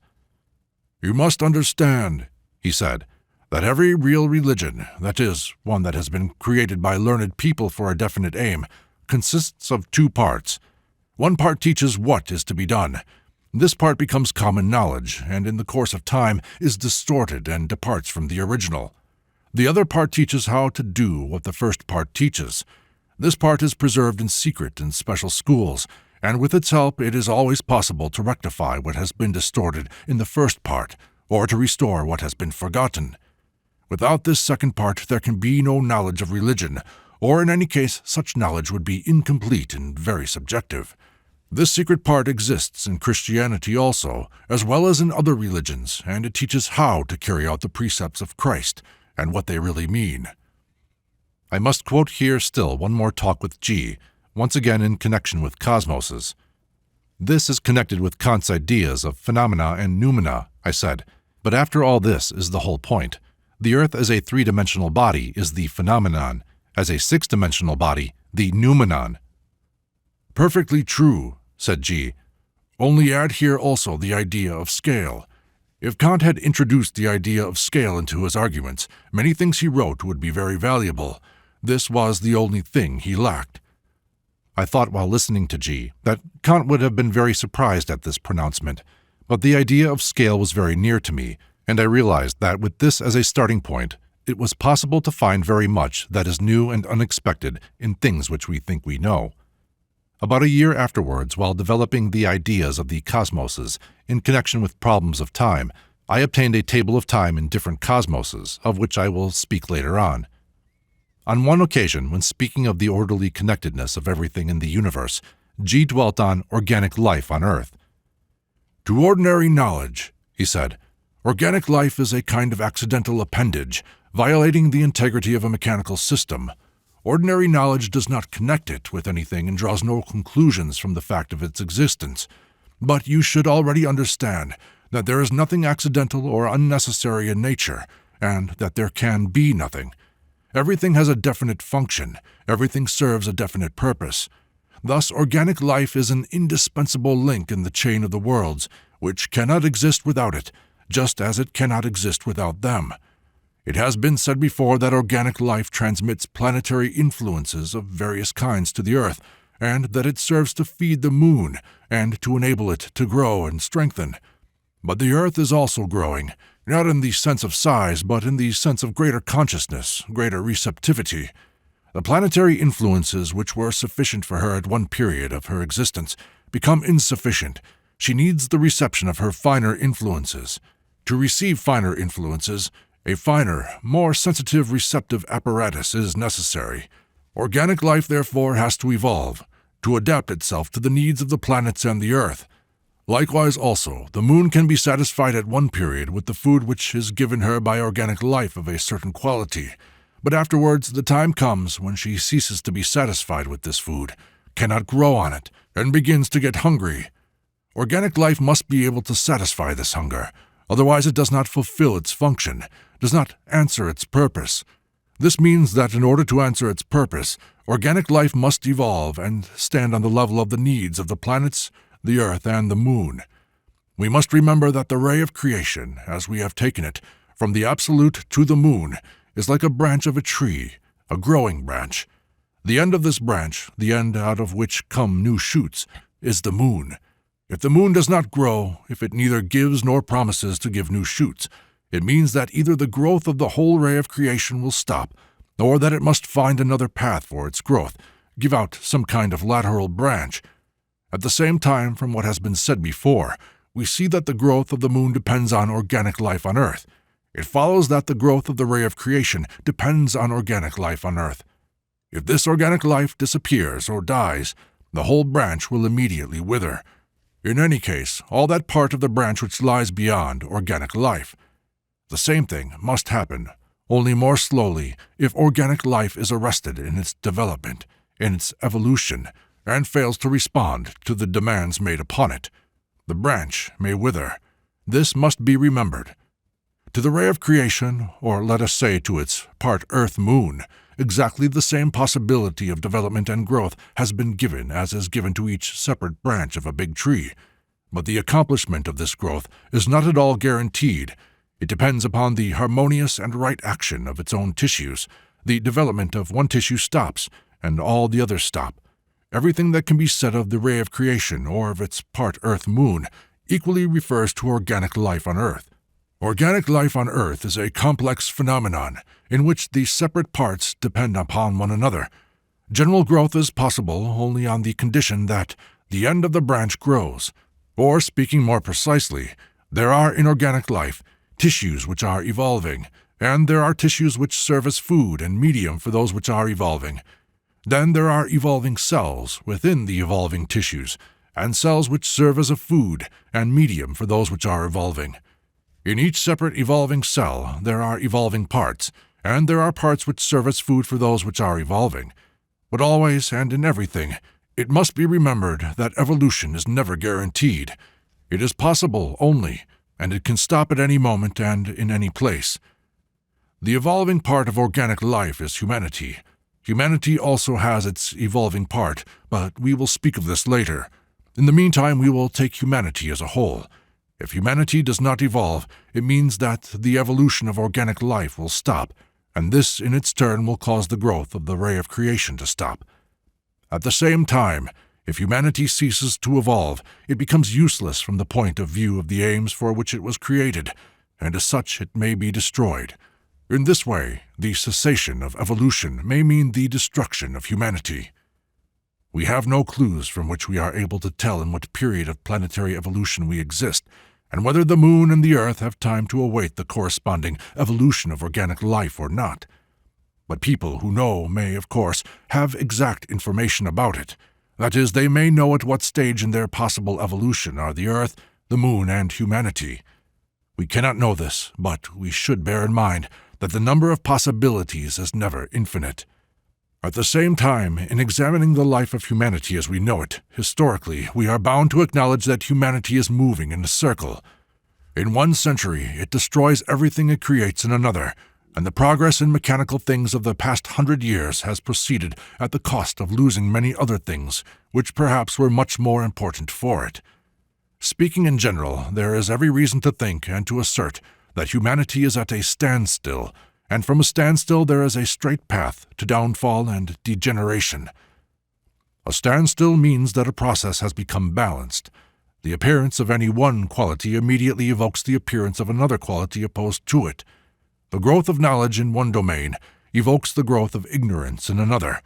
Refinement on the one hand evokes vulgarity on the other. Freedom in one connection evokes slavery in another. The disappearance of some superstitions evokes the appearance and the growth of others, and so on. Now, if we recall the law of octaves, we shall see that a balanced process proceeding in a certain way cannot be changed at any moment it is desired. It can be changed and set on a new path only in certain crossroads. In between the crossroads, nothing can be done. At the same time, if a process passes by a crossroad and nothing happens, nothing is done. Then nothing can be done afterwards, and the process will continue and develop according to mechanical laws. And even if people taking part in this process foresee the inevitable destruction of everything, they will be unable to do anything. I repeat that something can be done only at certain moments, which I have just called crossroads, and which in octaves we have called the intervals, mi, fa, and si, do. Of course, there are very many people who consider that the life of humanity is not proceeding in the way in which, according to their views, it ought to go, and they invent various theories which, in their opinion, ought to change the whole life of humanity. One invents one theory, another immediately invents a contradictory theory, and both expect everyone to believe them, and many people indeed do believe either one or the other. Life naturally takes its own course, but people do not stop believing in their own or other people's theories, and they believe that it is possible to do something. All these theories are certainly quite fantastic, chiefly because they do not take into account the most important thing, namely the subordinate part which humanity and organic life play in the world process. Intellectual theories put a man in the center of everything, Everything exists for him: the sun, the stars, the moon, the earth. They even forget man's relative size, his nothingness, his transient existence, and other tilings. They assert that a man, if he wishes, is able to change his whole life, that is, to organize his life on rational principles. And all the time, new theories appear, evoking in their turn opposing theories. And all these theories and the struggle between them undoubtedly constitute one of the forces which keep humanity in the state in which it is at present. Besides, all these theories for general welfare and general equality are not only unrealizable, but they will be fatal if they were realized. Everything in nature has its aim and its purpose, both the inequality of man and his suffering. To destroy inequality would mean destroying the possibility of evolution. To destroy suffering would mean first destroying a whole series of perceptions for which man exists, and second, the destruction of the shock, that is to say, the force which alone can change his situation. And thus it is with all intellectual theories. The process of evolution, of that evolution which is possible for humanity as a whole, is completely analogous to the process of evolution possible for the individual man, and it begins with the same thing, namely a certain group of cells gradually becoming conscious. Then it attracts to itself other cells, subordinates others, and gradually makes the whole organism serve its aim, and not merely eat, drink, and sleep. This is evolution, and there can be no other kind of evolution. In humanity as an individual man, everything begins with the formation of a conscious nucleus. All the mechanical forces of life fight against the formation of this conscious nucleus in humanity, in just the same way as all mechanical habits, tastes, and weaknesses fight against conscious self-remembering in man. Can it be said that there is a conscious force which fights against the evolution of humanity? I asked. From a certain point of view, it can be said, said G. I am putting this on record because it would seem to contradict what he said before, namely that there are only two forces struggling in the world, consciousness and mechanicalness. Where can this force come from? I asked. It would take a long time to explain, said G, and it cannot have a practical significance for us at the present moment. There are two processes which are sometimes called involutionary and evolutionary. The difference between them is the following. An involutionary process begins consciously in the absolute, but at the next step it already becomes mechanical, and it becomes more and more mechanical as it develops.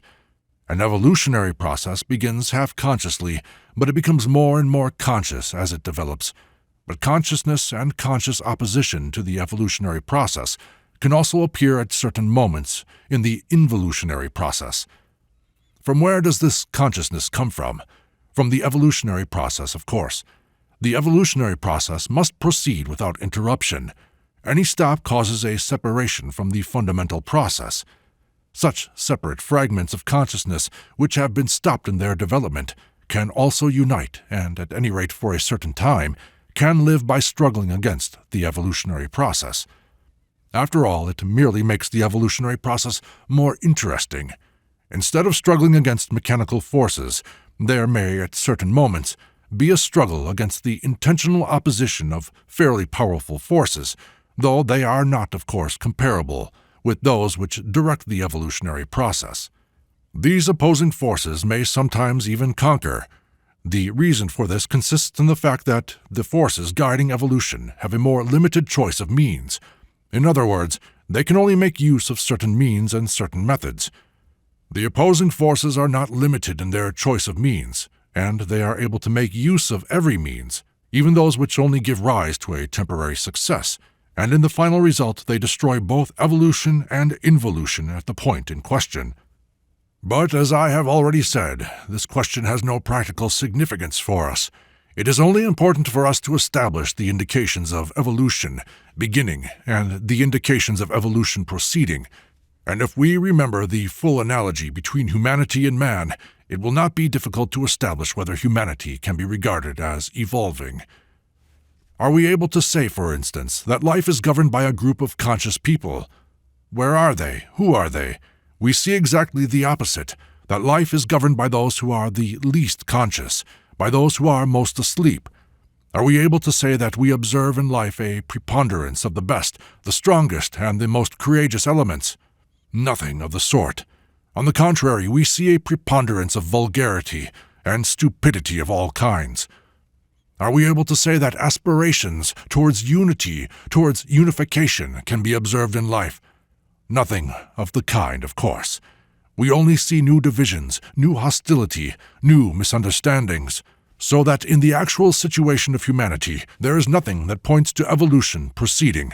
On the contrary, when we compare humanity with a man, we quite clearly see a growth of personality at the cost of essence, that is, a growth of the artificial, the unreal, and what is foreign, at the cost of the natural, the real, and what is one's own. Together with this, we see a growth of automatism. Contemporary culture requires automatons, and people are undoubtedly losing their acquired habits of independence and turning into automatons, into parts of machines. It is impossible to say where is the end of all this, and where the way out, or whether there is an end and a way out. One thing alone is certain, that man's slavery grows and increases.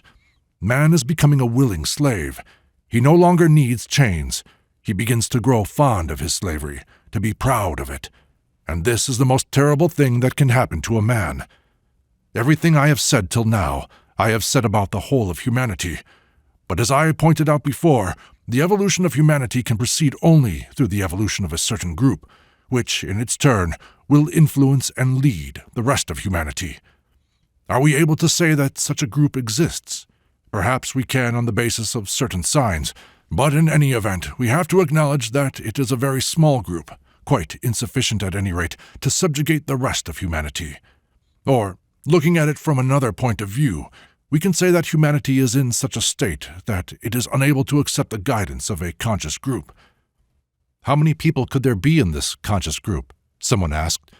Only they themselves know this, said G. Does it mean that they all know each other? Asked the same person again. How could it be otherwise? Asked G. Imagine that there are 2 or 3 people who are awake in the midst of a multitude of sleeping people. They will certainly know each other, but those who are asleep cannot know them. How many are they? We do not know, and we cannot know until we become like them. It has been clearly said before that each man can only see on the level of his own being. But 200 conscious people, if they existed and if they found it necessary and legitimate, could change the whole of life on the earth. But either there are not enough of them, or they do not want to, or perhaps the time has not yet come, or perhaps other people are sleeping too soundly. We have approached the problems of esotericism. It was pointed out before when we spoke about the history of humanity that the life of humanity to which we belong is governed by forces proceeding from 2 different sources. First, planetary influences which act entirely mechanically and are received by the human masses, as well as by individual people quite involuntarily and unconsciously. And then, influences proceeding from inner circles of humanity, whose existence and significance the vast majority of people do not suspect any more than they suspect planetary influences.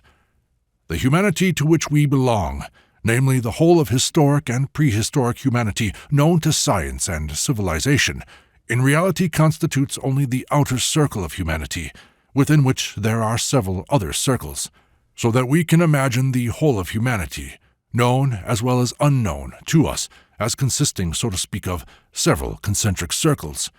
The inner circle is called the esoteric. This circle consists of people who have attained the highest development possible for man, each one of whom possesses individuality in their fullest degree, that is to say, an indivisible I, all forms of consciousness possible for man, full control over these states of consciousness, the whole of knowledge possible for man, and a free and independent will. They cannot perform actions opposed to their understanding, or have an understanding which is not expressed by actions. At the same time, there can be no discords among them, no differences of understanding. Therefore, their activity is entirely coordinated, and leads to one common aim without any kind of compulsion, because it is based upon a common and identical understanding. The next circle is called the mesoteric, that is to say, the middle. People who belong to this circle possess all the qualities possessed by the members of the esoteric circle, with the sole difference that their knowledge is of a more theoretical character. This refers, of course, to knowledge of a cosmic character. They know and understand many things which have not yet found expression in their actions. They know more than they do, but their understanding is precisely as exact as, and therefore precisely identical with, the understanding of the people of the esoteric circle. Between them there can be no discord, there can be no misunderstanding.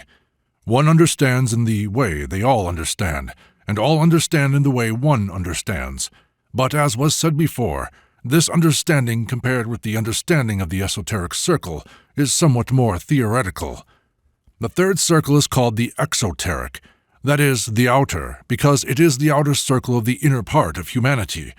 The people who belong to this circle possess much of that which belongs to people of the esoteric and mesoteric circles, but their cosmic knowledge is of a more philosophical character. That is to say, it is more abstract than the knowledge of the mesoteric circle. A member of the mesoteric circle calculates, a member of the exoteric circle contemplates. Their understanding may not be expressed in actions, but there cannot be differences in understanding between them. What one understands, all the others understand. In literature, which acknowledges the existence of esotericism, humanity is usually divided into two circles only, and the exoteric circle, as opposed to the esoteric, is called ordinary life. In reality, as we see, the exoteric circle is something very far from us and very high. For ordinary man, this is already esotericism. The outer circle is the circle of mechanical humanity, to which we belong, and which alone we know. The first sign of this circle is that among people who belong to it, there is not and there cannot be a common understanding. Everybody understands in his own way, and all differently. This circle is sometimes called the circle of confusion of tongues, that is, the circle in which each one speaks in his own particular language, where no one understands another and takes no trouble to be understood. In this circle, mutual understanding between people is impossible, excepting in rare exceptional moments or in matters having no great significance, and which are confined to the limits of the given being. If people belong to this circle, become conscious of this general lack of understanding, and acquire a desire to understand and to be understood, then it means they have an unconscious tendency towards the inner circle, because mutual understanding begins only in the exoteric circle, and is possible only there. But the consciousness of the lack of understanding usually comes to people in an altogether different form, so that the possibility for people to understand depends on the possibility of penetrating into the exoteric circle where understanding begins. If we imagine humanity in the form of 4 concentric circles, we can imagine 4 gates on the circumference of the third inner circle, that is, the exoteric circle, through which people of the mechanical circle can penetrate. These 4 gates correspond to the 4 ways described before. The first way is that of the fakir, the way of people number 1, of people of the physical body, instinctive, moving, sensory people, without much mind and without much heart. The second way is the way of the monk, the religious way, the way of people number 2, that is, of emotional people. The mind and the body should not be too strong. The third way is the way of the yogi. This is the way of the mind, the way of people number 3. The heart and the body must not be particularly strong, otherwise they may be a hindrance on this way. Besides these 3 ways, yet a 4th way exists by which can go those who cannot go by any of the first 3 ways. The fundamental difference between the first 3 ways, that is, the way of the fakir, the way of the monk, and the way of the yogi, and the 4th way, consists in the fact that they are tied to permanent forms which have existed throughout long periods of history, almost without change. At the basis of these institutions is religion. Where schools of yogis exist, they differ little outwardly from religious schools, and in different periods of history various societies or orders of fakirs have existed in different countries, and they still exist. These 3 traditional ways are permanent ways within the time limits of our historical period. 2,000 or 3,000 years ago, there were yet other ways which no longer exist, and the ways now in existence were not so divided. They stood much closer to one another. The 4th way differs from the old and the new ways by the fact that it is never a permanent way. It has no definite forms, and there are no institutions connected with it. It appears and disappears governed by some particular laws of its own. The fourth way is never without some work of a definite significance, is never without some undertaking around which and in connection with which it can alone exist. When this work is finished, that is to say, when the aim set before it has been accomplished, the fourth way disappears. That is, it disappears from the given place, disappears in its given form, continuing perhaps in another place, in another form. Schools of the fourth way exist for the needs of the work, which is being carried out in connection with the proposed undertaking. They never exist by themselves as schools for the purpose of education and instruction.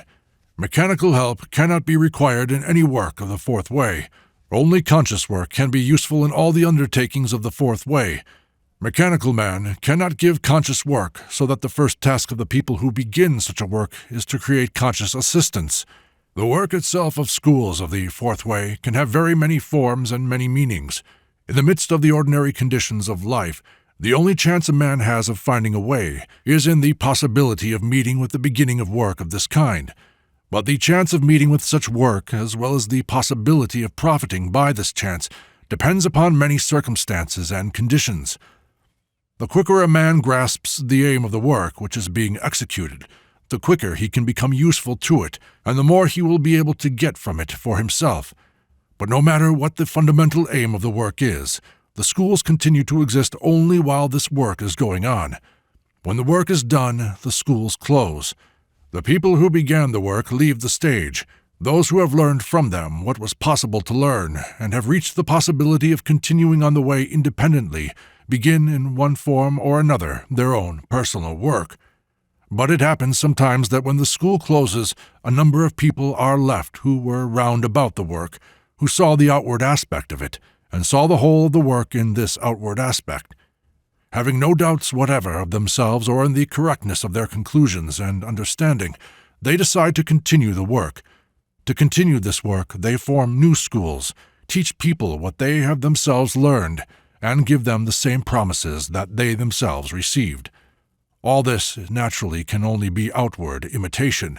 But when we look back on history, it is almost impossible for us to distinguish where the real ends and where the imitation begins. Strictly speaking, almost everything we know about various kinds of occult, Masonic, and alchemical schools refers to such imitation. We know practically nothing about real schools except the results of their work, and even that only if we are able to distinguish the results of real work from counterfeits and imitations. But such pseudo-esoteric systems can play their part in the work and activities of esoteric circles. Namely, they are the intermediaries between humanity, which is entirely immersed in the materialistic life, and schools which are interested in the education of a certain number of people, as much for the purposes of their own existences as for the purposes of the work of a cosmic character, which they may be carrying out. The very idea of esotericism, the idea of initiation, reaches people in most cases through pseudo-esoteric systems and schools, and if there were not these pseudo-esoteric schools, the vast majority of humanity would have no possibility whatever of hearing and learning of the existence of anything greater than life, because the truth, in its pure form, would be inaccessible for them. By reason of the many characteristics of man's being, particularly of the contemporary being, truth can only come to the people in the form of a lie. Only in this form are they able to accept it. Only in this form are they able to digest and assimilate it. Truth undefiled would be for them indigestible food.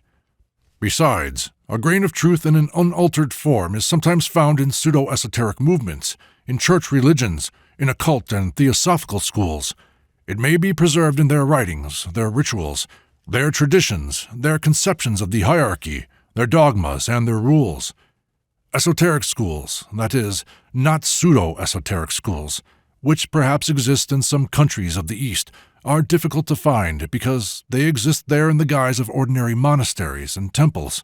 Tibetan monasteries are usually built in the form of 4 concentric circles or 4 concentric courts, divided by high walls. Indian temples, especially those in southern India, are built on the same plan, but in the form of squares, one contained within the other. Worshippers usually have access to the first outer court, and sometimes, as an exception, persons of another religion and Europeans. Access to the second court is for people of a certain caste, only for those having special permission. Access to the third court is only for persons belonging to the temple, and access to the fourth is only for Brahmins and priests. Organizations of this kind, which, with minor variations, are everywhere in existence, enable esoteric schools to exist without being recognized. Out of dozens of monasteries, one is a school. But how is it to be recognized? If you get inside it, you will only be inside the first court. To the second court, only pupils have access. But this you do not know. You are told they belong to a special caste. As regards to the third and fourth courts, you cannot know everything about them. And you can, in fact, observe the same order in all temples until you are told you cannot distinguish an esoteric temple or monastery from an ordinary one. The idea of initiation, which reaches us through pseudo-esoteric systems, is also transmitted to us in a completely wrong form. The legends concerning the outward rites of initiation have been created out of the scraps of information we possess in regard to the ancient mysteries. The mysteries represented a special kind of way, in which, side by side with a difficult and prolonged period of study, theatrical representations of a special kind were given which depicted in allegorical forms the whole path of the evolution of man and the world. Transitions from one level of being to another were marked by ceremonies of presentation of a special kind, that is, initiation. But a change of being cannot be brought about by any rites. Rites can only mark an accomplished transition, and it is only in pseudo-esoteric systems in which there is nothing except these rites that they begin to attribute to these rites an independent meaning. It is supposed that a rite, in being transformed into a sacrament, transmits or communicates certain forces to the initiate. This again relates to the psychology of an imitation way. There is not, nor can there be, any outward initiation.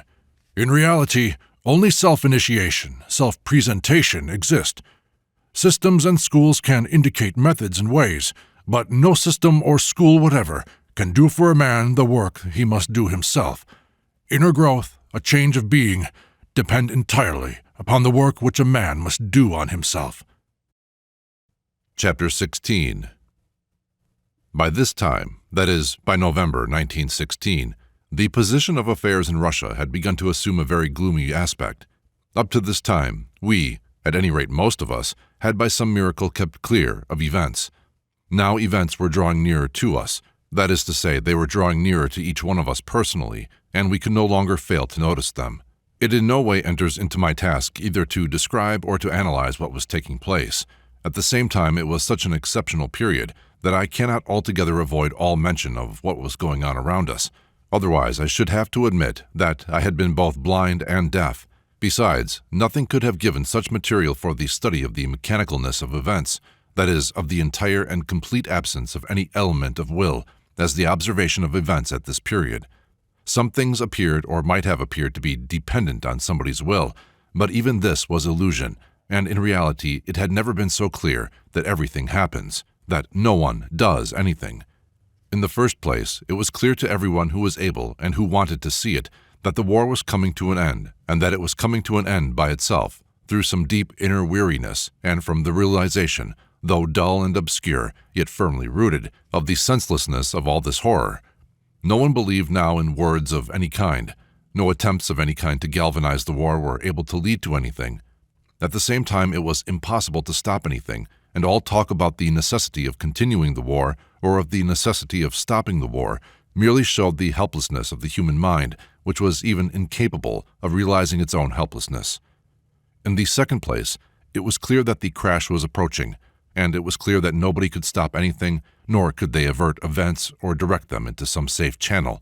Everything was going in the only way it could go, and it could go in no other way. I was particularly struck at this time by the position of professional politicians of the left, who, up to this time, had played a passive role, but were now preparing to pass into an active one.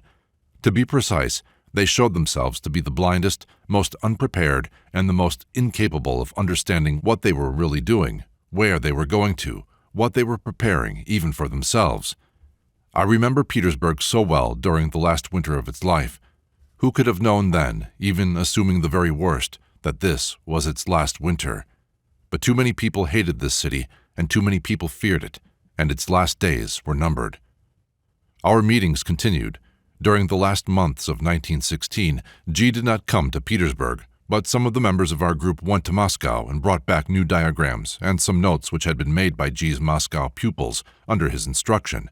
Many new people made their appearance in our groups at this time, and although it was clear that everything must come to some unknown end, G's system gave us a certain feeling of confidence and security. We often spoke at this time of how we should feel in the midst of all this chaos if we had not got the system which was becoming more and more our own. Now we could not imagine how we could live without it and find our way in the labyrinth of all existing contradictions. This period marks the beginning of talks about Noah's Ark. I had always considered the myth of Noah's Ark to be an esoteric allegory. Many of our company had now begun to see that this myth was not merely an allegory of the general idea of esotericism, but was, at the same time, a plan of any esoteric work, our own included.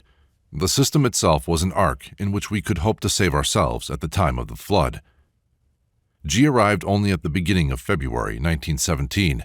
At one of the first talks, he showed us an entirely new side to everything he had spoken about up till then. "So far," he said, "we have looked upon the table of hydrogens as a table of vibrations and of the densities of matter which are in an inverse proportion to them. We must now realize that the density of vibrations and the density of matter expresses many other properties of matter. For instance, till now we have said nothing about the intelligence or the consciousness of matter. Meanwhile, the speed of vibrations of a matter shows the degree of intelligence of the given matter. You must remember that there is nothing dead or inanimate in nature. Everything in its own way is alive. Everything in its own way is intelligent and conscious. Only this consciousness and intelligence is expressed in a different way, on different levels of being, that is, on different scales. But you must understand, once and for all, that nothing is dead or inanimate in nature. There are simply different degrees of animation and different scales. The table of hydrogens, while serving to determine the density of matter and the speed of vibrations, serves at the same time to determine the degree of intelligence and consciousness, because the degree of consciousness corresponds to the degree of density or the speed of vibrations. This means that the denser the matter, the less conscious it is, the less intelligent, and the denser the vibrations, the more conscious and the more intelligent the matter. Really dead matter begins where vibrations cease, but under ordinary conditions of life on the Earth's surface, we have no concern with dead matter, and science cannot procure it. All the matter we know is living matter, and in its own way it is intelligent. In determining the degree of density of matter, the table of hydrogens also determines by this degree of intelligence. This means that in making comparisons between the matters which occupy different places in the table of hydrogens, we determine not only their density but also their intelligence. And not only can we say how many times this or that hydrogen is denser or lighter than another, but we can say how many times one hydrogen is more intelligent than another. The application of the table of hydrogens for the determination of the different properties of things and of living creatures which consist of many hydrogens is based on the principle that in each living creature and in each thing there is one definite hydrogen which is the center of gravity. It is, so to speak, the average hydrogen of all the hydrogens constituting the given creature or thing. To find this average hydrogen, we will, to begin with, speak about living creatures. First of all, it is necessary to know the level of being of the creature in question. The level of being is primarily determined by the number of stories in the given machine. So far, we have only spoken about man, and we have taken man as a 3-story structure. We cannot speak about animals and man at one and the same time, because animals differ in a radical way from man. The highest animals we know consist of 2 stories, and the lowest of only 1 story. Figure 56. A man consists of 3 stories, a sheep consists of 2 stories, a worm consists of only 1 story. At the same time, the lower and middle stories of a man are, so to speak, equivalent to the sheep, and the lower story to the worm, so that it can be said that a man consists of a man, a sheep, and a worm, and that a sheep consists of a sheep and a worm. Man is a complex creature. The level of his being is determined by the level of being of the creatures of which he is composed. The sheep and the worm may play a bigger or smaller part in man. Thus the worm plays the chief part in man number 1, in man number 2 the sheep, and in man number 3 man. but these definitions are important only in individual cases. In a general sense, man is determined by the center of gravity of the middle story. The center of gravity of the middle story of man is hydrogen-96. The intelligence of hydrogen-96 determines the average intelligence of man, that is, the physical body of man. The center of gravity of the astral body will be hydrogen-48. The center of gravity of the third body will be hydrogen-24, and the center of gravity of the fourth body will be hydrogen-12. If you remember the diagram of the four bodies of man, which has been previously given, and in which the average hydrogens of the upper story were shown, it will be easier for you to understand what I am now saying. G drew this diagram. Figure 57. The center of gravity of the upper story is only one hydrogen higher than the center of gravity of the middle story, and the center of gravity of the middle story is one hydrogen higher than the center of gravity of the lower story. But, as I have already said, to determine the level of being by the table of hydrogens, it is usual to take the middle story. With this as a point of departure, it is possible, for example, to solve such problems. Let us suppose Jesus Christ to be man number 8. How many times is Jesus Christ more intelligent than a table? A table has no stories. It lies wholly between hydrogen 1536 and hydrogen 3072, according to the third scale of the table of hydrogens. Man number 8 is hydrogen 6. This is the center of gravity of the middle story of man number 8. If we are able to calculate how many times hydrogen 6 is more intelligent than hydrogen 1536, we shall know how many times man number 8 is more intelligent than a table. But in this connection, it must be remembered that intelligence is determined not by the density of matter, but by the density of vibrations.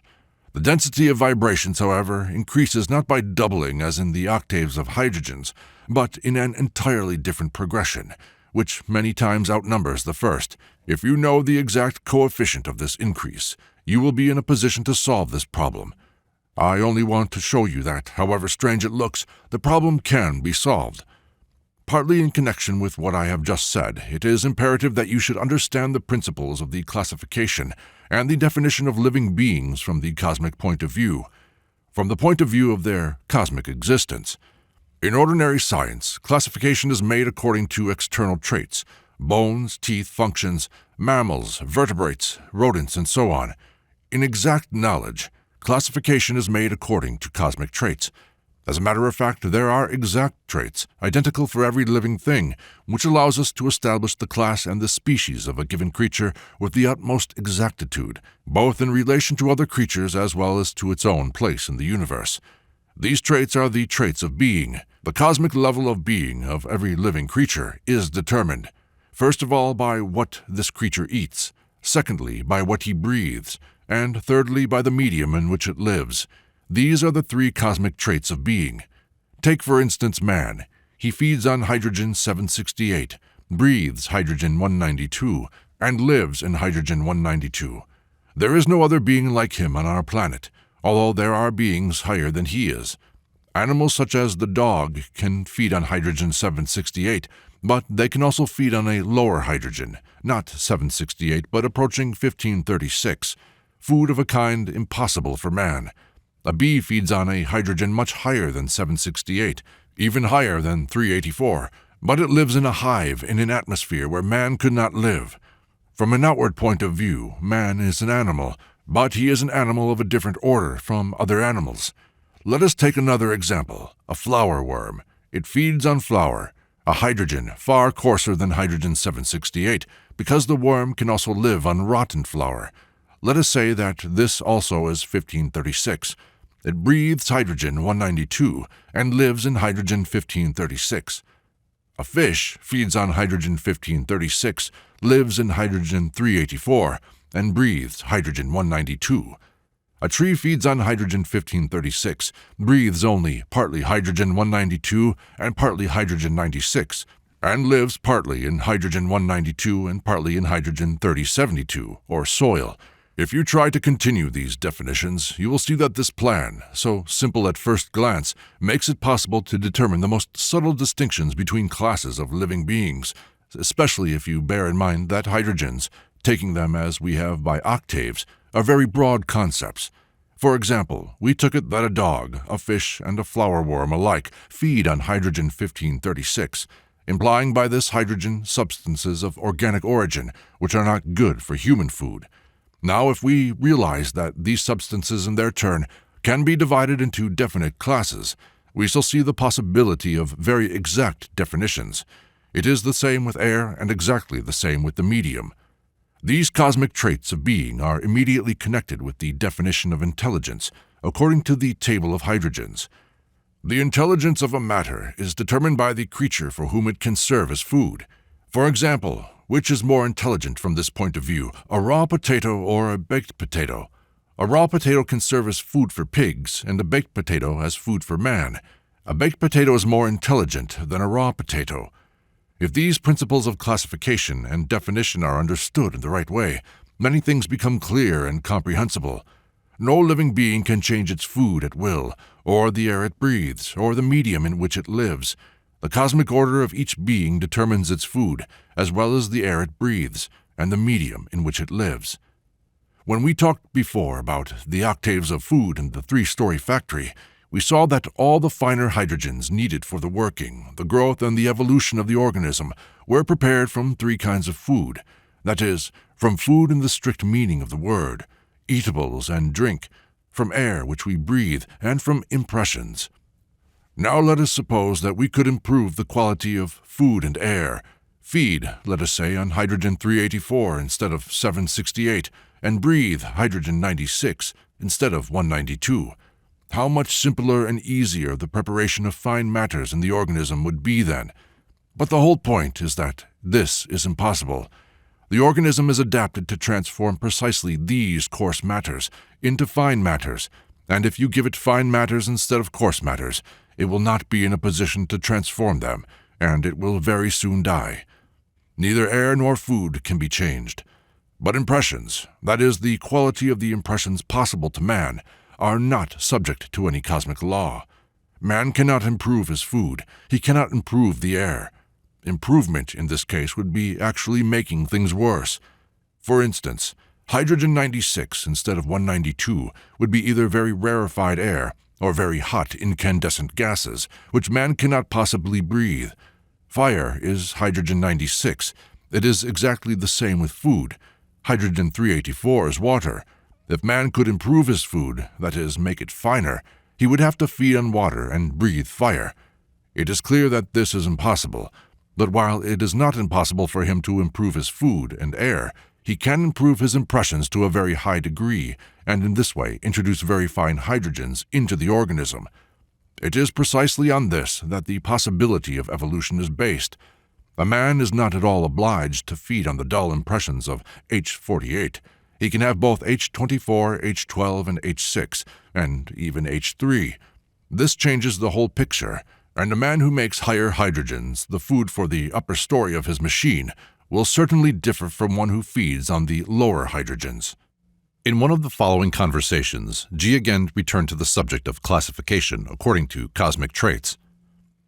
There is still another system of classification, he said, which you also ought to understand.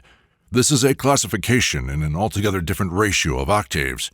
The first classification by food, air, and medium definitely refers to living beings as we know them, including plants, that is to say, to individuals. The other classification, of which I shall now speak, leads us far beyond the limits of what we call living beings, both upwards, higher than living beings, as well as downwards, lower than living beings, and it deals not with individuals, but with classes in a very wide sense. Above all, this classification shows that there are no jumps whatever in nature. In nature, everything is connected and everything is alive. The diagram of this classification is called the diagram of everything living. According to this diagram, every kind of creature, every degree of being, is defined by what serves as food for this kind of creature or being of a given level, and for what they themselves serve as food.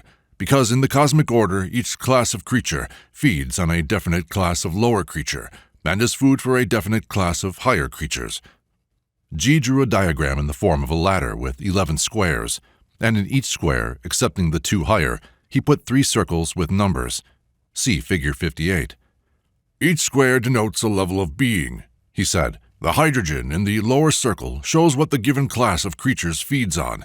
The hydrogen in the upper circle shows the class which feeds on these creatures, and the hydrogen in the middle circle is the average hydrogen of this class, showing what these creatures are.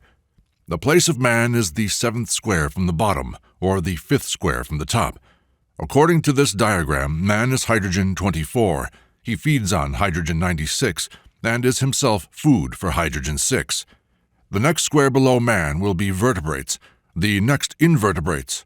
Invertebrates are hydrogen 96. Consequently, man feeds on invertebrates.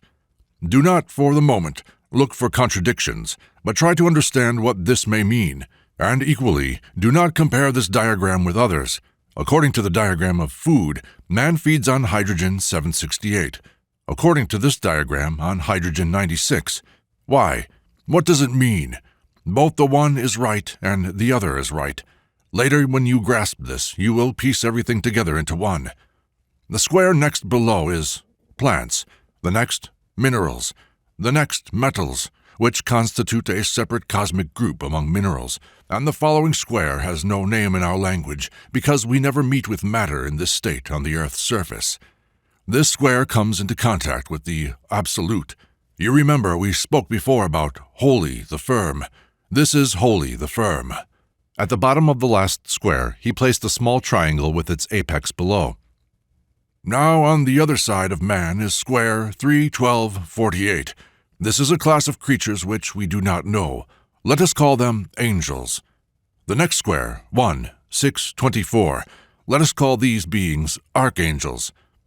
In the following square, he put figures 3 and 12 and 2 circles, each with a point at their centers, and called it the Eternal Unchanging, and in the next square he put the figures 1 and 6. He put a circle in the middle, and in this circle a triangle containing another circle with a point at its center, and called it the Absolute. This diagram will not be very comprehensible to you at first, he said, but gradually you will learn to make it out. Only for a long time you will have to take it separately from all the rest. This was, in fact, all I heard from G about this strange diagram, which actually appeared to upset a great deal of what had been said before. In our conversations about this diagram, we very soon agreed to take angels as planets and archangels as suns. Many other things gradually became clear to us, but what used to confuse us a great deal was the appearance of hydrogen 6144, which was absent altogether in the previous scale of hydrogens in the third scale, which ended with hydrogen 3072. At the same time, G insisted that the enumeration of hydrogens had been taken according to the third scale. A long time afterwards I asked him what this meant. "It is an incomplete hydrogen," he said. "A hydrogen without the Holy Ghost. It belongs to the same, that is, to the third scale, but it is unfinished. Each complete hydrogen is composed of carbon, oxygen, and nitrogen. Now take the last hydrogen of the third scale, hydrogen 3072. This hydrogen is composed of carbon 512, oxygen 1536, and nitrogen 1024. Now further, nitrogen becomes carbon for the next triad, but there is no oxygen for it, and no nitrogen. Therefore, by condensation, it becomes itself hydrogen 6144. But it is a dead hydrogen, without any possibility of passing into anything further, a hydrogen without the Holy Ghost." This was G's last visit to Petersburg. I tried to speak to him about impending events, but he said nothing definite on which I could base my own actions. A very interesting event took place in connection with his departure. This happened at the railway station. We were all seeing him off at the Nikolaevsky station. G was standing talking to us on the platform by the carriage. He was the usual G we had always known. After the second bell, he went into the carriage. His compartment was next to the door, and came to the window. He was different. In the window we saw another man, not the one who had gone into the train. He had changed during those few seconds. It is very difficult to describe what the difference was, but on the platform he had been an ordinary man like anyone else, and from the carriage a man of a quite different order was looking at us, with a quite exceptional importance and dignity in every look and movement, as though he had suddenly become a ruling prince or a statesman of some unknown kingdom to which he was traveling and to which we were seeing him off. Some of our party could not at the time clearly realize what was happening, but they felt and experienced in an emotional way something that was outside the ordinary run of phenomena. All this lasted only a few seconds. The third bell followed the second bell almost immediately, and the train moved out. I do not remember who was the first to speak of this transfiguration of G when we were left alone, and then it appeared that we had all seen it, though we had not all equally realized what it was while it was taking place. But all, without exception, had felt something out of the ordinary. G had explained to us earlier that if one mastered the art of plastics, one could completely alter one's appearance. He had said that one could become beautiful or hideous, one could compel people to notice one, or one could become actually invisible. What was this? Perhaps it was a case of plastics. But the story is not over yet. In the carriage with G there traveled A well-known journalist, who was at that time being sent away from Petersburg. This was just before the revolution. We who were seeing G off were standing at one end of the carriage, while at the other end stood a group seeing A off. I did not know A personally, but among the people seeing him off were several acquaintances of mine, and even a few friends. 2 or 3 of them had been at our meetings, and these were going from one group to the other. A few days later, the paper to which A was contributing contained an article on the road, in which A described the thoughts and impressions he had on the way from Petersburg to Moscow. A strange Oriental had traveled in the same carriage with him, who, among the bustling crowd of speculators who filled the carriage, had struck him by his extraordinary dignity and calm, exactly as though these people were for him like small flies upon whom he was looking from inaccessible heights. A judged him to be an oil king from Baku, and in conversation with him, several enigmatic phrases that he received still further strengthened him in his conviction that here was a man whose millions grew while he slept, and who looked down from on high at bustling people who were striving to earn a living and to make money. My fellow traveler kept to himself also. He was a Persian or Tartar, a silent man in a valuable astrakhan cap. He had a French novel under his arm. He was drinking tea, carefully placing the glass to cool on the small windowsill table. He occasionally looked with the utmost contempt at the bustle and noise of those extraordinary gesticulating people, and they on their part glanced at him, so it seemed to me, with great attention, if not with respectful awe. What interested me the most was that he seemed to be of the same southern Oriental type as the rest of the group of speculators, a flock of vultures flying somewhere into Agrionian space in order to tear some carrion or other. He was swarthy, with jet-black eyes and a mustache like Selim Khan. Why does he so avoid and despise his own flesh and blood? But to my good fortune, he began to speak to me. "They worry themselves a great deal," he said, his face motionless and sallow, in which the black eyes, polite as in the Oriental, were faintly smiling. He was silent, and then continued. "Yes, in Russia at present there is a great deal of business out of which a clever man can make a lot of money." And after another silence he explained. "After all, it is the war. Everyone wants to be a millionaire." In his tone, which was cold and calm, I seemed to detect a kind of fatalistic and ruthless boasting which verged on cynicism, and I asked him somewhat bluntly, "And you?" "What?" he asked me back. "Do not you also want this?" He answered with an indefinite and slightly ironical gesture. It seemed to me that he had not heard or had not understood, and I repeated, "Don't you make profits too?" He smiled particularly quietly and said with gravity, "We always make a profit. It does not refer to us. War or no war, it is all the same to us. We always make a profit." G, of course, meant esoteric work, the collecting of knowledge and the collecting of people, but A understood that he was speaking about oil. It would be curious to talk and become more closely acquainted with the psychology of a man whose capital depends entirely upon order in the solar system, which is hardly likely to be upset and whose interests, for that reason, prove to be higher than war and peace. In this way, A concluded the episode of The Oil King. We were particularly surprised by G's French novel. Either A invented it, adding it to his own impressions, or G actually made him see, that is, presume, a French novel in some small volume in a yellow or perhaps not even a yellow cover, because G, of course, did not read French. After G's departure up to the time of the revolution, we only got news of him from Moscow once or twice. All my plans had been upset. I had not succeeded in publishing the books I intended to publish. I had not succeeded in preparing anything for foreign editions, although right from the beginning of the war, I saw that my literary work would have to be transferred abroad.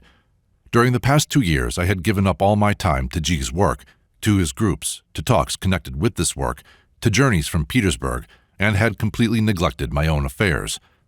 Meanwhile, the atmosphere was growing gloomier. One felt that something was bound to happen, and that very soon. Only those upon whom the course of events still appeared to depend were unable to see and feel this. The marionettes failed to understand the danger that threatened them, and did not understand that the very same wire which pulls the villain with a knife in his hand from behind a bush makes them turn and look at the moon. A marionette theater is worked in the same way. Finally, the storm broke. The great bloodless revolution took place. The most absurd and the most blatant lie that could have been thought of. But the most extraordinary thing of all was that people who were there on the spot, in the center of everything that was happening, could believe in this lie, and in the midst of all the murders could speak about a bloodless revolution. I remember that we spoke at the time of the power of theories. People who had been waiting for the revolution, who had put all their hopes in it, and who had seen in it liberation from something, could not and did not want to see what was actually happening, and only saw what, in their opinion, ought to be happening. When I read in a leaflet, printed on one side only, the news of the abdication of Nicholas II, I felt that, in this, lay the center of gravity of everything that took place. Ouspensky may rise from the grave and write at the end of his books. March 1917, the end of Russian history. I said to myself, I had no feelings whatever for the dynasty, but I simply did not wish to deceive myself as many others were doing at that time. I had always been interested in the person of the Emperor Nicholas II. He seemed to me to be a remarkable man in many ways, but he was completely misunderstood and did not understand his own self. That I was right is proved by the end of his diary, which was published by the Bolsheviks, and which referred to the time when, betrayed and left by all, he showed wonderful strength and even greatness of mind. But after all, the matter had nothing to do with him as a person, but with the principle of the unity of power, and the responsibility to this power which he represented in himself. It is true that this principle was denied by a considerable part of the Russian intelligentsia, and for the people the word Tsar had long lost all significance. But this word still had a very great significance for the army and for the bureaucratic machine, which, though very imperfect, nevertheless worked and held everything together. The Tsar was the indispensable central part of this machine. The abdication of the Tsar at such a moment was bound to destroy the whole machine, and we had nothing else. The celebrated public cooperation, for the creation of which so many sacrifices had been made, proved, as was to be expected, to be bluff. To create anything on the move was impossible. Events were moving at a breathless speed. The army broke up in a few days. The war, in reality, had stopped earlier. But the new government did not wish to recognize this fact. A fresh lie was started, but what was most surprising in all this was that people should find something to be glad about. I do not speak of the soldiers who broke out of the barracks or out of the trains which were ready to carry them to their slaughter, but I was surprised at our intelligentsia, who from patriots immediately became revolutionaries and socialists. Even the Novo Vremya suddenly became a socialist paper. The famous Menshikov wrote one article about freedom, but he evidently could not swallow it himself and gave it up. I think it was about a week after the revolution that I collected the principal members of our group in the quarters of Dr. S. and put before them my views on the position of affairs. I said that, in my opinion, there was no sense whatever in staying in Russia, and that we must go abroad, that in all probability there would be only a short period of comparative calm before everything began to break up and collapse. We could do nothing to help, and our own work would be impossible. I cannot say that my idea met with much approval. Most of them did not realize the gravity of the situation, and to them it seemed possible that everything might yet calm down and become normal. Others were in the grip of the customary illusion that everything that happens is for the best. To them, my words seemed to be exaggeration. At all events, they saw no need for haste. For others, the main difficulty was that we had heard nothing from G and had no news of him for a long time. Since the revolution, there had only been one letter from Moscow, and from this it was possible to gather that G had gone away, but no one knew where. Finally, we decided to wait. At that time, there were two groups numbering about 40 persons in all, and there were also some separate groups which met at irregular intervals. Soon after the meeting at Dr. S.'s house, I received a postcard from G written about a month before in the train on the way from Moscow to the Caucasus, which had been lying all that time at the post office owing to the prevailing disorders. It was evident from the postcard that G had left Moscow before the revolution, and as yet knew nothing of the events when he wrote it. He wrote that he was going to Alexandropol, and asked me to continue the work of the groups until his arrival, and he promised to return by Easter. This communication faced me with a very difficult problem. I thought it senseless and stupid to stay in Russia. At the same time, I did not want to leave without G's consent, or, to speak more truthfully, without him. And he had gone to the Caucasus, and his card, written in February, that is, before the revolution, could have no relation to the present situation. At length, I again decided to wait, although I saw that what was possible today might become impossible tomorrow. Easter came. There was no news whatever from G. A week after Easter came a telegram in which he said he was arriving in May.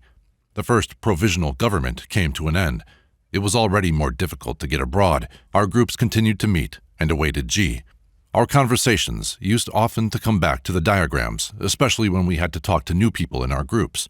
It seemed to me the whole time that in these diagrams, which we had got from G, there was a good deal left unsaid, and I often thought that perhaps gradually, with a deeper study of the diagrams, their inner meaning and significance would be revealed to us.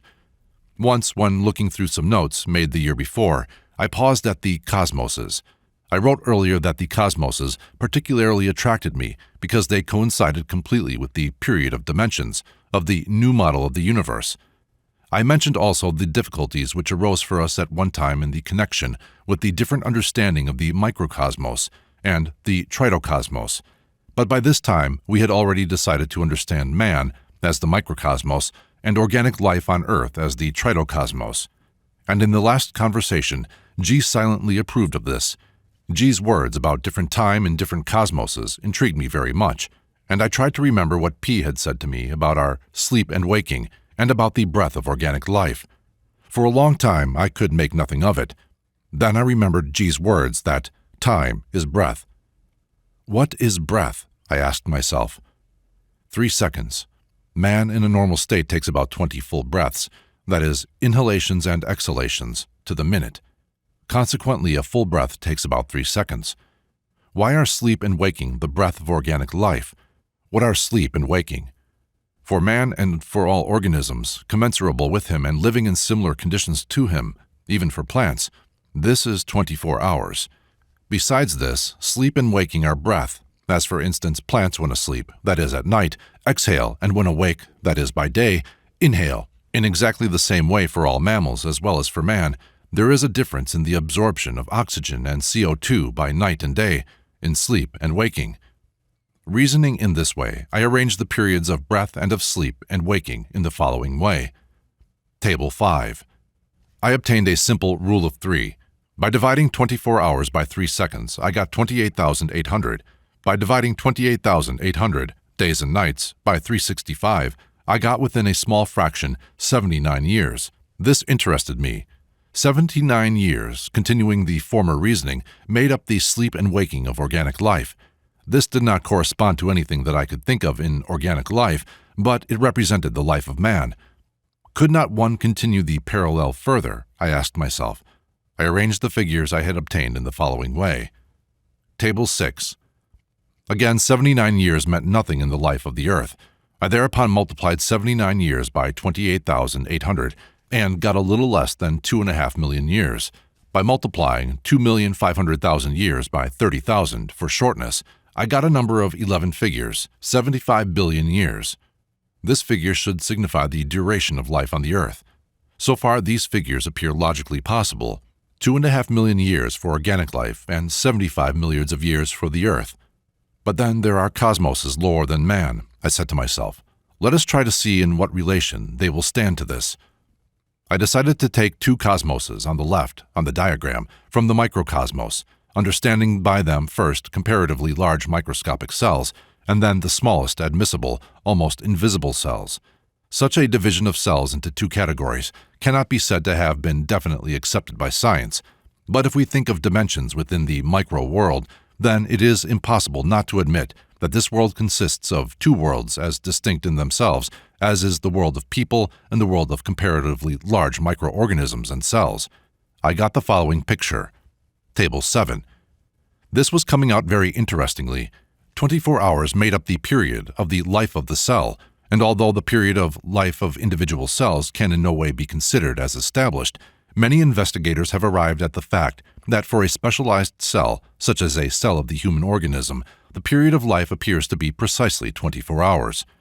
The breath of the cell equals 3 seconds. This told me nothing, but the 3 seconds of life of the small cell told me a great deal, and it indicated, above all, why it is so difficult to see these cells, although from their size they should be accessible to vision in a good microscope. I tried further to see what would be obtained if breath, that is, 3 seconds, were divided by 30,000. 1/10,000th part of a second was obtained, the period of duration of an electric spark, and at the same time the period of the shortest visual impression. For convenience in calculating and for clarity, I took 30,000 instead of 28,800. 4 periods appeared to be connected with or separated from one another by one and the same coefficient of 30,000. The shortest visual impression, breath or the period of inhalation and exhalation, the period of sleep and waking, and the average maximum of life. At the same time, each of these periods denoted a corresponding but lower period in a higher cosmos, and a corresponding higher period in a lower cosmos. Without as yet drawing any conclusions, I tried to make a fuller table, that is, to bring into it all the cosmoses and to add 2 or more of the lower ones, the first of which I called the molecule, and the second the electron. Then again, for clarity, when multiplying by 30,000, I took only round numbers and only 2 coefficients, 3 and 9. Thus 2,400,000 I took as 3 million. 72 billion I took as 90 billion, and 79 as 80, and so on. I obtained the following table. Table 8. This table at once aroused me in very many thoughts. Whether it was possible to look upon it as correct and as defining exactly the relation of one cosmos to another, I was as yet unable to say. The coefficient 30,000 seemed too big, but at the same time I remembered that the relation of one cosmos to another is as 0 to infinity, and in the presence of such a relation, no coefficient could be too big. The relation of 0 to infinity was the relation of magnitudes of different dimensions. G said that every cosmos was 3-dimensional for itself. This meant that the next cosmos above it was 4-dimensional for it, and the next cosmos below it, 2-dimensional. The next one above that, 5-dimensional, and the next one lower, 1-dimensional. One cosmos in relation to another is a magnitude of a greater or smaller number of dimensions, but there could only be 6 dimensions, or with 0, 7, and by this table 11 cosmoses were obtained. At the first glance, this seemed strange, but only at the first glance, because as soon as I took into account the period of existence of any cosmos in relation to higher cosmoses, the lower cosmoses disappeared long before reaching the 7th dimension. Take, for example, man in relation to the sun. The sun appeared as the 4th cosmos in relation to man, taking man as the first cosmos, but man's long life, 80 years, was equal in time to 1 electric spark for the sun, one shortest possible visual impression. I tried to remember everything that G had said about the cosmoses. Each cosmos is an animate and intelligent being. Each cosmos is born, lives, and dies. In one cosmos, it is impossible to understand all the laws of the universe, but 3 cosmoses, taken together, include in themselves all the laws of the universe, or 2 cosmoses, the one above and the other below, determine the cosmos which stands between them. By passing in his consciousness to the level of a higher cosmos, a man by this very fact passes to a level of a lower cosmos. I felt that here in each word was a clue to the understanding of the structure of the world, but there were too many clues. I did not know from which to start. How would movement from one cosmos to another appear, and where and when would the movement disappear? In what relation would the figures found by me stand to the more or less established figures of cosmic movements, as for instance, the speed of movement of the heavenly bodies, the speed of movement of the electrons in an atom, the speed of light, and so on? When I began to compare the movements of various cosmoses, I obtained some very startling correlations. For example, for the Earth, the period of its rotation on its axis was equal to 1/10,000th of a second, that is, the speed of an electric spark. It is very doubtful whether at such a speed the Earth could notice its rotation on its axis. If man rotated, rotation round the sun should occupy about 1/25th of a second, the speed of an instantaneous photograph. And taking into consideration the enormous distance which the Earth has had to traverse in this time, the inevitable interference is that the Earth could not be conscious of itself as we know it, that is, in the form of a sphere, but must be conscious of itself as a ring, or as a long spiral of rings. The latter was the more probable on the basis of the definition of the present as the time of breath. This was, by the way, the first thought that came into my mind when a year previously, after the first lecture on cosmoses, G, in adding to what he had said earlier, said that time is breath. I thought at the time that perhaps he meant that breath was the unit of time. That is to say, that for direct sensation, the period of breath is felt at the present. Starting from this and supposing that the sensation of self, that is, of one's body, is connected with the sensation of the present, I came to the conclusion that for the Earth, with one breath in 80 years, the sensation of itself should be connected with 80 rings of a spiral. I had obtained a completely unexpected confirmation of all the conclusions and inferences of the new model of the universe. Passing to the lower cosmoses, that is, to the cosmoses in my table which stood to the left of man, I found already in the first of them the explanation of what had always appeared to me the most enigmatic and most inexplicable in the work of our organism, namely the astonishing speed, which was almost instantaneous, of many inner processes. It had always seemed to me to be almost charlatanism on the part of physiologists that no due significance had been attributed to this fact. Science, of course, explains only what it can explain, but in this case it ought not, in my opinion, to conceal the fact and avoid it as if it did not exist, but should constantly draw attention to it, put it on record on every suitable occasion.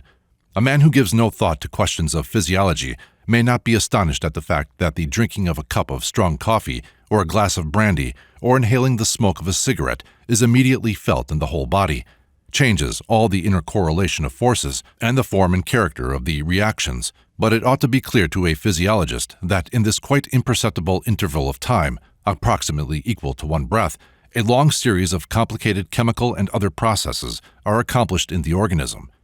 The substance which has entered the organism is carefully analyzed. The smallest divergence from the usual is immediately noticed. In the process of analysis, it passes through a series of laboratories.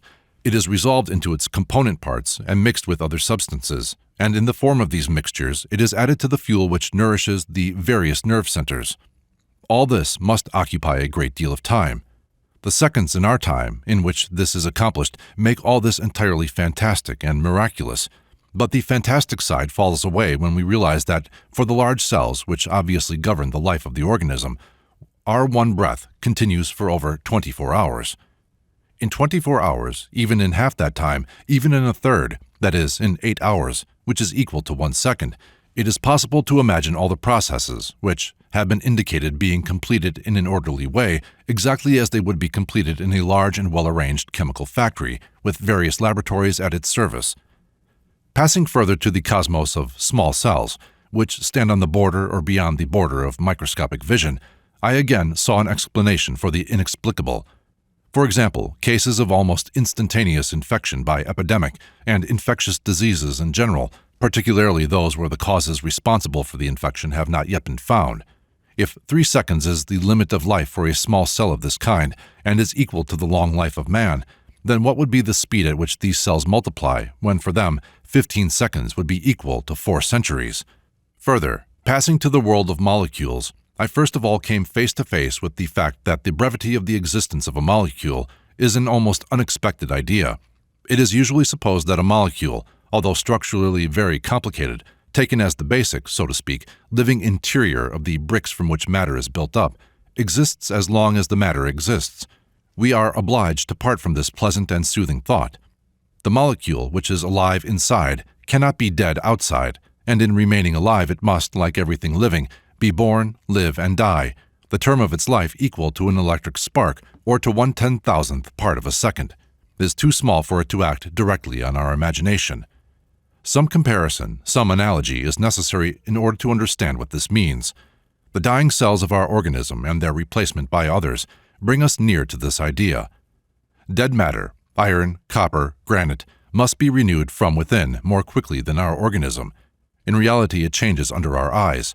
If you look at a stone, shut your eyes, and immediately open them again, it will now not be the stone which you saw. In it, not a single one of the molecules which you saw the first time now remain. But even then, you did not see the molecules themselves, but only their traces. I came again to the new model of the universe. This explained also why we cannot see molecules, about which I have written in Chapter 2 of the New Model of the Universe.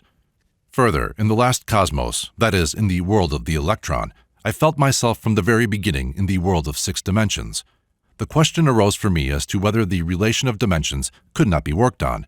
The electron as a 3-dimensional body is too unsatisfactory. To begin with, it exists for 1/300,000,000th part of a second. This is a quantity far beyond the limits of our possible imagination. It is considered that an electron within an atom moves in its orbit with the speed of 1 divided by a 15-figure number, and since the whole life of an electron in seconds is equal to 1 divided by a 9-figure number, it follows that during its lifetime, an electron makes a number of revolutions round its sun equal to a 6-figure, or, taking into account the coefficient, a 7-figure number. If we take the Earth and its revolution round the sun, then, according to my table, it makes in the course of its lifetime a number of revolutions round the sun equal to an 11-figure number. It looks as though there was an enormous difference between a 7-figure and an 11-figure number, but if we compare with the electron, not the Earth, but Neptune, then the difference will be considerably less, namely the difference between a 7-figure and a 9-figure number, that is 2 figures in all instead of 4. And besides, the speed of revolution of an electron within the atom is a very approximate quantity. It should be remembered that the difference in the periods of revolution of the planets round the sun in our solar system represents a 3-figure number, because Mercury revolves 460 times faster than Neptune. The relation of the life of an electron to our perception appears thus. Our quickest visual perception is equal to 1/10,000th second. The existence of an electron is equal to 1/30,000th of 1/10,000th of a second, that is, 1/300,000,000th part of a second, and in that time it makes 7,000,000 revolutions round the proton. Consequently, if we were to see an electron as a flash in 1/10,000th second, we should not see the electron in the strict sense of the word, but the trace of the electron, consisting of 7,000,000 revolutions multiplied by 30,000, that is, a spiral with a 13-figure number of rings, or, expressed in the language of the new model of the universe, 30,000 recurrences of the electron in eternity. Time, according to the table which I had obtained, undoubtedly went beyond 4 dimensions, and I was interested by the thought whether it was not possible to apply to this table the Minkowski formula, denoting time as the 4th world coordinate. The world of Minkowski, in my opinion, corresponded precisely to each of the cosmoses separately. I decided to begin with the world of electrons, and to take as t the duration of the life of an electron. This coincided with one of the propositions in the new model of the universe, that time is life. The result should show the distance, in kilometers, that light travels during the life of an electron. In the next cosmos, this should be the distance that light travels during the life of a molecule. In the next, during the life of a small cell, then during the life of a large cell, then during the life of a man, and so on. The results for all cosmoses should be obtained in lineal measurements, that is, they should be expressed in fractions of a kilometer or in kilometers. The multiplication of a number of kilometers by the square root of -1 ought to show that here we are not dealing with lineal measurements, and that the figure obtained is a measure of time. The introduction of the square root of -1 into the formula, while it does not change the formula quantitatively, shows that the whole formula relates to another dimension. In this way, in relation to the cosmos of electrons, the Minkowski formula takes the following form. That is, the square root of -1, which has to be multiplied by the product of 300,000, that is, c, or the speed of light, 300,000 kilometers per second, and 1/300,000,000th second, that is, the duration of the life of an electron. Multiplying 300,000 by 1/300,000,000th will give 1/1000 kilometer, which is 1 meter. 1 meter shows the distance which light traverses during the life of an electron, traveling at the speed of 300,000 kilometers a second. The square root of -1, which makes 1 meter, an imaginary quantity, shows that the lineal measurement of a meter in the case in question is a measure of time, that is, of the 4th coordinate. Passing to the world of the molecule, we obtain the Minkowski formula in the following form. 1/10,000th part of a second, according to the table, is the duration of the life of a molecule. Multiplying 300,000 kilometers by 1/10,000th will give 30 kilometers.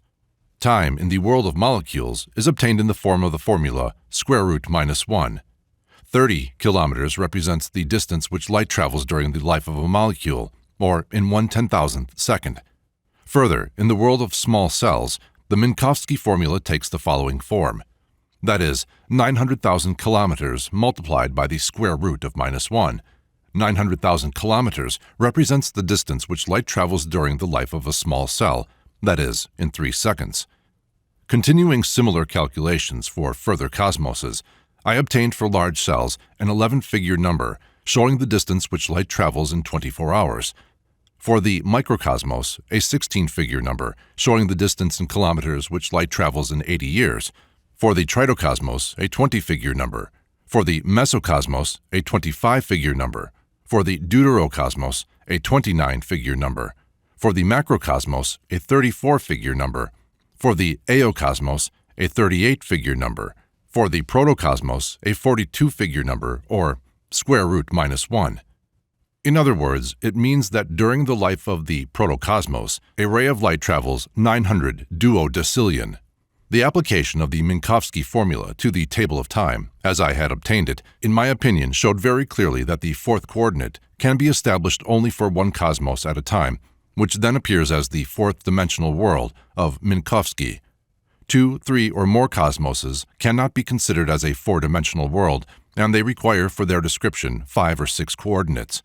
At the same time, Minkowski's consistent formula shows, for all cosmoses, the relation of the fourth coordinate of one cosmos to the fourth coordinate of another, and this relation is equal to 30,000, that is, the relation between the 4 chief periods of each cosmos and between one period of one cosmos and the corresponding, that is, the similarly named period of another cosmos. Table 9. The next thing that interested me in the table of time in different cosmoses, as I called it, was the relation of cosmoses and of the time of different cosmoses to the centers of the human body. G spoke many times about the enormous difference in the speed of the different centers. The reasoning which I have cited above in regard to the speed of the inner work of the organism led me to the thought that this speed belongs to the instinctive center. With this as a basis, I tried to proceed from the thinking center, taking as the unit of its work, for example, the time necessary for one full apperception, that is, for the reception of an outside impression, the classification and definition of this impression, and for the responding reaction. Then, if these centers actually stand to one another in relation of cosmoses, in exactly the same amount of time through the instinctive center, there could pass 30,000 apperceptions, through the higher emotional and in the sex centers, 30,000 apperceptions, and through the higher thinking, 30,000 apperceptions. At the same time, according to the law, pointed out by G, of the correlation of cosmoses, the instinctive center in relation to the head or thinking center should embrace 2 cosmoses, that is, the second microcosmos and the tritocosmos. Further, the higher emotional and the sex centers taken separately should embrace the third microcosmos and the mesocosmos. And finally, the higher thinking center should embrace the fourth microcosmos and the deuterocosmos. But the latter refers to higher development, to that development of man which cannot be obtained accidentally or in a natural way. In man's normal state, an enormous advantage, in the sense of speed, over all the other centers should be possessed by the sex center, working 30,000 times faster than the instinctive or the moving, and 30,000 times faster than the intellectual. In the relation of centers to cosmoses in general, very many possibilities of study, from my point of view, had been opened up. The next thing that caught my attention was the fact that my table coincided with some of the ideas and even the figures of cosmic calculations of time, if it can be so expressed, which existed with the Gnostics and in India. A day of light is 1,000 years of the world, and 36 myriads of years and a half myriad of years of the world, 365,000, are a single year of light in the Pistis Sophia. Here the figures do not coincide, but in Indian writings, in some cases, the correspondence was quite unquestionable. They speak of the breath of Brahma, days and nights of Brahma, an age of Brahma. If we take the figures for the years given in the Indian writings, then the Mahamanvantara, that is, the age of Brahma, or 311,040,000,000,000 years, a 15-figure number, almost coincides with the period of the existence of the sun, a 16-figure number, and the day and night of Brahma, 8,640,000,000, a 10-figure number, almost coincides with the day and night of the sun, an 11-figure number. If we take Indian ideas of cosmic time without relation to figures, other interesting correspondences appear. Thus, if we take Brahma as the protocosmos, then the expression Brahma breathes in and breathes out the universe, coincides with the table because the breath of Brahma, or the protocosmos, a 20-figure number, coincides with the life of the macrocosmos, that is, our visible universe or the starry world. I spoke a great deal with Z about the table of time, and it interested us very much as to what G would say about it when we saw him. Meanwhile, time was passing. At last, it was already early in June, I received a telegram from Alexandropol. "If you want to rest, come here to me." That was G. In 2 days I left Petersburg. Russia, with no authorities, presented a very curious spectacle.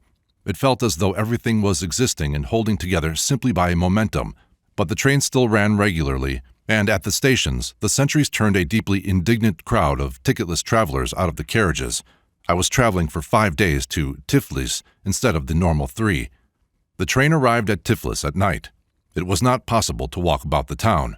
I was obliged to await the morning in the station buffet. The whole station was crammed with soldiers who had returned from the Caucasian front on their own account. Many of them were drunk. Meetings were held throughout the night on the platform facing the windows of the buffet, and resolutions of some sort were carried. During the meetings there were 3 courts-martial, and 3 men were shot there on the platform. A drunken comrade who appeared in the buffet explained to everyone that the first man had been shot for theft.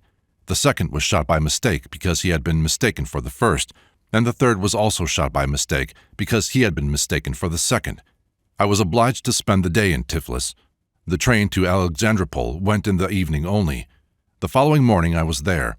I found G setting up a dynamo for his brother.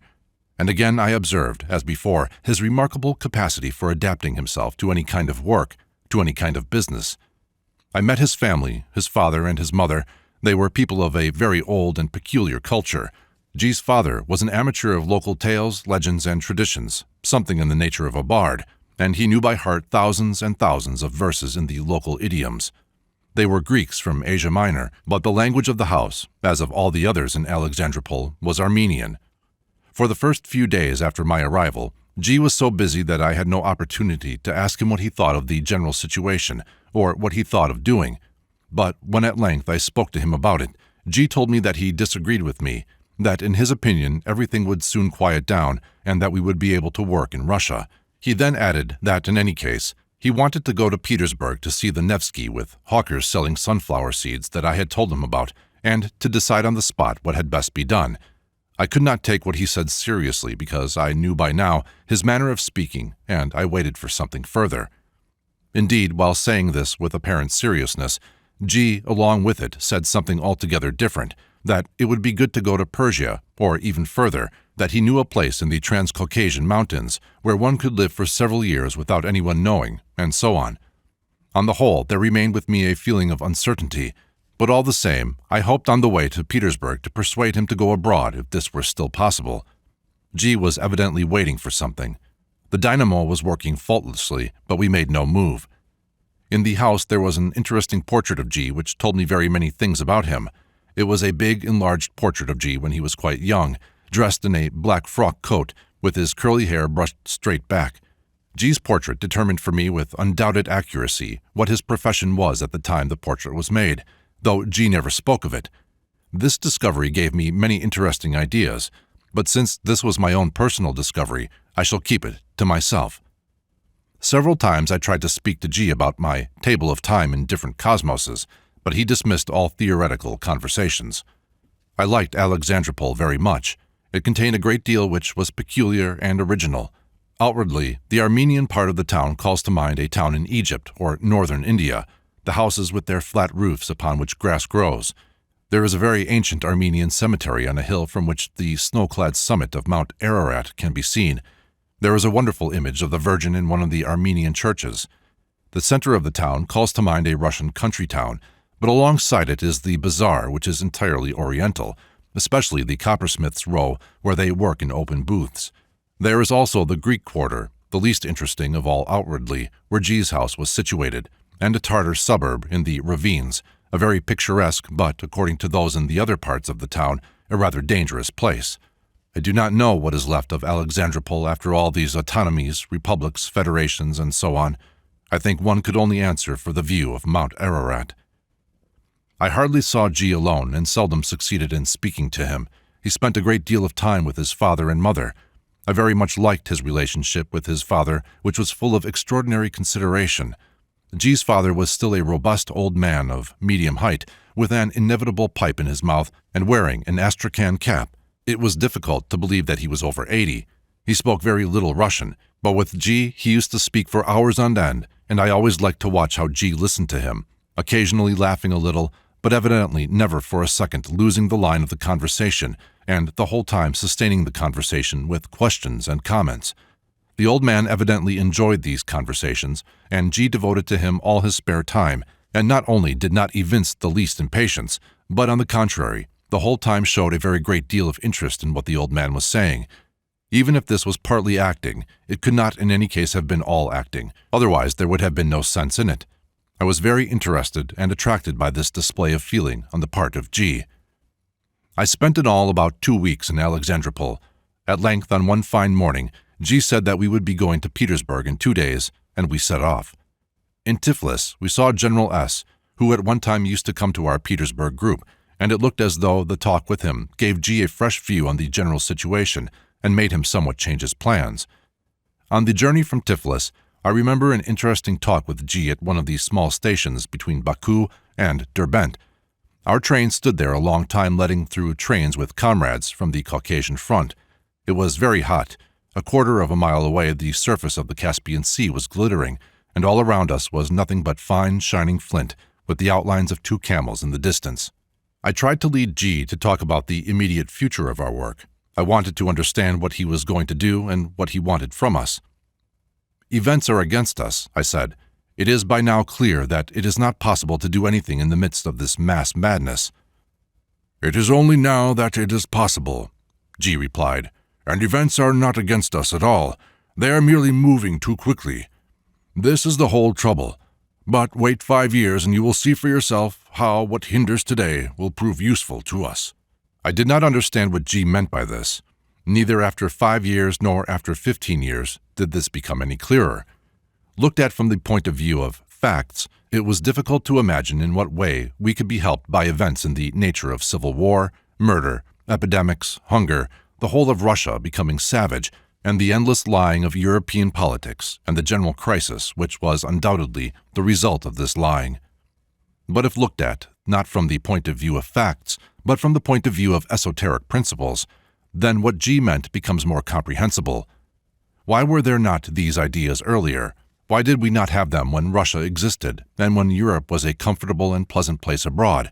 It was here, probably, that lay the solution to G's enigmatic remark. Why were there not these ideas? Probably precisely because these ideas could come only in such a time when the attention of the majority is distracted in some other direction, and when these ideas can only reach those who look for them. I was right from the point of view of facts. Nothing could have hindered us more than events. At the same time, it was probable that precisely the events made it possible for us to receive what we had. There remains in my memory one other conversation during this journey.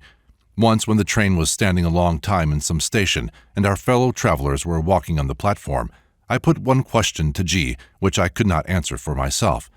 This was, in the division of oneself into I and Ouspensky, how can one strengthen the feeling of I and strengthen the activity of I? You cannot do anything about it, said G.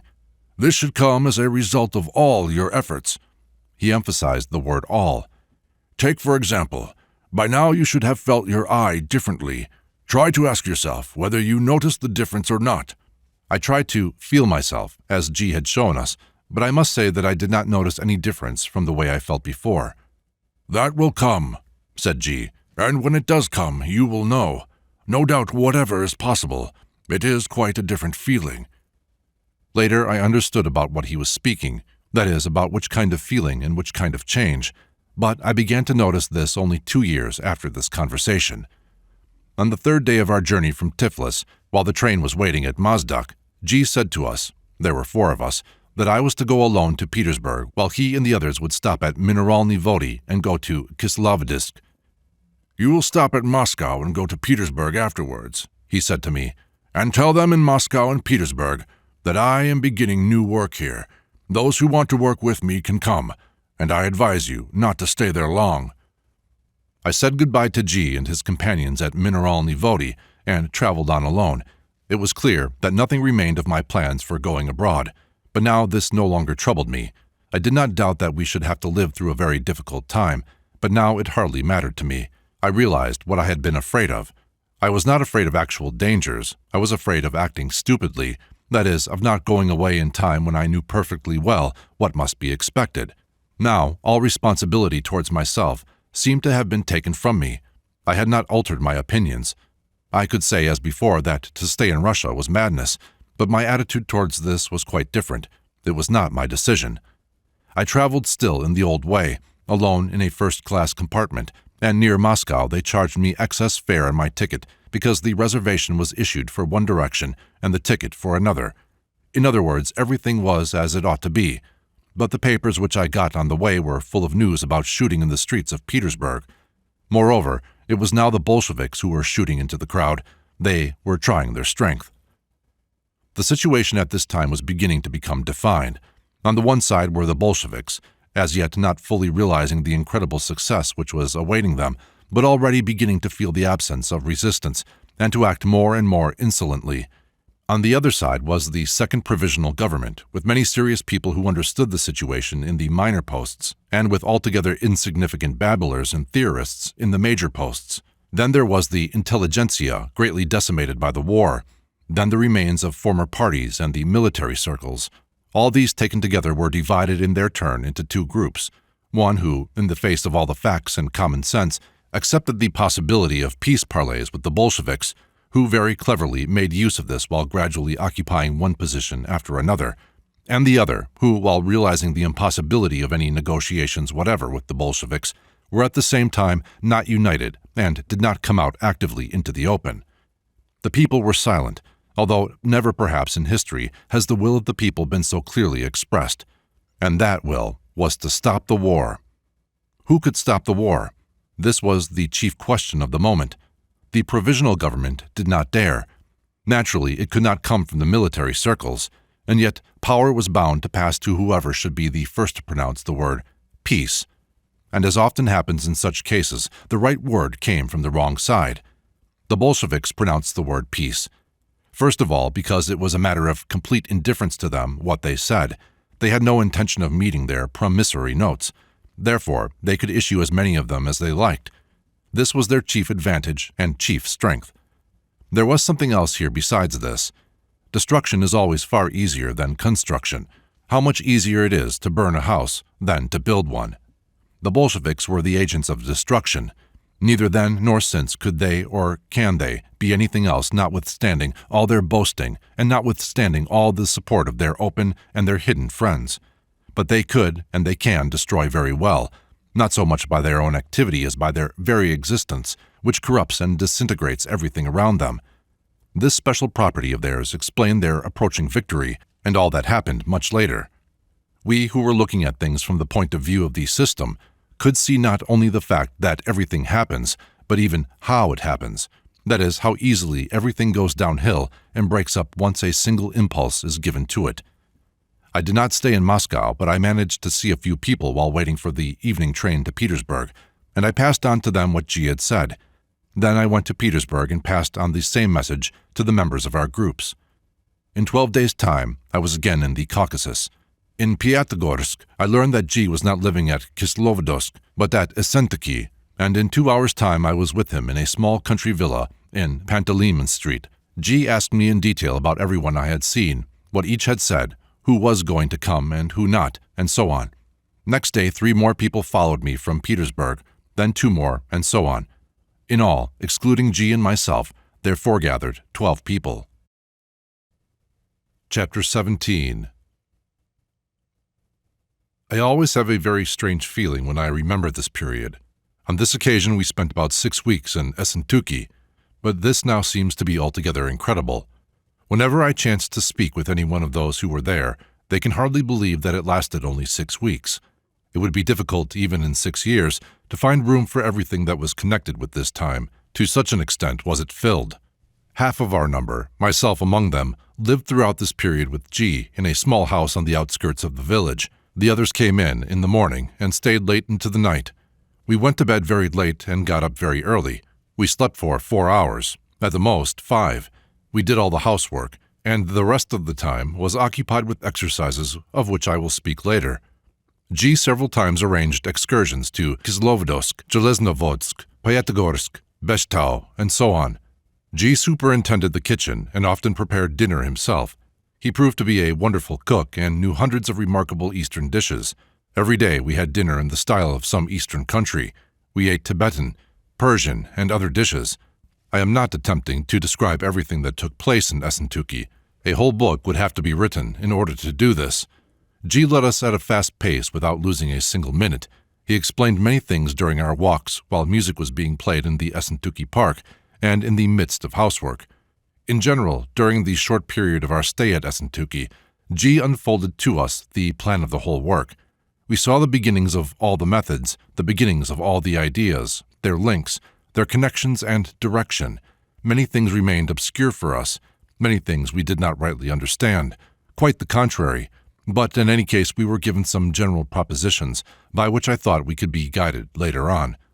All the ideas we had come to know up to that time brought us face to face with a whole series of questions connected with the practical realization of work on oneself, and, naturally, they evoked many discussions among members of our group.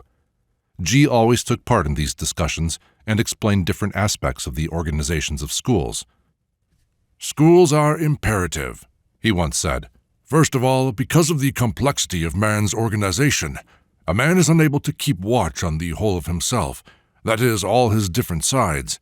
Only school can do this, school methods, school discipline. A man is much too lazy. He will do a great deal without the proper intensity, or he will do nothing at all while thinking that he is doing something. He will work with intensity on something that does not need intensity, and will let those moments pass by when intensity is imperative. Then he spares himself. He is afraid of doing anything unpleasant. He will never attain the necessary intensity by himself. If you have observed yourselves in a proper way, you will agree with this. If a man sets himself a task of some sort, he very quickly begins to be indulgent with himself. He tries to accomplish his task in the easiest way possible, and so on. This is not work. In work, only super efforts are counted, that is, beyond the normal, beyond the necessary. Ordinary efforts are not counted." "What is meant by a super effort?" someone asked. "It means an effort beyond the effort that is necessary to achieve a given purpose," said G. "Imagine that I have been walking all day and am very tired. The weather is bad, it is raining and cold. In the evening I arrive at home. I have walked perhaps 25 miles. In the house there is supper. It is warm and pleasant. But instead of sitting down to supper, I go out into the rain again and decide to walk another 2 miles along the road and then return home. This would be a super effort. While I was going home, it was simply an effort, and this does not count. I was on my way home. The cold, hunger, the rain, all this made me walk. In the other case, I walk because I myself decide to do so. This kind of super effort becomes still more difficult when I do not decide upon it myself, but obey a teacher who at an unexpected moment requires from me to make fresh efforts when I have decided that efforts for the day are over. Another form of super effort is carrying out any kind of work at a faster rate than is called for by the nature of this work. You are doing something. Well, let us say you are washing up or chopping wood. You have an hour's work. Do it in a half an hour. This will be a super effort. But in actual practice, a man can never bring himself to make super efforts consecutively or for a long time. To do this, another person's will is necessary, which would have no pity and which would have method. If a man were able to work on himself, everything would be very simple and schools would be unnecessary. But he cannot, and the reasons for this lie very deep in his nature. I will leave for the moment his insincerity with himself, the perpetual lies he tells himself, and so on, and take only the division of the centers. This alone makes independent work on himself impossible for a man. You must understand that the 3 principal centers, the thinking, the emotional, and the moving, are connected together, and in a normal man, they are always working in unison. This unison is what presents the chief difficulty in work on oneself. What is meant by this unison? It means that a definite work of the thinking center is connected with a definite work of the emotional and moving centers. That is to say, that a certain kind of thought is inevitably connected with a certain kind of emotion or mental state, and with a certain kind of movement or posture, and one evokes the other. That is, a certain kind of emotion or mental state evokes certain movements or postures and certain thoughts, and a certain kind of movement or posture evokes certain emotions or mental states, and so forth. Everything is connected, and one thing cannot exist without another thing. Now imagine that a man decides to think in a new way, but he feels in the old way. Imagine that he dislikes R. He pointed to one of those present. This dislike of R immediately arouses old thoughts, and he forgets his decision to think in a new way. Or let us suppose that he is accustomed to smoking cigarettes while he is thinking. This is a moving habit. He decides to think in a new way. He begins to smoke a cigarette and thinks in the old way without noticing it. The habitual movement of lighting a cigarette has turned his thoughts round to the old tune. You must remember that a man can never break this accordance by himself. Another man's will is necessary, and a stick is necessary. All that a man who wants to work on himself can do at a certain stage of his work is to obey. He can do nothing by himself. More than anything else, he needs constant supervision and observation. He cannot observe himself constantly. Then he needs definite rules, the fulfillment of which needs, in the first place, a certain kind of self-remembering, and which, in the second place, helps in the struggle with habits. A man cannot do all this by himself. In life, everything is always arranged far too comfortably for man to work. In a school, a man finds himself among other people who are not of his own choosing, and with whom perhaps it is very difficult to live and work, and usually in uncomfortable and unaccustomed conditions. And this tension is also indispensable, because it gradually chips away his sharp angles. Then, work on moving center can only be properly organized in a school. As I have already said, the wrong, independent, or automatic work of the moving center deprives the other centers of support, and they involuntarily follow the moving center. Often, therefore, the sole possibility of making the other centers work in a new way is to begin with the moving center, that is, with the body. A body which is lazy, automatic, and full of stupid habits stops any kind of work. But theories exist, said one of us, that a man ought to develop the spiritual and moral side of his nature, and that if he attains results in this direction, there will be no obstacles on that part of the body. Is this possible or not? Both yes and no, said G. The whole point is in the if. If a man attains perfection of a moral and spiritual nature without hindrance on the part of the body will not interfere with further achievements. But unfortunately, this never occurs, because the body interferes at the first step, interferes by its automatism, its attachment to habits, and chiefly by its wrong functioning. If the development of the moral and spiritual nature without interference on the part of the body is theoretically possible, it is possible only in the case of an ideal functioning of the body, and who is able to say that his body functions ideally? And besides, there is deception in the very words moral and spiritual themselves. I have often enough explained before that in speaking of machines, one cannot begin with their morality or their spirituality, but that one must begin with their mechanicalness and the laws governing this mechanicalness. The being of man, number 1, number 2, and number 3, is the being of machines, which are able to cease being machines, but which have not ceased being machines. But is it not possible for man to be at once transposed to another stage of being by a wave of emotion? Someone asked. I do not know, said G. We are again talking in different languages. A wave of emotion is indispensable, but it cannot change moving habits. It cannot of itself make centers work rightly, which all their lives have been working wrongly. To change and repair this demands separate, special, and lengthy work. Then you say, transpose a man to another level of being, but from this point of view, a man does not exist for me. There is a complex mechanism consisting of a whole series of complex parts. A wave of emotion takes place in one part, but the other parts may not be affected by it at all. No miracles are possible in a machine. It is miracle enough that a machine is able to change, but you want all laws to be violated. "What of the robber on the cross?" asked one of those present. "Is there anything in this or not?" "That is another thing entirely," said G, "and it illustrates an altogether different idea. In the first place, it took place on the cross, that is, in the midst of terrible sufferings to which ordinary life holds nothing equal. Secondly, it was at the moment of death. This refers to the idea of man's last thoughts and feelings at the moment of death. In life, these pass by, they are replaced by other habitual thoughts. There can be no prolonged wave of emotion in life, and therefore it cannot give rise to a change of being. And it must be further understood that we are not speaking of exceptions or accidents which may or may not occur, but of general principles, of what happens every day to every one.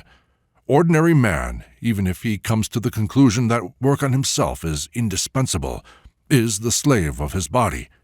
He is not the only slave of the recognized and visible activity of the body, but the slave of the unrecognized and the invisible activities of the body, and it is precisely these which hold him in their power.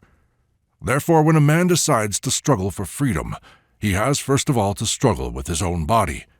I will now point out to you only one aspect of the functioning of the body which it is indispensable to regulate in any event. So long as this functioning goes on in a wrong way, no other kind of work, either moral or spiritual, can go in a right way. You will remember that when we spoke of the work of the three-story factory, I pointed out to you that most of the energy produced by the factory is wasted uselessly.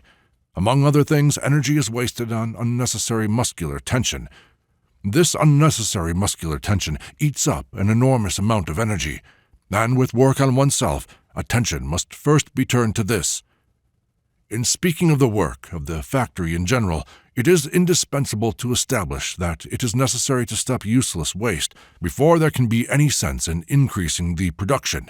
If production is increased while this useless waste remains unchecked and nothing is done to stop it, the new energy produced will merely increase this useless waste and may even give rise to phenomena of an unhealthy kind.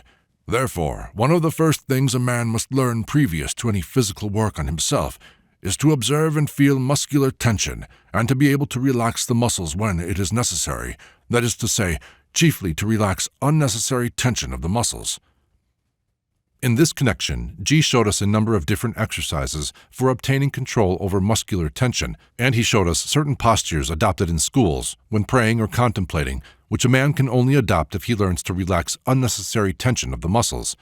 Among them was the so-called posture of Buddha, with feet resting on the knees, and another, still more difficult posture, which he could adopt to perfection, and which we were able to imitate only very approximately. To adopt this posture, G kneeled down and then sat on his heels, without boots, with feet closely pressed together. It was very difficult even to sit on one's heels in this way for more than a minute or two. He then raised his arms, and, holding them on a level with his shoulders, he slowly bent himself backwards and lay on the ground while his legs, bent at the knees, remained pressed beneath him. Having lain in this position for a certain time, he just as slowly raised himself up with arms outstretched. Then he again lay down, and so on. He gave us many exercises for gradually relaxing the muscles, always beginning with the muscles of the face, as well as exercises for feeling the hands, the feet, the fingers, and so on at will. The idea of the necessity of relaxing the muscles was not actually a new one, but G's explanation that relaxing the muscles of the body should begin with the muscles of the face was quite new to me. I had never come across this in books on yoga or in literature on physiology. Very interesting was the exercise with a circular sensation, as G called it. A man lies on his back on the floor. Trying to relax all his muscles, he then concentrates his attention on trying to sense his nose. When he begins to sense his nose, the man then transfers his attention and tries to sense his ear. When this is achieved, he transfers his attention to the right foot, from the right foot to the left, then to the left hand, then to the left ear and back again to the nose, and so on. All this interested me particularly because certain experiments I had carried out had led me long ago to conclude that physical states, which are connected with new psychological experiences, begin with feeling the pulse throughout the whole body, which is what we do not feel in ordinary conditions. In this connection, the pulse is felt at once in all parts of the body as one stroke. In my own personal experiments, Feeling the pulsation throughout the whole body was brought about, for instance, by certain breathing exercises connected with several days of fasting. I came to no definite results whatever in my own experiments, but there remains with me the deep conviction that control over the body begins with acquiring control over the pulse.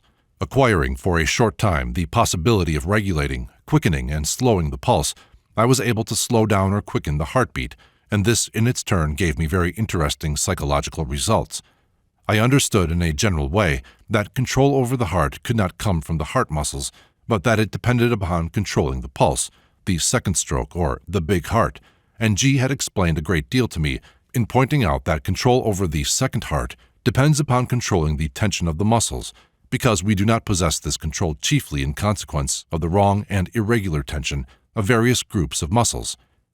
Exercises in relaxing the muscles which we began to perform gave very interesting results to some of our company. Thus one of us was suddenly able to stop a bad neurologic pain in his arm by relaxing his muscles.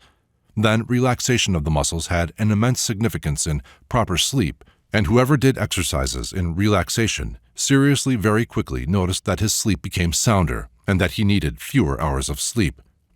In this connection, G showed us an exercise that was quite new for us, without which, according to him, it was impossible to master moving nature. This was, as he called it, the stop exercise. Every race, he said, every nation, every epoch, every country, every class, every profession has its own definite number of postures and movements. These movements and postures, as things which are the most permanent and unchangeable in man, control his form of thought and his form of feeling, but a man never makes use of even all the postures and movements possible for him. In accordance with his individuality, a man takes only a certain number of the postures and movements possible for him, so that each individual man's repertory of postures and movements is very limited. The character of the movements and postures in every epoch, in every race, and in every class is indissolubly connected with definite forms of thinking and feeling. A man is unable to change the form of his thinking or his feeling until he has changed his repertory of postures and movements. The forms of thinking and feeling can be called the postures and movements of thinking and feeling. Every man has a definite number of thinking and feeling postures and movements. Moreover, moving, thinking, and feeling postures are connected with one another in man, and he can never move out of his repertory of thinking and feeling postures unless he changes his moving postures. An analysis of man's thoughts and feelings and a study of his moving functions, arranged in a certain way, show that every one of our movements, voluntary or involuntary, is an unconscious transition from one posture to another, both equally mechanical. It is illusion to say our movements are voluntary. All our movements are automatic. Our thoughts and feelings are just as automatic. The automatism of thought and feeling is definitely connected with the automatism of movement. One cannot be changed without the other, so that if a man's attention is concentrated, let us say on changing automatic thoughts, then habitual movements and habitual postures will interfere with this new course of thought by attaching to it old habitual associations. In ordinary conditions, we have no conception how much our thinking, feeling, and moving functions depend upon one another, although we know, at the same time, how much our moods and our emotional states can depend upon our movements and postures. If a man takes a posture which with him corresponds to a feeling of sadness or despondency, then within a short time he is sure to feel sad or despondent. Fear, disgust, nervous agitation, or, on the other hand, calm, can be created by an intentional change of posture, but as each of man's functions, thinking, emotional, and moving, has its own definite repertory, all of which are in constant interaction, a man can never get out of the charmed cycle of his postures. Even if a man recognizes this and begins to struggle with it, his will is not sufficient. You must understand that a man's will can be sufficient to govern one center for a short time, but the other two centers prevent this, and a man's will can never be sufficient to govern three centers. In order to oppose this automatism and gradually to acquire control over postures and movements in different centers, there is one special exercise. It consists in this, that at a word or sign previously agreed upon from the teacher, all the pupils who hear or see him have to arrest their movements at once, no matter what they are doing, and remain stock still in the posture in which the signal has caught them. Moreover, not only must they cease to move, but they must keep their eyes on the same spot at which they were looking at the moment of the signal, retain the smile on their faces if there was one, keep the mouth open if a man was speaking, maintain the facial expression and the tension of all the muscles of the body exactly in the same position in which they were caught by the signal. In this stopped state, a man must also stop the flow of his thoughts and concentrate the whole of his attention on preserving the tension of his muscles in the various parts of the body exactly as it was, watching this tension all the time and leading, so to speak, his attention from one part of the body to another. And he must remain in this state and in this position until another agreed-upon signal allows him to adopt a customary posture, or until he drops from fatigue through being unable to preserve the original posture any longer. But he has no right to change anything in it, neither his glance, points of support, nothing. If he cannot stand, he must fall. But again he should fall like a sack without attempting to protect himself from a blow. In exactly the same way, if he was holding something in his hands, he must hold it as long as he can, and if his hands refuse to obey him and the object falls, it is not his fault. It is the duty of the teacher to see that no personal injury occurs from falling or from unaccustomed postures, and in this connection the pupils must trust the teacher fully and not think of any danger. The idea of this exercise and its results differ very much. Let us take it, first of all, from the point of view of the study of movements and postures. This exercise affords a man the possibility of getting out of the circle of automatism, and it cannot be dispensed with, especially at the beginning of work on oneself. A non-mechanical study of oneself is only possible with the help of the stop exercise, under the direction of a man who understands it. Let us try to follow what occurs. A man is walking or sitting or working. At that moment he hears a signal. A movement that has begun is interrupted by this sudden signal or command to stop. His body becomes immovable and arrested in the midst of a transition from one posture to another, in a position in which he never stays in ordinary life. Feeling himself in this state, that is, in an unaccustomed posture, a man involuntarily looks at himself from new points of view, sees and observes himself in a new way. In this unaccustomed posture, he is able to think in a new way, feel in a new way, know himself in a new way. In this way, the circle of old automatism is broken. The body tries in vain to adopt an ordinary, comfortable posture, but the man's will, brought into action by the will of the teacher, prevents it. The struggle goes on not for life, but till the death. But in this case, will can conquer. This exercise, taken together with all that has been said, is an exercise for self-remembering. A man must remember himself so as not to miss the signal. He must remember himself so as not to take the most comfortable posture at the first moment. He must remember himself in order to watch the tension of the muscles in different parts of the body, the direction in which he is looking, the facial expression, and so on. He must remember himself in order to overcome very considerable pain, sometimes from unaccustomed positions of the legs, arms, and back, so as not to be afraid of falling or dropping something heavy on his foot. It is enough to forget oneself for a single moment, and the body will adopt by itself and almost unnoticeably a more comfortable position. It will transfer the weight from one foot to another, will slacken certain muscles, and so on. This exercise is a simultaneous exercise for the will, the attention, the thoughts, the feelings, and for moving center. But it must be understood that in order to bring into action a sufficient strength of will to keep a man in an unaccustomed position, an order or command from the outside, stop, is indispensable. A man cannot give himself the command stop. His will not obey this command. The reason for this, as I have said before, is that the combination of habitual thinking, feeling, and moving postures is stronger than a man's will. The command stop, which in relation to moving postures comes from outside, takes the place of thinking and feeling postures. These postures and their influence are, so to speak, removed by the command stop, and in this case, moving postures obey the will. Soon after that, G began to put stop, as we called this exercise, into practice in the most varied circumstances. G first of all showed us how to stand stock still, immediately at the command stop, and try not to move, not to look aside no matter what was happening, not to reply if anyone spoke. For instance, if one were asked something, or even unjustly accused of something. "The stop exercise is considered sacred in schools," he said. "Nobody except the principal teacher or the person he commissions has the right to command a stop. Stop cannot be the subject of play or exercise among the pupils. You never know the position a man can find himself in. If you cannot feel for him, you do not know what muscles are tensed or how much.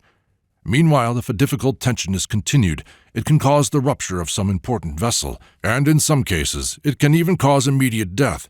Therefore, only he who is quite certain in himself that he knows what he is doing can allow himself to command a stop. At the same time, stop demands unconditional obedience, without any hesitations or doubts, and this makes it the invariable method for studying school discipline. School discipline is something quite different from military discipline. For instance, in that discipline everything is mechanical, and the more mechanical it is, the better. In this, everything should be conscious, because the aim consists in awakening consciousness. And for many people, school discipline is much more difficult than military discipline. There it is always one and the same. Here, it is always different. But very difficult cases occur. I will tell you of one case in my own life. It was many years ago in Central Asia. We had to put up a tent by the side of an erik, that is, an irrigation canal, and 3 of us were carrying things from one side of the erik to the other where our tent was. The water in the erik came up to our waists. I and another man had just come out on the bank with some things and were preparing to dress. The 3rd man was still in the water. He dropped something in the water. We afterwards found out that it was an axe, and he was feeling about on the bottom with a stick. At this moment we heard from the tent a voice which called, "Stop!" We both stood stock still on the bank as we were. Our comrade in the water was just within our field of vision. He was standing, bending down towards the water, and when he heard "stop," he remained in that posture.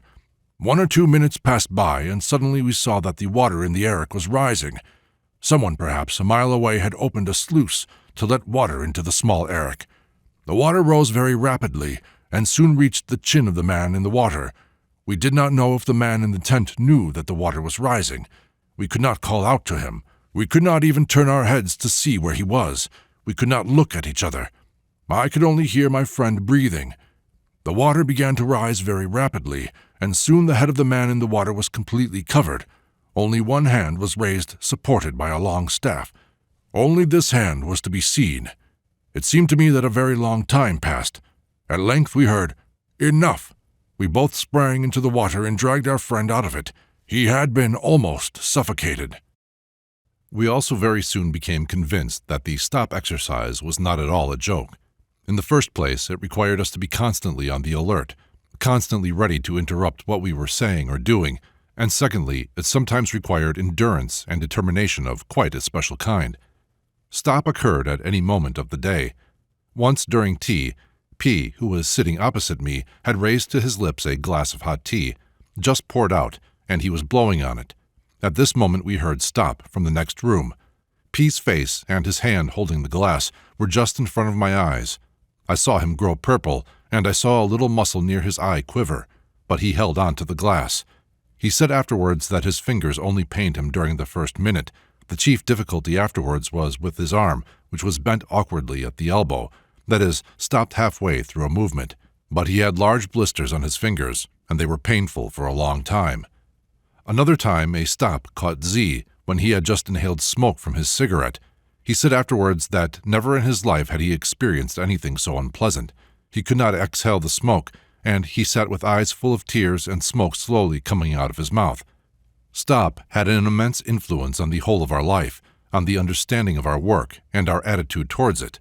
First of all, attitude towards stop showed with undoubted accuracy what anyone's attitude was to the work. People who had tried to evade work evaded stop. That is, either they did not hear the command to stop, or they said that it did not directly refer to them. Or, on the other hand, they were always prepared for a stop. They made no careless movements. They took no glasses of hot tea in their hands. They sat down and got up very quickly, and so on. To a certain extent, it was even possible to cheat with the stop.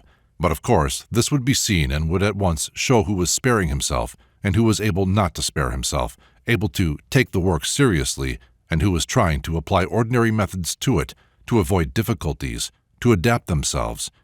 In exactly the same way, Stop showed the people who were incapable and undesirous of submitting to school discipline, and the people who were not taking it seriously.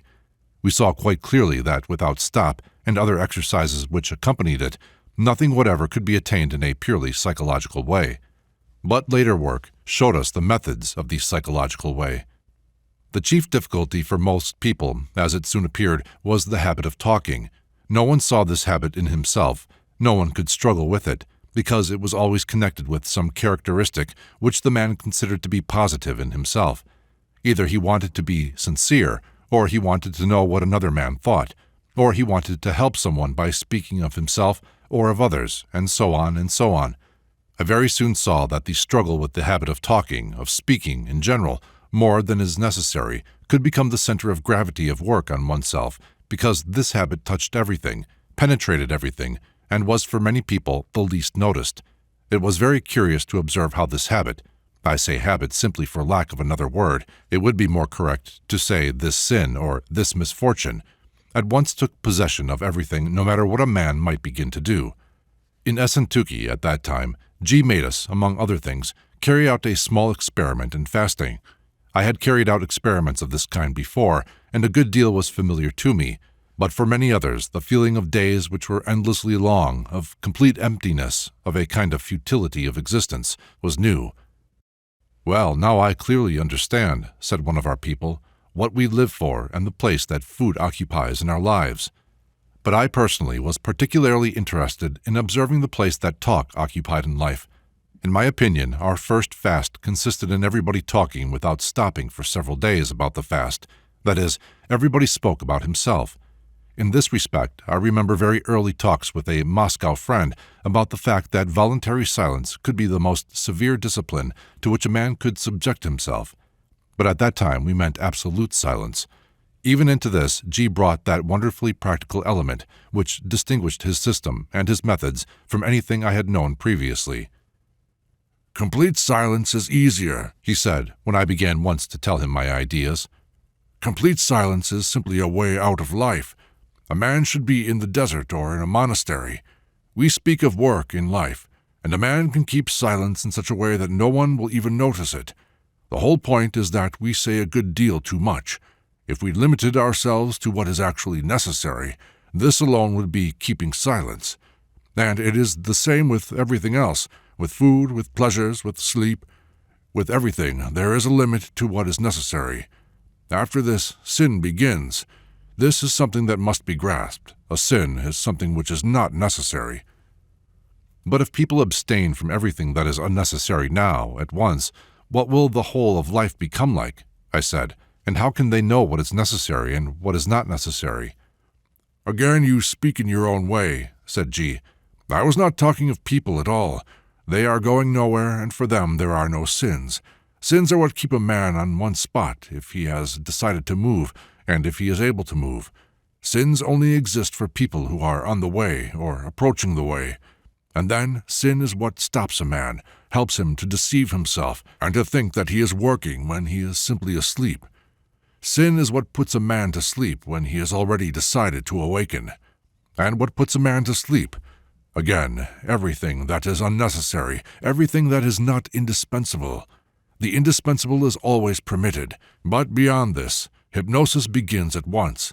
But you must remember that this refers only to people in the work, or to those who consider themselves in the work, and work consists in subjecting oneself voluntarily to temporary suffering in order to be free from eternal suffering. But people are afraid of suffering. They want pleasure now, at once and forever. They do not want to understand that pleasure is an attribute of paradise, and that it must be earned. And this is necessary not by reason of any arbitrary or inner moral laws, but because if man gets pleasure before he has earned it, he will not be able to keep it, and pleasure will be turned into suffering. But the whole point is to be able to get pleasure and to be able to keep it.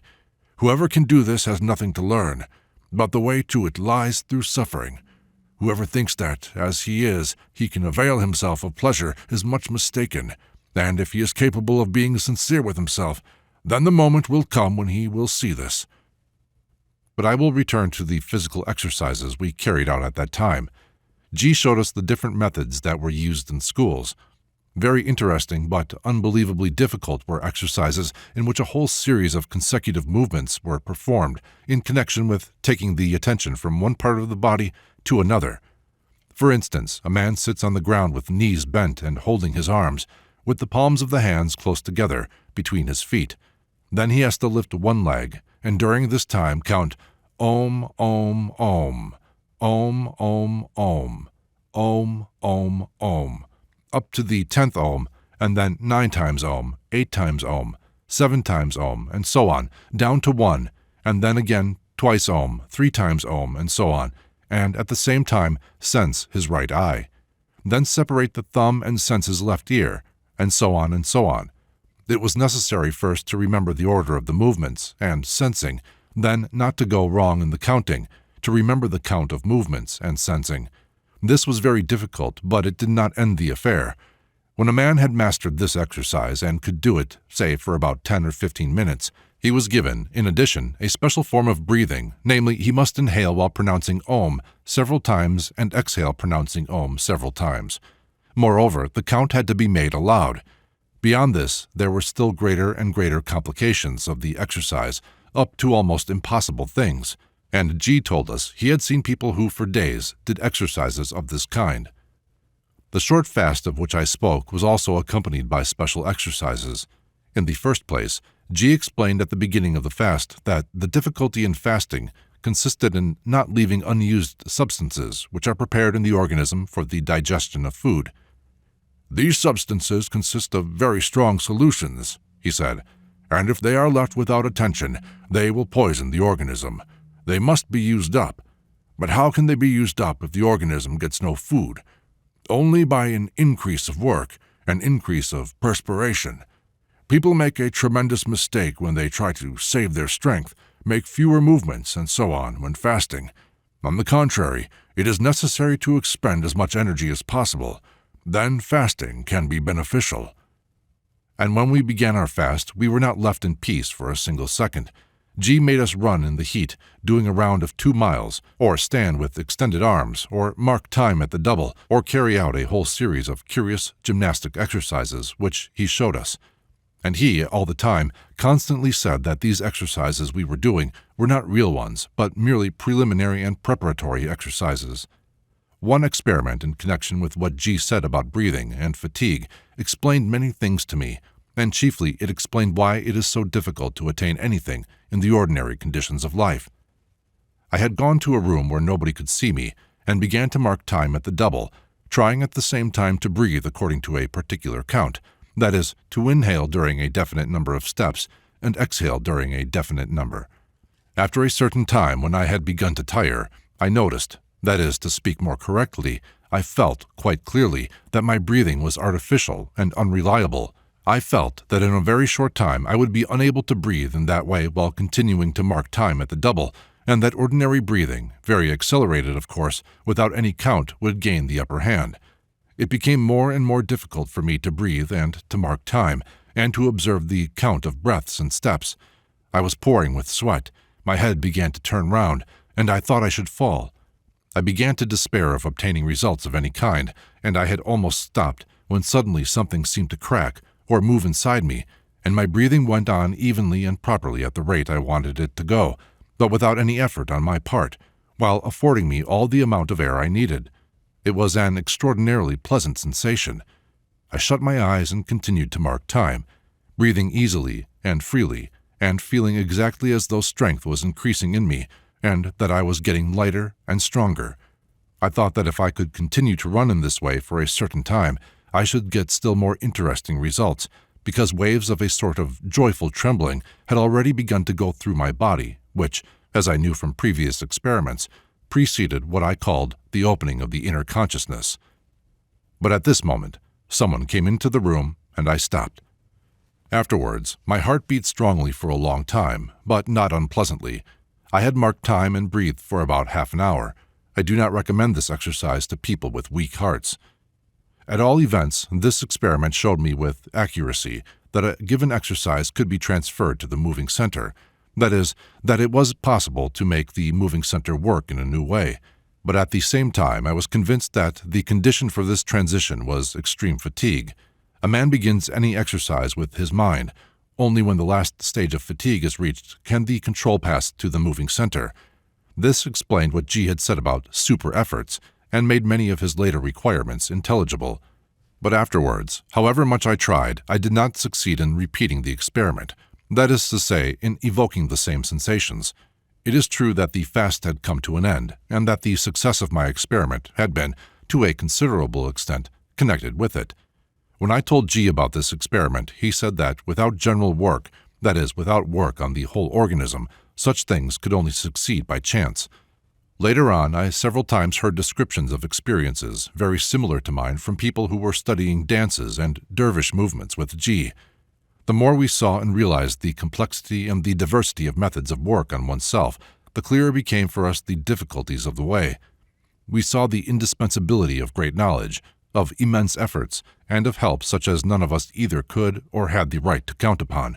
We saw that even to begin work on oneself in any serious form was an exceptional phenomenon needing thousands of favorable inner and outer conditions, and the beginning gave no guarantee for the future. Each step required an effort. Each step needed help. The possibility of attaining anything seemed so small in comparison with the difficulties that many of us lost the desire to make efforts of any kind. This was an inevitable stage through which everybody passes until they have learned to understand that it is useless to think of the possibility or impossibility of big and distant achievements, and that a man must value what he gets today without thinking of what he may get tomorrow. But certainly the idea of the difficulty and the exclusiveness of the way was right, and at different times questions arose out of it which were put to G. Can it be possible that there is any difference between us and those people who have no conception of this system? Must we understand that people who are not passing along any of the ways are doomed to turn eternally in one and the same circle, that they are merely food for the moon, that they have no escape and no possibilities? Is it correct to think that there are no ways outside the ways? And how is it arranged that some people, much better people perhaps, do not come across a way, while others, weak and insignificant, come into contact with the possibilities of a way? On one occasion, while talk was proceeding on these subjects, to which we were constantly returning, G began to talk in a somewhat different way to what he had done before, because he had previously always insisted on the fact that outside the ways there was nothing. There is not and there cannot be any choice of the people who come into touch with the ways. In other words, nobody selects them. They select themselves, partly by accident and partly by having a certain hunger. Whoever is without this hunger cannot be helped by accident, and whoever has this hunger very strongly can be brought by accident to the beginning of a way in spite of all unfavorable circumstances. But what of those who were killed and who died from disease in the war, for instance? Someone asked. Could not many of them have had this hunger? And how, then, could this hunger have helped? That is an entirely different thing, said G. These people came under a general law. We do not speak of them, and we cannot. We can only speak of people who, thanks to chance or fate or their own cleverness, do not come under a general law, that is, who stay outside the action of any general law of destruction. For instance, it is known through statistics that a certain definite number of people have to fall under trams in Moscow during the year. Then, if a man, even one with a great hunger, falls under a tram and the tram crushes him, we can no longer speak of him from the point of view of work on the ways. We can speak only of those who are alive, and only while they are alive. Trams or war, they are exactly the same thing. One is merely larger, the other smaller. We are speaking of those who do not fall under trams. A man, if he is hungry, has a chance to come into contact with the beginning of a way. But besides hunger, still other roles are necessary. Otherwise a man will not see the way. Imagine an educated European, that is, a man who knows nothing about religion, comes into touch with the possibility of a religious way. He will see nothing and he will understand nothing. For him it will be stupidity and superstition. But at the same time he may have a great hunger, though formulated intellectually. It is exactly the same thing for a man who has never heard of yoga methods, of the development of consciousness, and so on. For him, if he comes into touch with a yoga way, everything he hears will be dead. The fourth way is still more difficult. In order to give the fourth way a right valuation, a man must have thought and felt and been disappointed in many things beforehand. He ought, if not actually, to have tried the way of the fakir, the way of the monk, and the way of the yogi previously, at least to have known and thought about them, and to be convinced that they are no good for him. It is not necessary to understand what I say literally. This thinking process can be unknown to the man himself, but the results of this process must be in him, and only they can help him to recognize the fourth way. Otherwise, he can stand very near to it and not see it. But it is certainly wrong to say that unless a man enters one of these ways, he has no more chances. Ways are simply help given to people according to their type. At the same time, the ways, the accelerated ways, the ways of personal, individual evolution as distinct from general evolution, can precede it, can lead up to it, but in any case they are distinct from it. Whether general evolution is proceeding or not is again another question. It is enough for us to realize that it is possible, and therefore evolution for people outside the ways is possible. Speaking more correctly, there are two ways. One we will call the subjective way. It includes all four ways of which we have spoken. The other we will call the objective way. This is the way of people in life. You must not take the names subjective and objective too literally. They express only one aspect. I take them only because there are no other words. Would it be possible to say individual and general ways? Asked someone. No, said G. It would be more incorrect than subjective and objective, because the subjective way is not individual in the general meaning of this word, because this way is a school way. From this point of view, the objective way is much more individual because it admits of many more individual peculiarities. No, it is better to leave these names, subjective and objective. They are not altogether suitable, but we will take them conditionally. People of the objective way simply live in life. They are those whom we call good people. Particular systems and methods are not necessary for them. Making use of ordinary religious or intellectual teachings and ordinary morality, they live at the same time according to conscience. They do not of necessity do much good, but they do no evil. Sometimes they happen to be quite uneducated, simple people, but they understand life very well. They have a right valuation of things and a right outlook, and they are of course perfecting themselves and evolving. Only their way can be very long with many unnecessary repetitions. I had for a long time wanted to get G to talk about repetition, but he always avoided it. So it was on this occasion. Without answering my question about repetition, he continued. It often seems to people of the way, that is, of the subjective way, especially those who are just beginning, that other people, that is, people of the objective way, are not moving. But this is a great mistake. A simple obivitel may sometimes do such work within him that he will overtake another, a monk or even a yogi. Obivitel is a strange word in the Russian language. It is used in the sense of inhabitant without any particular shade. At the same time, it is used to express contempt or derision. Obivitel, as though there could be nothing worse.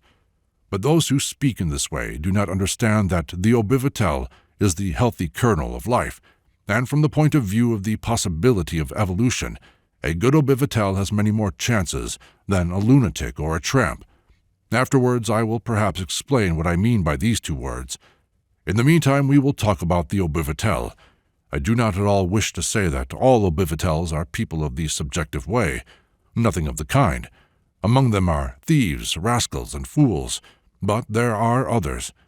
I merely wish to say that being a good obivitel by itself does not hinder the way, and finally, there are different types of obivitel.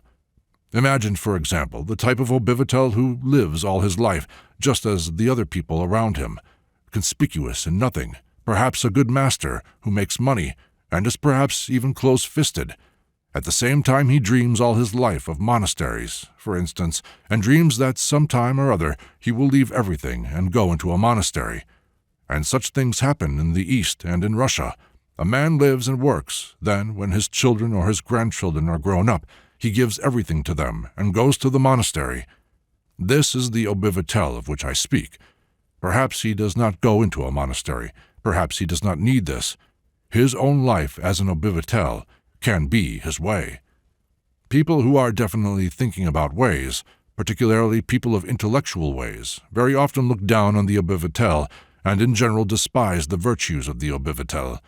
But they only show by this their own personal unsuitability for any way whatever, because no way can begin from a level lower than the Ouspensky. This is very often lost sight of on people who are unable to organize their own personal lives, who are too weak to struggle with and conquer life, dream of the ways, or what they consider the ways, because they think it will be easier for them than life, and because this, so to speak, justifies their weakness and their inadaptability. A man who can be a good Ouspensky is much more helpful from the point of view of the way than a tramp who thinks himself much higher than an Ouspensky. I call tramps all the so-called intelligentsia, artists, poets, any kind of bohemian in general who despises the Ouspensky, and who at the same time would be unable to exist without him. Ability to orientate oneself in life is a very useful quality from the point of view of work. A good Ouspensky should be able to support at least 20 persons by his own labor. What is a man worth who is unable to do this? What does Ouspensky actually mean? Asked somebody. Can it be said that an Ouspensky is a good citizen? Ought an Ouspensky to be patriotic? Someone else asked. Let us suppose there is war. What attitude should an Ouspensky have towards war? There can be different wars, and there can be different patriots, said G. You all still believe in words. An Ouspensky, if he is a good Ouspensky, does not believe in words.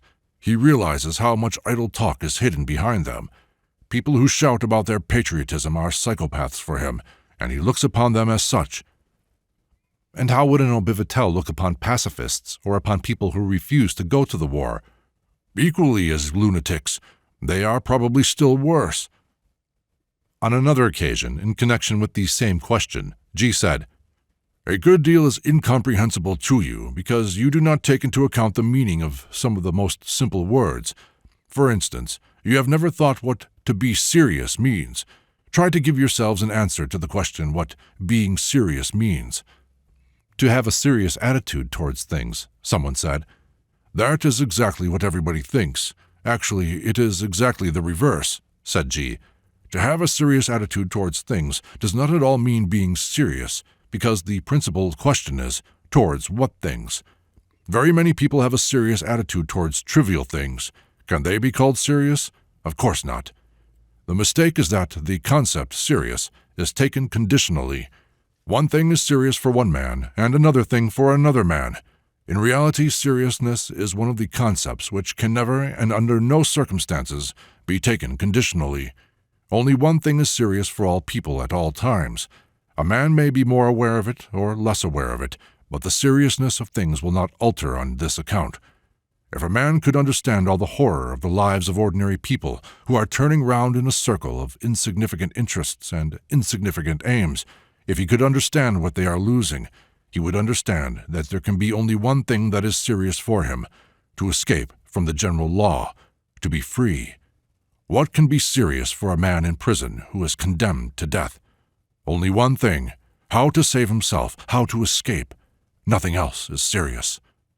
When I say that an Ouspensky is more serious than a tramp or a lunatic, I mean by this that, accustomed to deal with real values, an Ouspensky values the possibilities of the ways and the possibilities of liberation or salvation better and quicker than a man who is accustomed all his life to a circle of imaginary values, imaginary interests, and imaginary possibilities. People who are not serious for the Ouspensky are people who live by fantasies, chiefly by the fantasy that they are able to do something.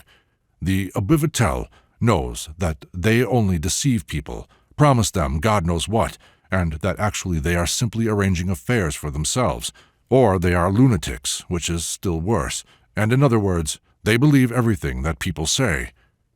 To what category do politicians belong who speak contemptuously about Ouspensky, Ouspensky's opinions, Ouspensky's interests? Someone asked. They are the worst kind of Ouspensky, said G. That is, Ouspensky without any positive redeeming features, or they are charlatans, lunatics, or knaves. But may there not be honest and decent people among politicians? Someone asked. Certainly there may be, said G. But in this case they are not practical people. They are dreamers, and they will be used by other people as screens to cover their own obscure affairs. The Ouspensky perhaps may not know it in a philosophical way. That is to say, he is not able to formulate it, but he knows that things do themselves simply through his own practical shrewdness. Therefore, in his heart, he laughs at people who think, or who want to assure him, that they signify anything, that anything depends on their decisions, that they can change or, in general, do anything. This for him is not being serious, and an understanding of what is not serious can help him to value that which is serious. We often return to questions on the difficulties of the way. Our own experience of communal life and work constantly threw us up against newer and newer difficulties that lay in ourselves. "The whole thing is in being ready to sacrifice one's freedom," said G. "A man consciously and unconsciously struggles for freedom as he imagines it, and this, more than anything else, prevents him from attaining real freedom. But a man who is capable of attaining anything comes sooner or later to the conclusion that his freedom is illusion, and he agrees to sacrifice this illusion. He voluntarily becomes a slave. He does what he is told, says what he is told, and thinks what he is told. He is not afraid of losing anything because he knows that he has nothing, and in this way he acquires everything. Everything in him that was real in his understanding, in his sympathies, tastes, and desires, all comes back to him accompanied by new things which he did not have and could not have had before, together with a feeling of unity and will within him. But to arrive at this point, a man must pass through the hard way of slavery and obedience, and if he wants results, he must obey not only outwardly, but inwardly. This requires a great determination, and determination requires a great understanding of the fact that there is no other way, that a man can do nothing himself, but that at the same time something has to be done. When a man comes to the conclusion that he cannot and does not desire to live any longer in the way he has lived till then, when he really sees everything that his life is made up of and decides to work, he must be truthful with himself in order not to fall into a still worse position. Because there is nothing worse than to begin work on oneself and then leave it and find oneself between two stools. It is much better not to begin. And in order not to begin in vain or risk being deceived on one's own account, a man should test his decision many times, and principally, he must know how far he is willing to go, what he is willing to sacrifice. There is nothing more easy to say than everything. A man can never sacrifice everything, and this can never be required of him. But he must define exactly what he is willing to sacrifice, and not bargain about it afterwards, or it will be the same with him as with the wolf in the Armenian fairy tale. Do you know the Armenian fairy tale of the wolf and the sheep? Once there lived a wolf who slaughtered a great many sheep and reduced many people to tears. At length, I do not know why, he suddenly felt qualms of conscience and began to repent his life, so he decided to reform and to slaughter no more sheep.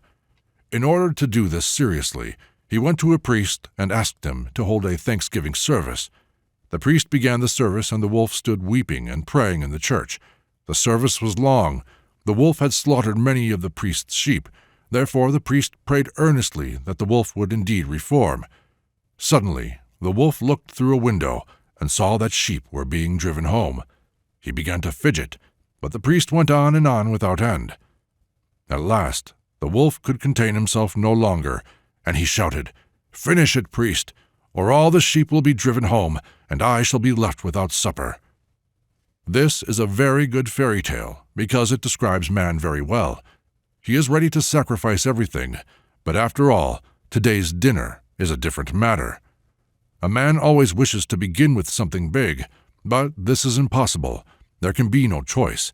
We must begin with the things of today. I quote one talk as being a very characteristic example of G's methods. We were walking in the park. There were 5 of us besides G. One of us asked him what his views on astrology were, whether there was anything of value in the more or less known theories of astrology. "Yes," said G. "It depends upon how they are understood. They can be of value and they can be without value. Astrology deals with only one part of man, with his type, his essence. It does not deal with personality, with acquired qualities. If you understand this, you understand what is of value in astrology." There had been talks in our groups about types before, and it seemed to us that the science of types was the most difficult thing in the study of man, because G gave us very little material and required of us our own observations of ourselves and others. We continued to walk, and G continued to speak, trying to explain what there was in man that could depend upon planetary influences and what could not. As we left the park, G stopped talking and was going a few steps ahead of us.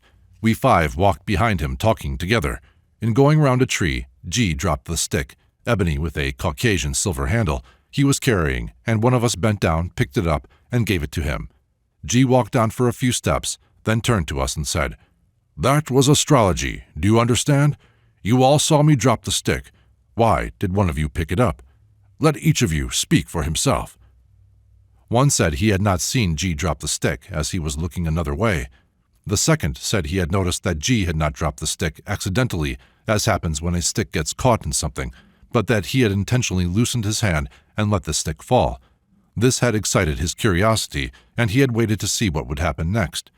The third said he saw G drop the stick, but was very absorbed in thinking about astrology, particularly trying to remember what G said once before, and did not pay sufficient attention to the stick.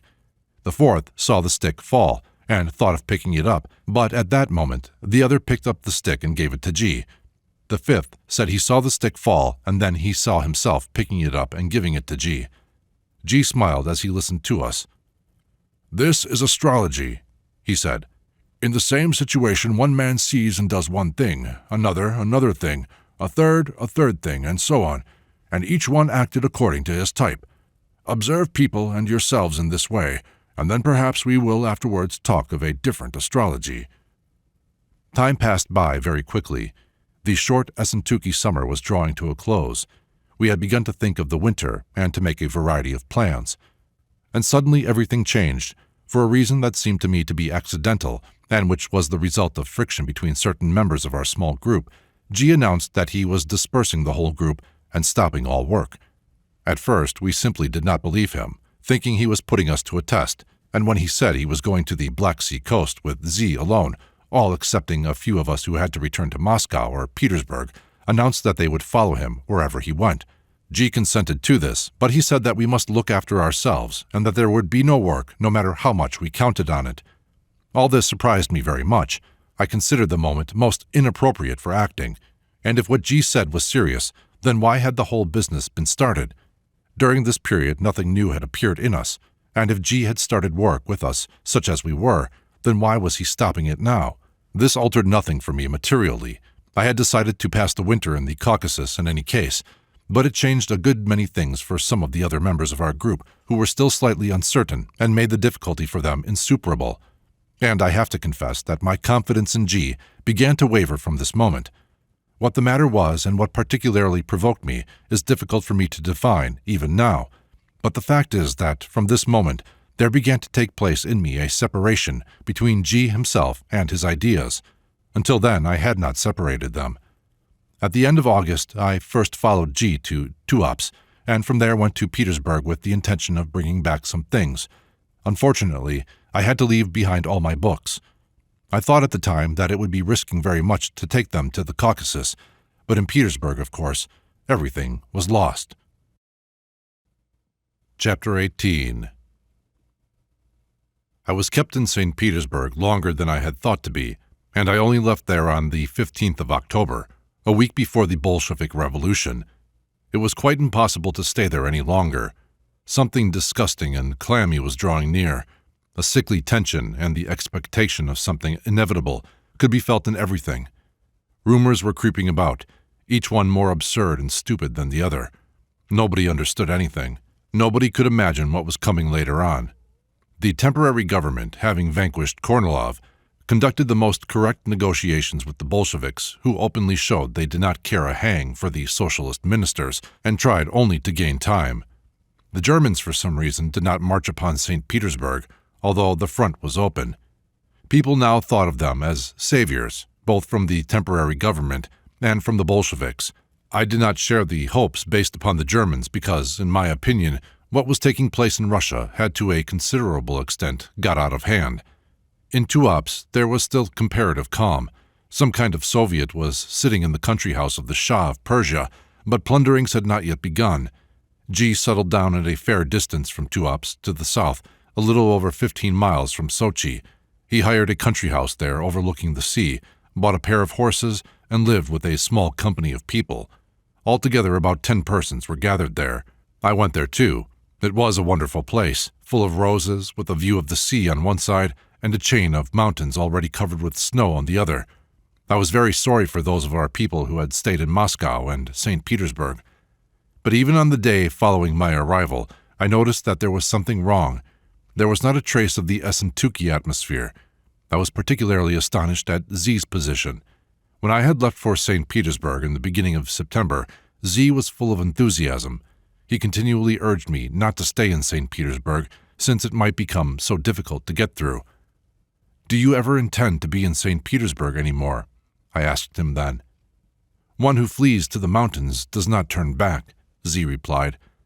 And now, on the day following my arrival in Ukhter, I heard that Z intended to return to St. Petersburg. What can he be going back there for? He has left his employment. What is he going to do there? "I do not know," said Dr. S., who had told me about it. "G is not pleased with him and says that he had better go." It was difficult for me to get Z himself into a talk. He obviously did not desire to explain, but he said that he really intended to leave. Gradually, by questioning others, I found out that a strange thing had happened. A very absurd quarrel between G and some Lets, our neighbors, had occurred. Z was present at it. G had not liked something Z had said, or something, and from that day he had completely changed towards him, stopped speaking to him, and in general put him into such a position that Z was obliged to announce his decision to leave. I considered this to be pure idiocy. To go to St. Petersburg at this time seemed to me the height of absurdity. There was a real famine there, unruly crowds, robbery, and nothing else. At that time, of course, one could not yet have imagined that we should never see St. Petersburg again. I counted upon going there in the spring. I thought that, by the spring, there would be something definite, but now, in the winter, this was quite unreasonable. I could have understood it if Z was interested in politics and was studying the events of the period, but as this was not the case, I saw no motives for it whatever. I began to persuade Z to wait, to decide nothing at once, to talk to G, and to try somehow to clarify the position. Z promised me not to be in a hurry, but I saw that he was indeed in a very strange position. G completely ignored him, and this produced on Z a most depressing impression. 2 weeks passed in this way. My arguments had worked on Z, and he said that he would stay if G agreed to let him. He went to speak to G, but came back very soon with a disturbed face. "Well, what did he say to you?"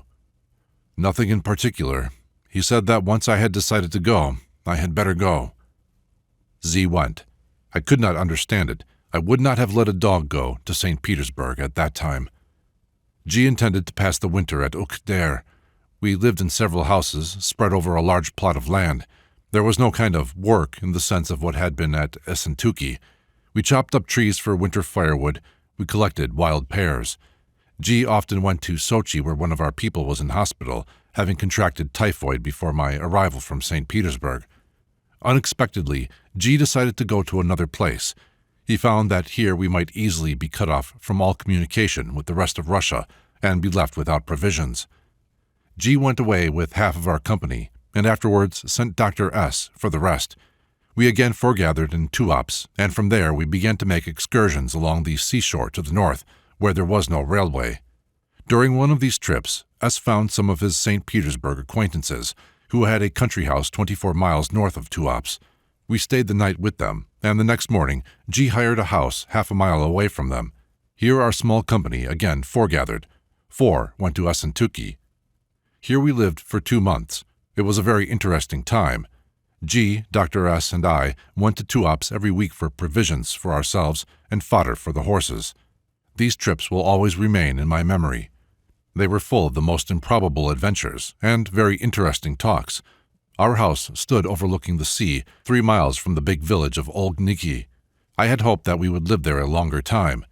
But in the second half of December, there came the rumors that a part of the Caucasian army was moving towards Russia on foot along the shores of the Black Sea. G said that we would go again to Essentuki and begin fresh work. I went first.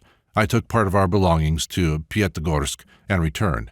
It was possible to get through, although there were Bolsheviks in Armavir. The Bolsheviks in general had increased in the North Caucasus, and friction began between them and the Cossacks.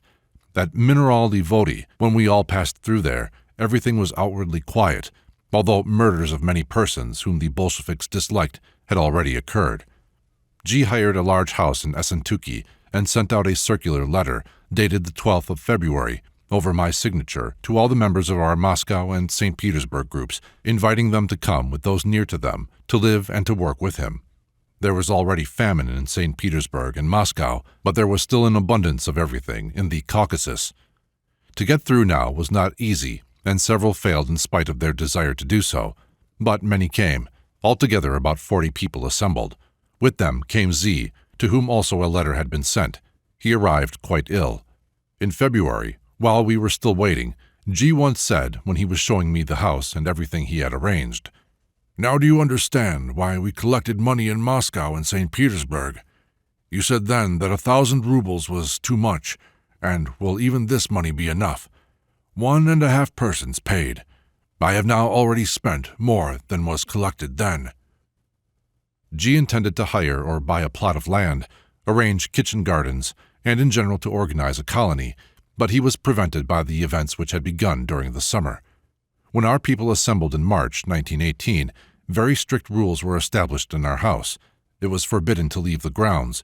Day and night orderlies were established, and so on, and work of the most varied kind began. In the organization of the house and of our lives there was very much of interest. Exercises on this occasion were much more difficult and varied than during the preceding summer.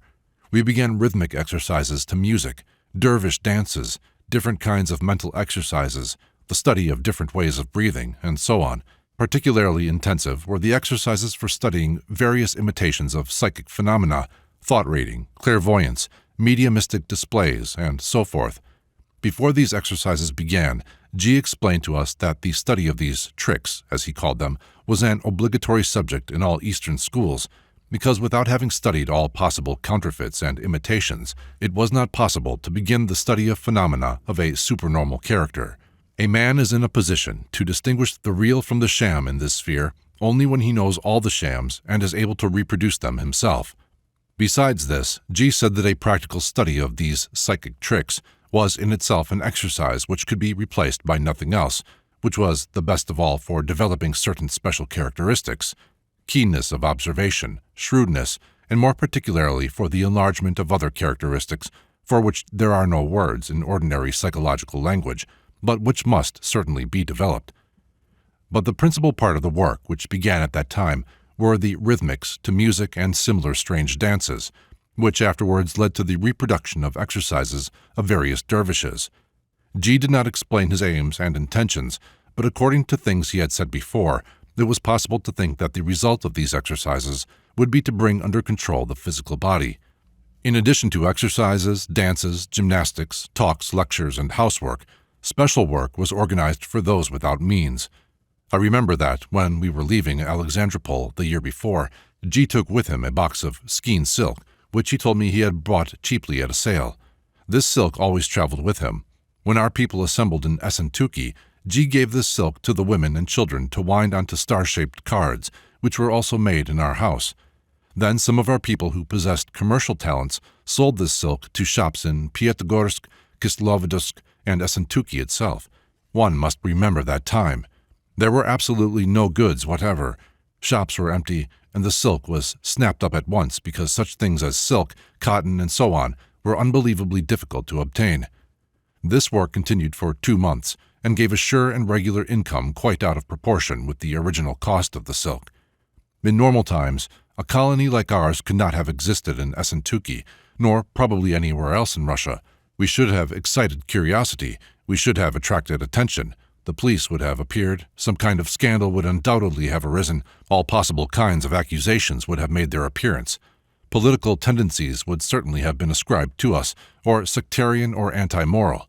People are made in such a way that they invariably make accusations against the things they fail to understand. But at that time, that is, in 1918, those who would have been curious about us were occupied in saving their own skins from the Bolsheviks, and the Bolsheviks were not yet strong enough to be interested in the lives of private people or private organizations having no direct political character. And seeing that, among the intellectuals from the capital who had found themselves by the will of fate at Mineralny Vody at that time, a number of groups and working associations had just been organized. Nobody paid any attention to us. On one occasion, during general conversation in the evening, G said that we must think of a name for our colony and in general legalize ourselves. This was at the time of the Pyatigorsk Bolshevik government. Think out something like Sodrujestvo and earned by work or intentional at the same time, said G. In any case, they will not understand, but it is necessary for them to be able to give us some kind of name. We began in turn to propose various designations. Public lectures were arranged in our house twice a week, to which a fair number of people came, and once or twice we gave demonstrations of imitation psychic phenomena, which were not very successful, since our public submitted very poorly to instruction. But my personal position in G's work began to change. For a whole year, something had been accumulating, and I gradually began to see that there were many things I could not understand, and that I had to go. This may appear strange and unexpected after all I have written so far, but it had accumulated gradually. I wrote that I had for some time began to separate G and the ideas. I had no doubts about the ideas. On the contrary, the more I thought of them, the deeper I entered into them, the more I began to value them and realize their significance. But I began very strongly to doubt that it was possible for me, or even for the majority of our company, to continue to work under G's leadership. I do not in the least mean that I found any of G's actions or methods wrong, or that they failed to respond to what I expected. This would be strange and completely out of place in connection with a leader in work, the esoteric nature of which I have admitted. The one excludes the other. In work of such a nature, there can be no sort of criticism, no sort of disagreement with this or that person. On the contrary, all work consists in doing what the leader indicates, understanding in conformance with his opinions, even those things that he does not say plainly, helping him in everything that he does. There can be no other attitude towards the work, and G himself said several times that a most important thing in the work was to remember that one came to learn and to take no other role upon oneself. At the same time, this does not at all mean that a man has no choice or that he is obliged to follow something which does not respond to what he is seeking. G himself said that there are no general schools, that each guru or leader of a school works at his own specialty. One is a sculptor, another is a musician, a third is again something else, and that all the pupils of such a guru have to study his specialty. And it stands to reason that here a choice is possible. A man has to wait until he meets a guru whose specialty he is able to study, a specialty which suits his tastes, his tendencies, and his abilities. There is no doubt that there may be very interesting ways, like music and like sculpture, but it cannot be that every man should be required to learn music or sculpture. In schoolwork, there are undoubtedly obligatory subjects, and there are, if it is possible to put it in this way, auxiliary subjects, the study of which is proposed merely as a means of studying the obligatory. Then, the methods of the school may differ very much.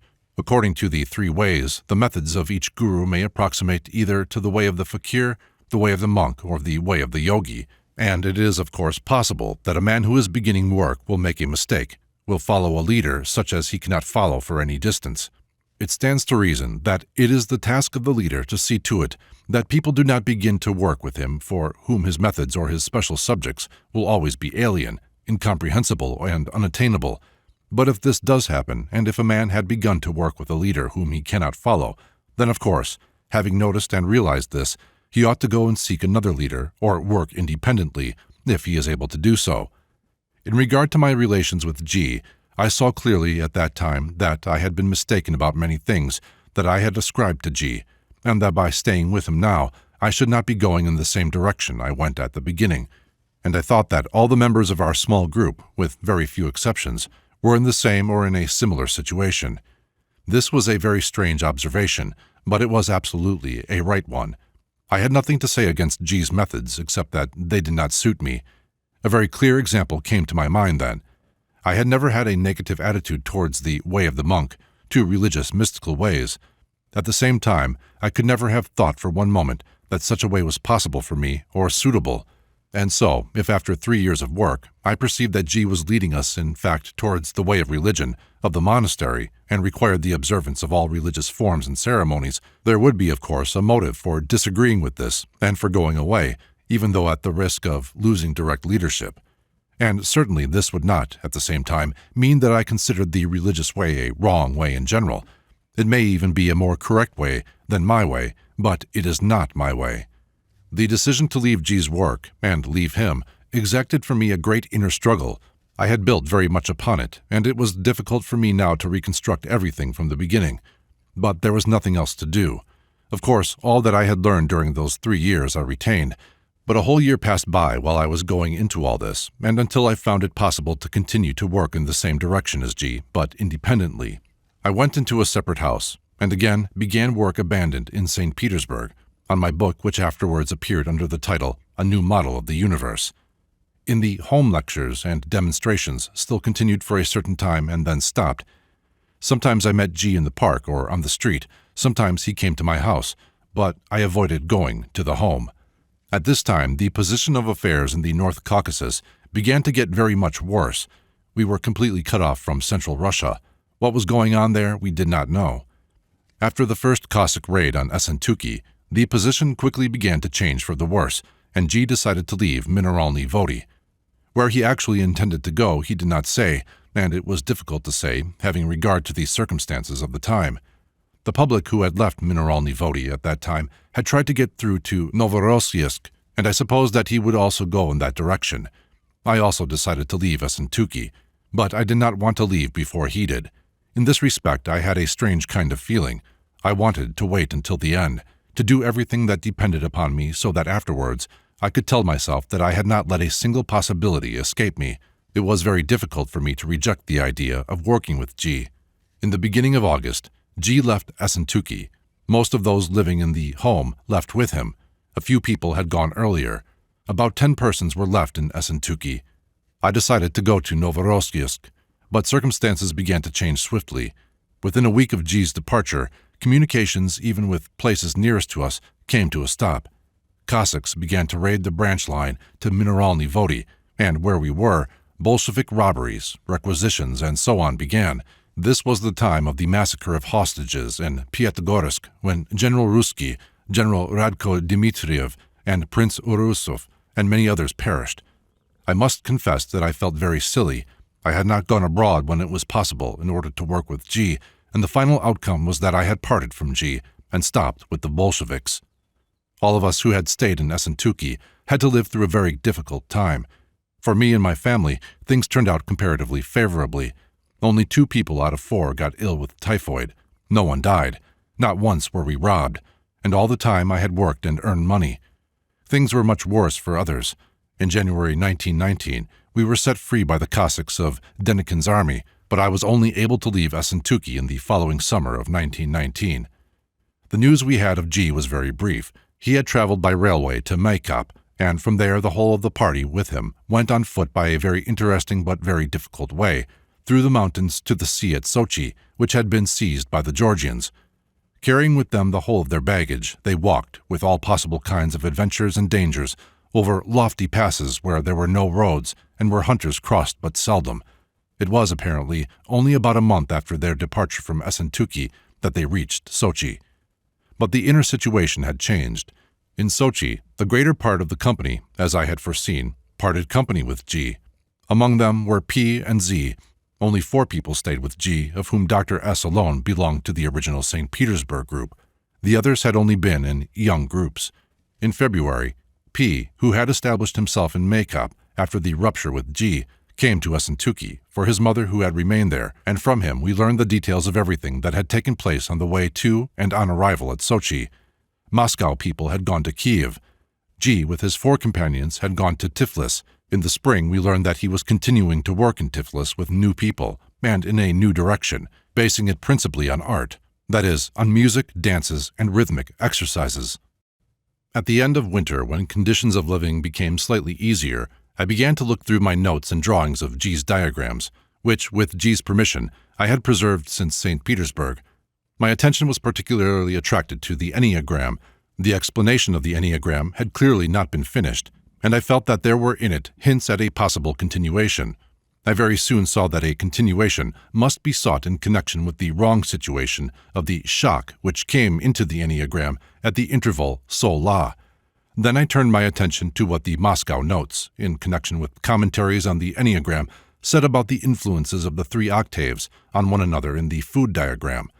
I drew the Enneagram as it had been given to us, and I saw that it represented up to a certain point, the food diagram. Figure 59. The point 3, or the interval mi-fa, was the place where the shock came in, which gave Do 192 of the 2nd octave.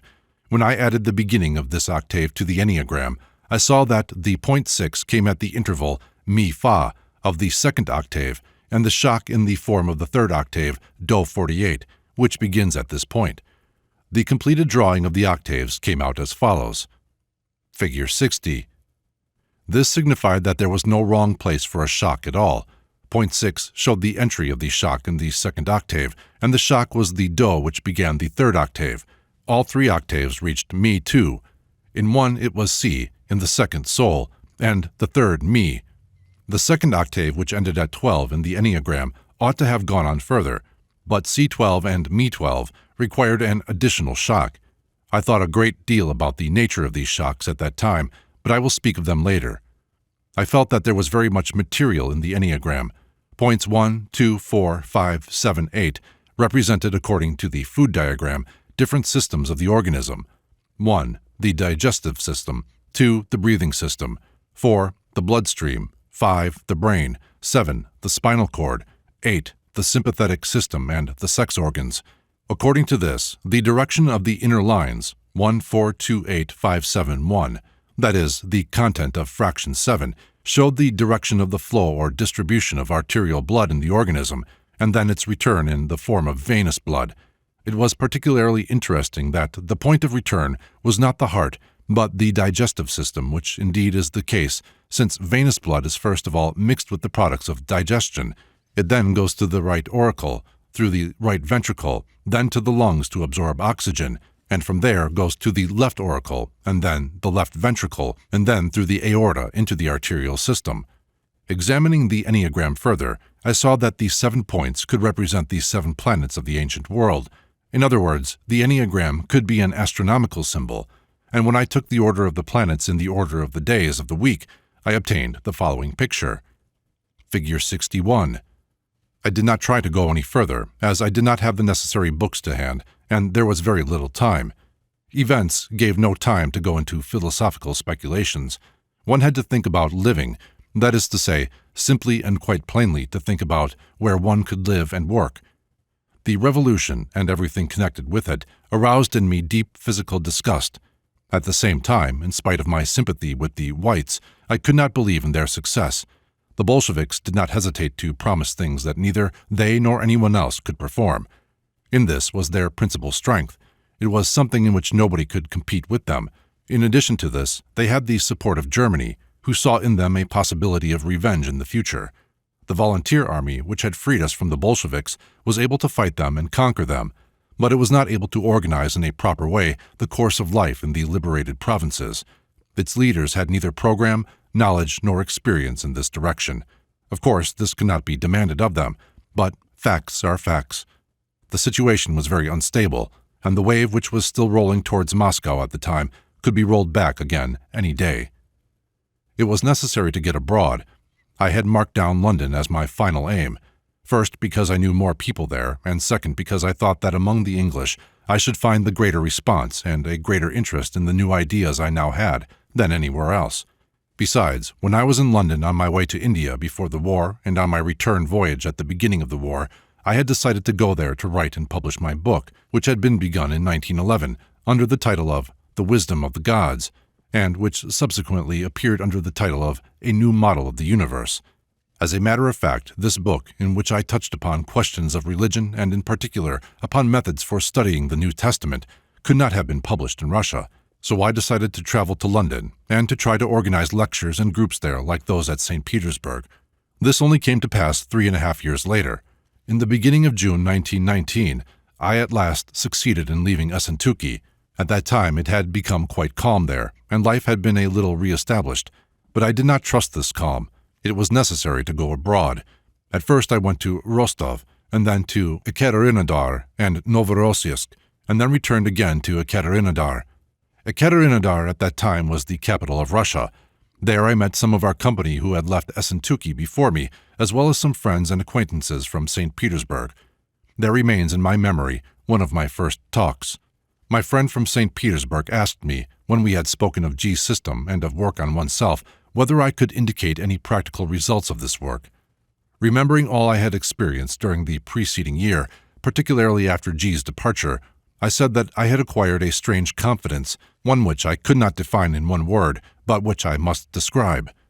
This is not self-confidence in the ordinary sense, I said. Quite the contrary. Rather, it is a confidence in the unimportance and the insignificance of the self, that self which we usually know. But what I am confident about is that if something terrible happened to me, like things that have happened to many of my friends during the past year, then it would not be I who would meet it, not this ordinary I, but another I within me, who would be equal to the occasion. 2 years ago, G asked me whether I felt a new I inside me, and I had to answer that I felt no change whatever. Now I can speak otherwise, and I can explain how the change takes place. It does not take place at once. I mean that the change does not embrace every moment of life. All the ordinary life goes on in the ordinary way, all those very ordinary stupid small I's, excepting perhaps a few which have already become impossible. But if something big were to happen, something which would require the straining of every nerve, then I know that this big thing would be met not by the ordinary small I, which is now speaking, and which can be made afraid, nor by anything like it, but by another, a big I, which nothing can frighten and which would be equal to everything that happened. I cannot describe it better, but for me it is a fact, and this fact is definitely connected for me with this work.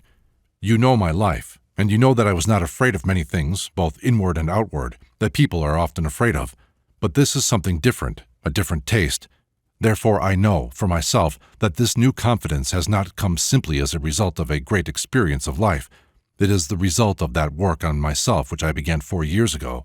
In Ekaterinodar, and afterwards in Rostov during the winter, I collected together a small group, and on a plan that I had worked out the preceding winter, I gave them lectures expounding G's system as well as the things from ordinary life which led up to it. During the summer and autumn of 1919, I received 2 letters from G in Ekaterinodar and Novorossiysk. He wrote that he had opened in Tiflis an Institute for the Harmonious Development of Man, on a very broad program, and enclosed a prospectus of this institute, which made me very thoughtful indeed.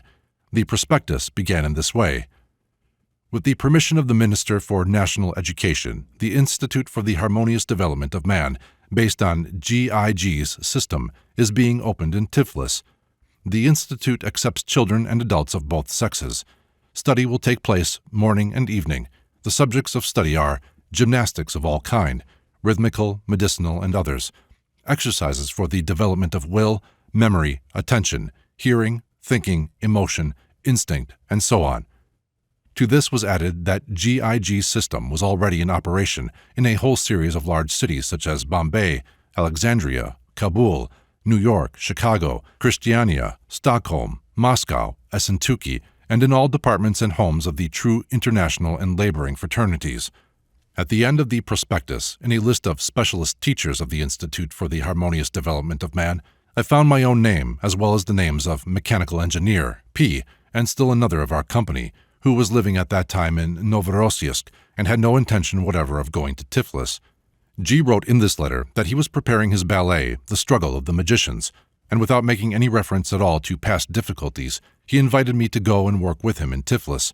This was very characteristic of him, but for various reasons I could not go there. In the first place, there were very great material obstacles, and secondly, the difficulties which had arisen in Ouspensky were for me very real ones. My decision to leave G had cost me very dear, and I could not give it up so easily, the more so as all his motives were to be seen. I must confess that I was not very enthusiastic about the program of the Institute for the Harmonious Development of Man. I realized, of course, that it meant that G was obviously obliged to give some sort of outward form to his work, having regard to outward conditions, as he had done at Ouspensky, and that this outward form was somewhat in the nature of a caricature. But I also realized that behind this outward form stood the same thing as before, and that this could not change. I was doubtful only of my own ability to adapt myself to this outward form. At the same time, I was confident that I should soon have to meet G again. P came to Ekaterinodar from Maykop, and we spoke together a great deal about the system and G. P was in a fairly negative frame of mind, but it seemed to me that my idea that it was imperative to make a distinction between the system and G helped him to understand the position of affairs better. I was beginning to get very interested in my groups. I saw a possibility of continuing the work. The ideas of the system found a response and obviously answered the needs of people who wanted to understand what was taking place both in them, and around us was being concluded that brief little epilogue to Russian history, which had frightened our friends and allies so much. Ahead of us, everything was quite dark. I was in Rostov in the autumn and beginning of winter. There I met another 2 or 3 of the St. Petersburg Company, as well as Z, who had arrived from Kiev. Z, like P, was in a very negative frame of mind in relation to all of the work. We settled down together in the same quarters, and it seemed that talks with me made him revise many things and convince himself that the original valuations were right. He decided to try to get through to G in Tiflis, but he was not fated to accomplish this. We left Rostov almost at the same time, Z leaving 1 or 2 days after me, but he arrived in Novorossiysk already ill, and in the first days of January 1920, he died of the smallpox. Soon afterwards, I managed to leave for Constantinople. At that time, Constantinople was full of Russians. I met acquaintances from St. Petersburg, and with their assistance I began to give lectures in the offices of Ruski Miak. I at once collected a fairly large audience, mostly of young men. I continued to develop the ideas begun in Rostov and Ekaterinodar, connecting general ideas of psychology and philosophy with ideas of esotericism. I got no further letters from G, but I was sure that he would come to Constantinople. He actually arrived in June with a fairly large company. In former Russia, even in its distant outskirts, work had become impossible, and we were gradually approaching the period which I had foreseen in St. Petersburg, that is, of working in Europe. I was very glad to see G, and to me personally it seemed then that, in the interests of the work, all former difficulties could be set aside, and that I could again work with him as in St. Petersburg.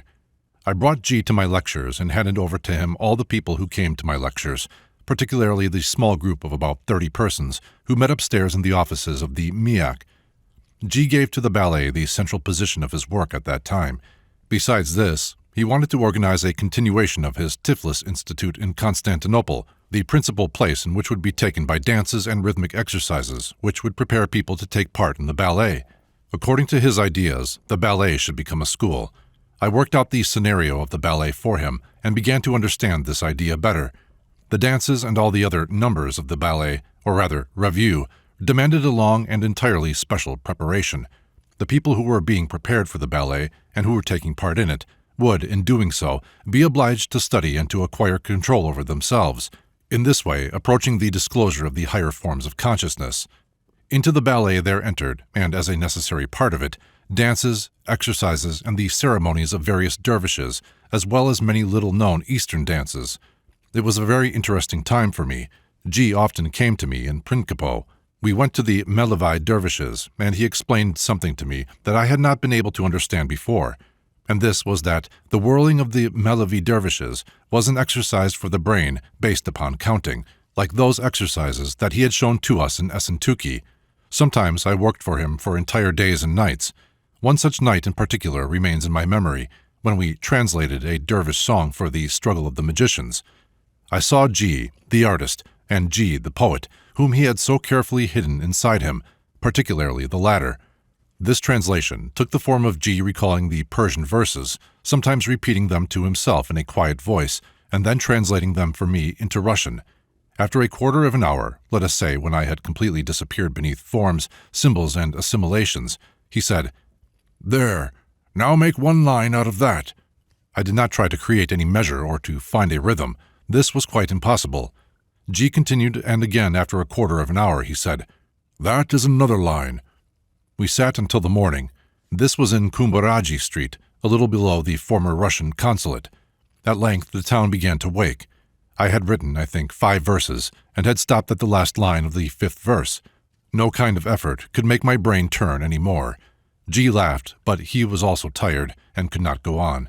So the verse remained as it was, unfinished, because he never returned again to this song. 2 or 3 months passed by in this way. I helped G all I could in organizing his institute, but gradually the same difficulties arose before me as in Essentuki, so that when the institute was opened, I think in October, I was unable to join it, but in order not to hinder G or to give rise to discord among those who came to my lectures, I put an end to my own lectures and ceased to visit Constantinople. A few of those who came to my lectures visited me in Principe, and there we continued the talks begun in Constantinople. 2 months later, when G's work had already become consolidated, I again started to give lectures at the MIAC in Constantinople, and I continued them for another 6 months. I visited G's institute from time to time, and sometimes he came to me in Principe. The inner relationship between us remained very good. In the spring, he proposed that I should give lectures in his institute, and I began to give lectures there once a week, in which G himself took part, supplementing my explanations. At the beginning of the summer, G closed his institute and went over to Principe. Somewhere about this time, I told him in detail of a plan I had drawn up for a book to expound his St. Petersburg lectures and talks with commentaries of my own. He agreed to this plan and authorized me to write and publish it. Up till then, I had submitted to the general rule, obligatory for everyone, which concerned G's work. According to this rule, nobody under any circumstances had the right to write even for his own use anything connected with him or his ideas, or any other participants in the work, or to keep letters, notes, and so on, still less to publish anything. During the first years, G insisted strongly upon the obligatory nature of this rule, and it was supposed that everyone accepted in the work would give his word to write nothing, and it goes without saying to publish nothing, referring to G without special permission, even in the event of his leaving the work and G. This was one of the fundamental rules. Every new person who joined us heard about it, and it was considered to be fundamental and obligatory. But afterwards, G accepted in his work people who paid no attention to this rule, or who did not wish to consider it. This explains the subsequent appearance of descriptions of various moments in G's work. I passed the summer of 1921 in Constantinople, and in August left for London. Before my departure, G proposed that I should go with him to Germany, where he once more intended to open his institute and prepare his ballet. But in the first place, I did not believe it was possible to organize work in Germany, and secondly, I did not believe that I could work with G. Soon after my arrival in London, I began to give lectures in continuation of the work at Constantinople and Ekaterinodar. I learned that G had gone to Germany with his Tiflis company and with those of my Constantinople people who had joined him. He tried to organize work in Berlin and Dresden, and intended to purchase the apartments of the former Institut Delcros in Helleren near Dresden. But nothing came out of it all, and in connection with the proposed purchase, some strange events took place which ended in legal proceedings. In February 1922, G came to London. I at once invited him, as a matter of course, to my lectures and introduced him to all who were coming to them. This time my attitude towards him was much more definite. I still expected a very great deal more from his work, and I decided to do everything I could to help him organize his institute and the preparation of his ballet, but I did not believe it was possible for me to work with him. I saw again all the former obstacles which had begun to appear in Essentuki. This time they had appeared even before he arrived. The outward situation was that G had done very much towards the accomplishment of his plans. The chief thing was that a certain cadre of people, about 20, had been prepared, with whom it was possible to begin. The music for the ballet had almost all been prepared, with the cooperation of a well-known musician. The organization of the institute had been worked out, but there was no money to put all this into practice. Soon after his arrival, G said that he thought of opening his institute in England. Many of those who came to my lectures became interested in this idea and arranged a subscription among themselves to cover the material side of the business. A certain sum of money was immediately given to G to prepare for the passage of the whole of his group to England. I continued my lectures, connecting them with what G had said during his stay in London, but I had decided for myself that if the institute opened in London, I would go either to Paris or to America.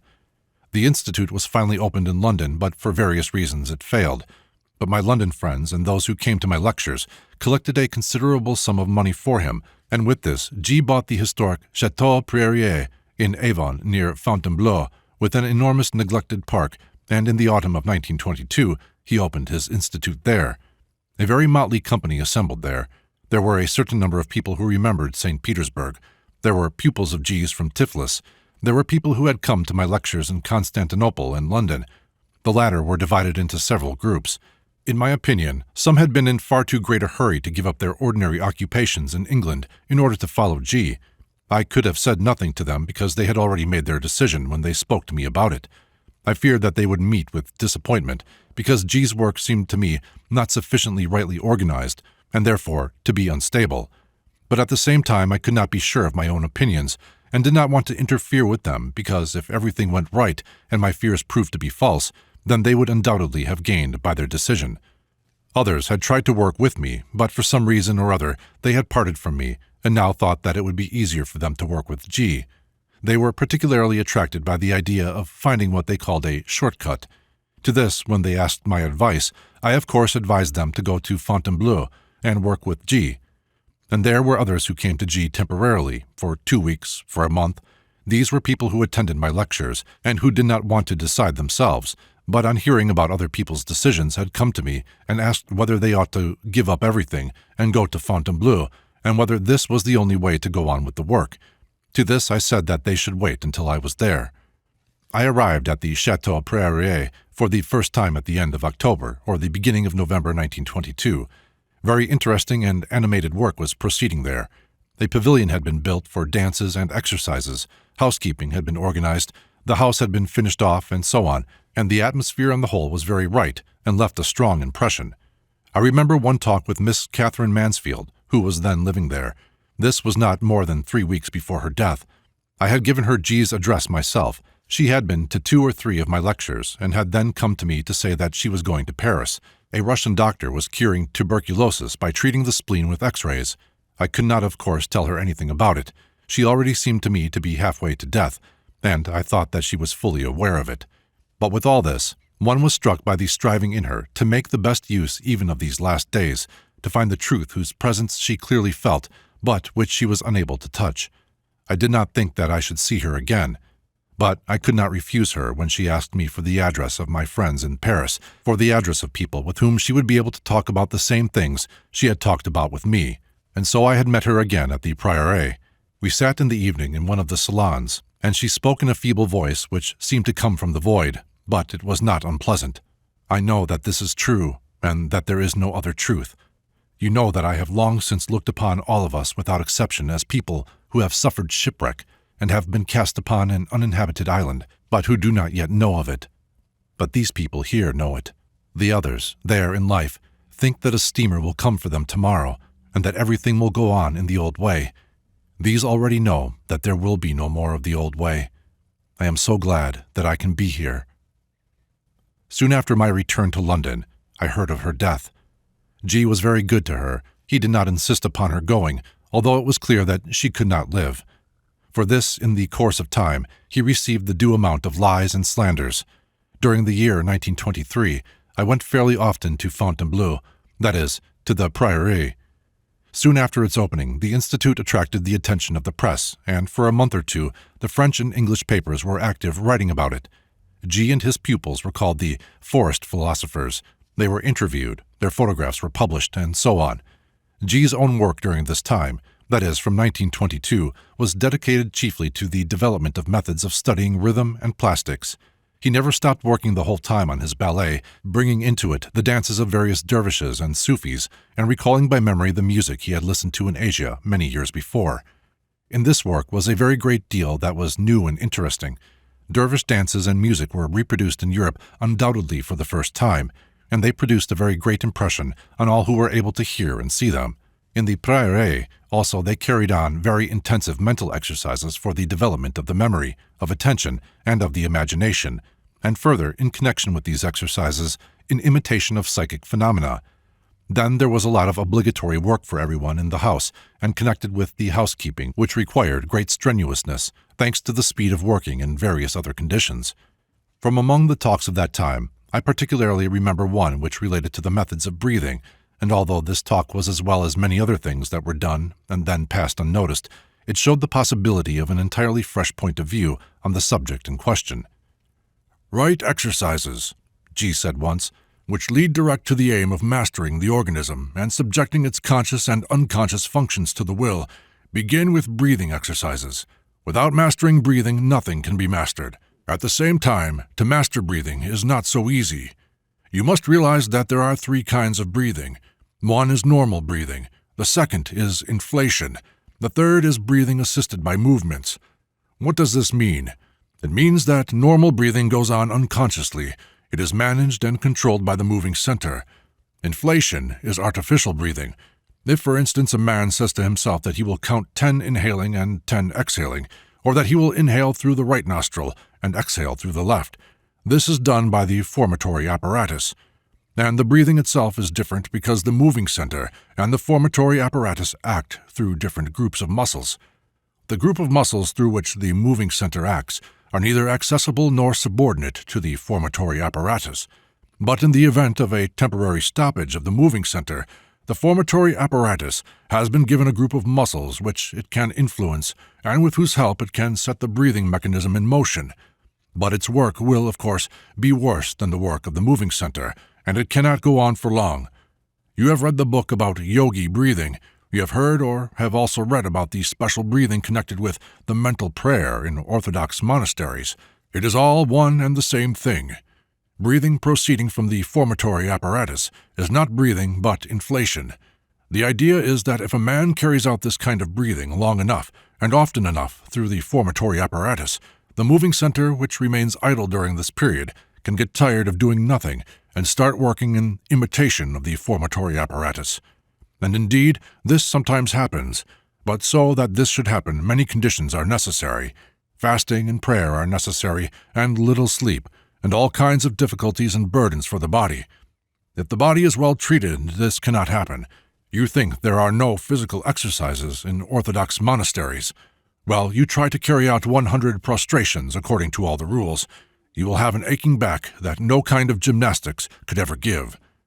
This all has one aim: to bring breathing into the right muscles, to hand it over to the moving center.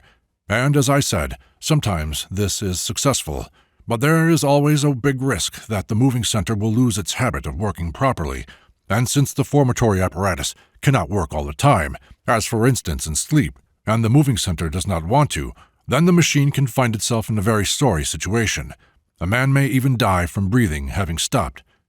The disorganization of the functions of the machine through breathing exercises is almost inevitable when people try to do breathing exercises from books by themselves without proper instruction.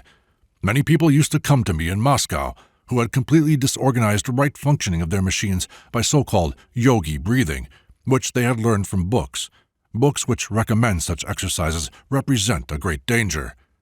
The transition of breathing from the control of the formatory apparatus into the control of the moving center can never be attained by amateurs. For this transition to take place, the organism must be brought to the last stage of intensity, but a man himself can never do this. But, as I have already said, there is a third way: breathing through movements. This third way needs a great knowledge of the human machine, and it is employed in schools directed by very learned people. In comparison, all other methods are homemade and unreliable. The fundamental idea of this method consists in the fact that certain movements and postures can call forth any kind of breathing you like, and it is also normal breathing, not inflation. The difficulty is in knowing what movements and what postures will call forth certain kinds of breathing in what kind of people. This latter is particularly important because people from this point of view are divided into a certain number of definite types, and each type should have its own definite movements to get one and the same breathing, because the same movement produces different breathing with different types.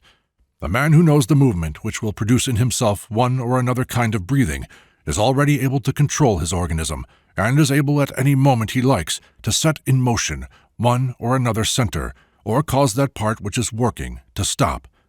Of course, the knowledge of these movements and the ability to control them, like everything else in the world, has its degrees. A man can know more or less and make a better or a worse use of it. In the meantime, it is important only to understand the principle. And this is particularly important in connection with the study of the divisions of centers in oneself. Mention has been made of this several times before. You must understand that each center is divided into 3 parts, in conformity with the primary division of centers into thinking, emotional, and moving. On the same principle, each of these parts in its turn is divided into 3. In addition, from the very outset, each center is divided into 2 parts, positive and negative, and in all parts there are groups of roles connected together, some in one direction and others in another direction. This explains the differences between people, what is called individuality. Of course, there is in this no individuality at all, but simply a difference of roles and associations. The talk took place in the big studio in the garden, decorated by G in the fashion of a dervish tekke. Having explained the meaning of various kinds of breathing, he began to divide those present into 3 groups according to type. About 40 people were there. G's idea was to show how the same movements with different people produced different moments of breathing. For instance, with some, inhalation, with others, exhalation, and how different movements and postures can produce one and the same movement of breathing, inhalation, exhalation, and holding the breath. But this experiment was not completed, and as far as I know, G never afterwards returned to it again.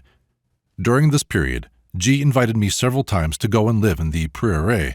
There was a good deal of temptation in this, but in spite of all my interest in G's work, I could find no place for myself in this work, nor did I understand its direction. At the same time, I could not fail to see, as I had seen in Ouspensky in 1918, that there were many destructive elements in the organization of the affair itself, and that it had to fall to pieces. In December 1923, G arranged demonstrations of dervish dances, rhythmic movements, and various exercises in Paris in the Théâtre des Champs-Élysées. Soon after these demonstrations, in the beginning of January 1924, G, together with a part of his pupils, went to America with the intention of arranging lectures and demonstrations there. I was at the Prairie on the day of his departure, and this departure reminded me very much of his departure from Ouspensky in 1918, and all that was connected with it. On returning to London, I announced to those who came to my lectures that my work in the future would proceed quite independently in the way it had been begun in London in 1921.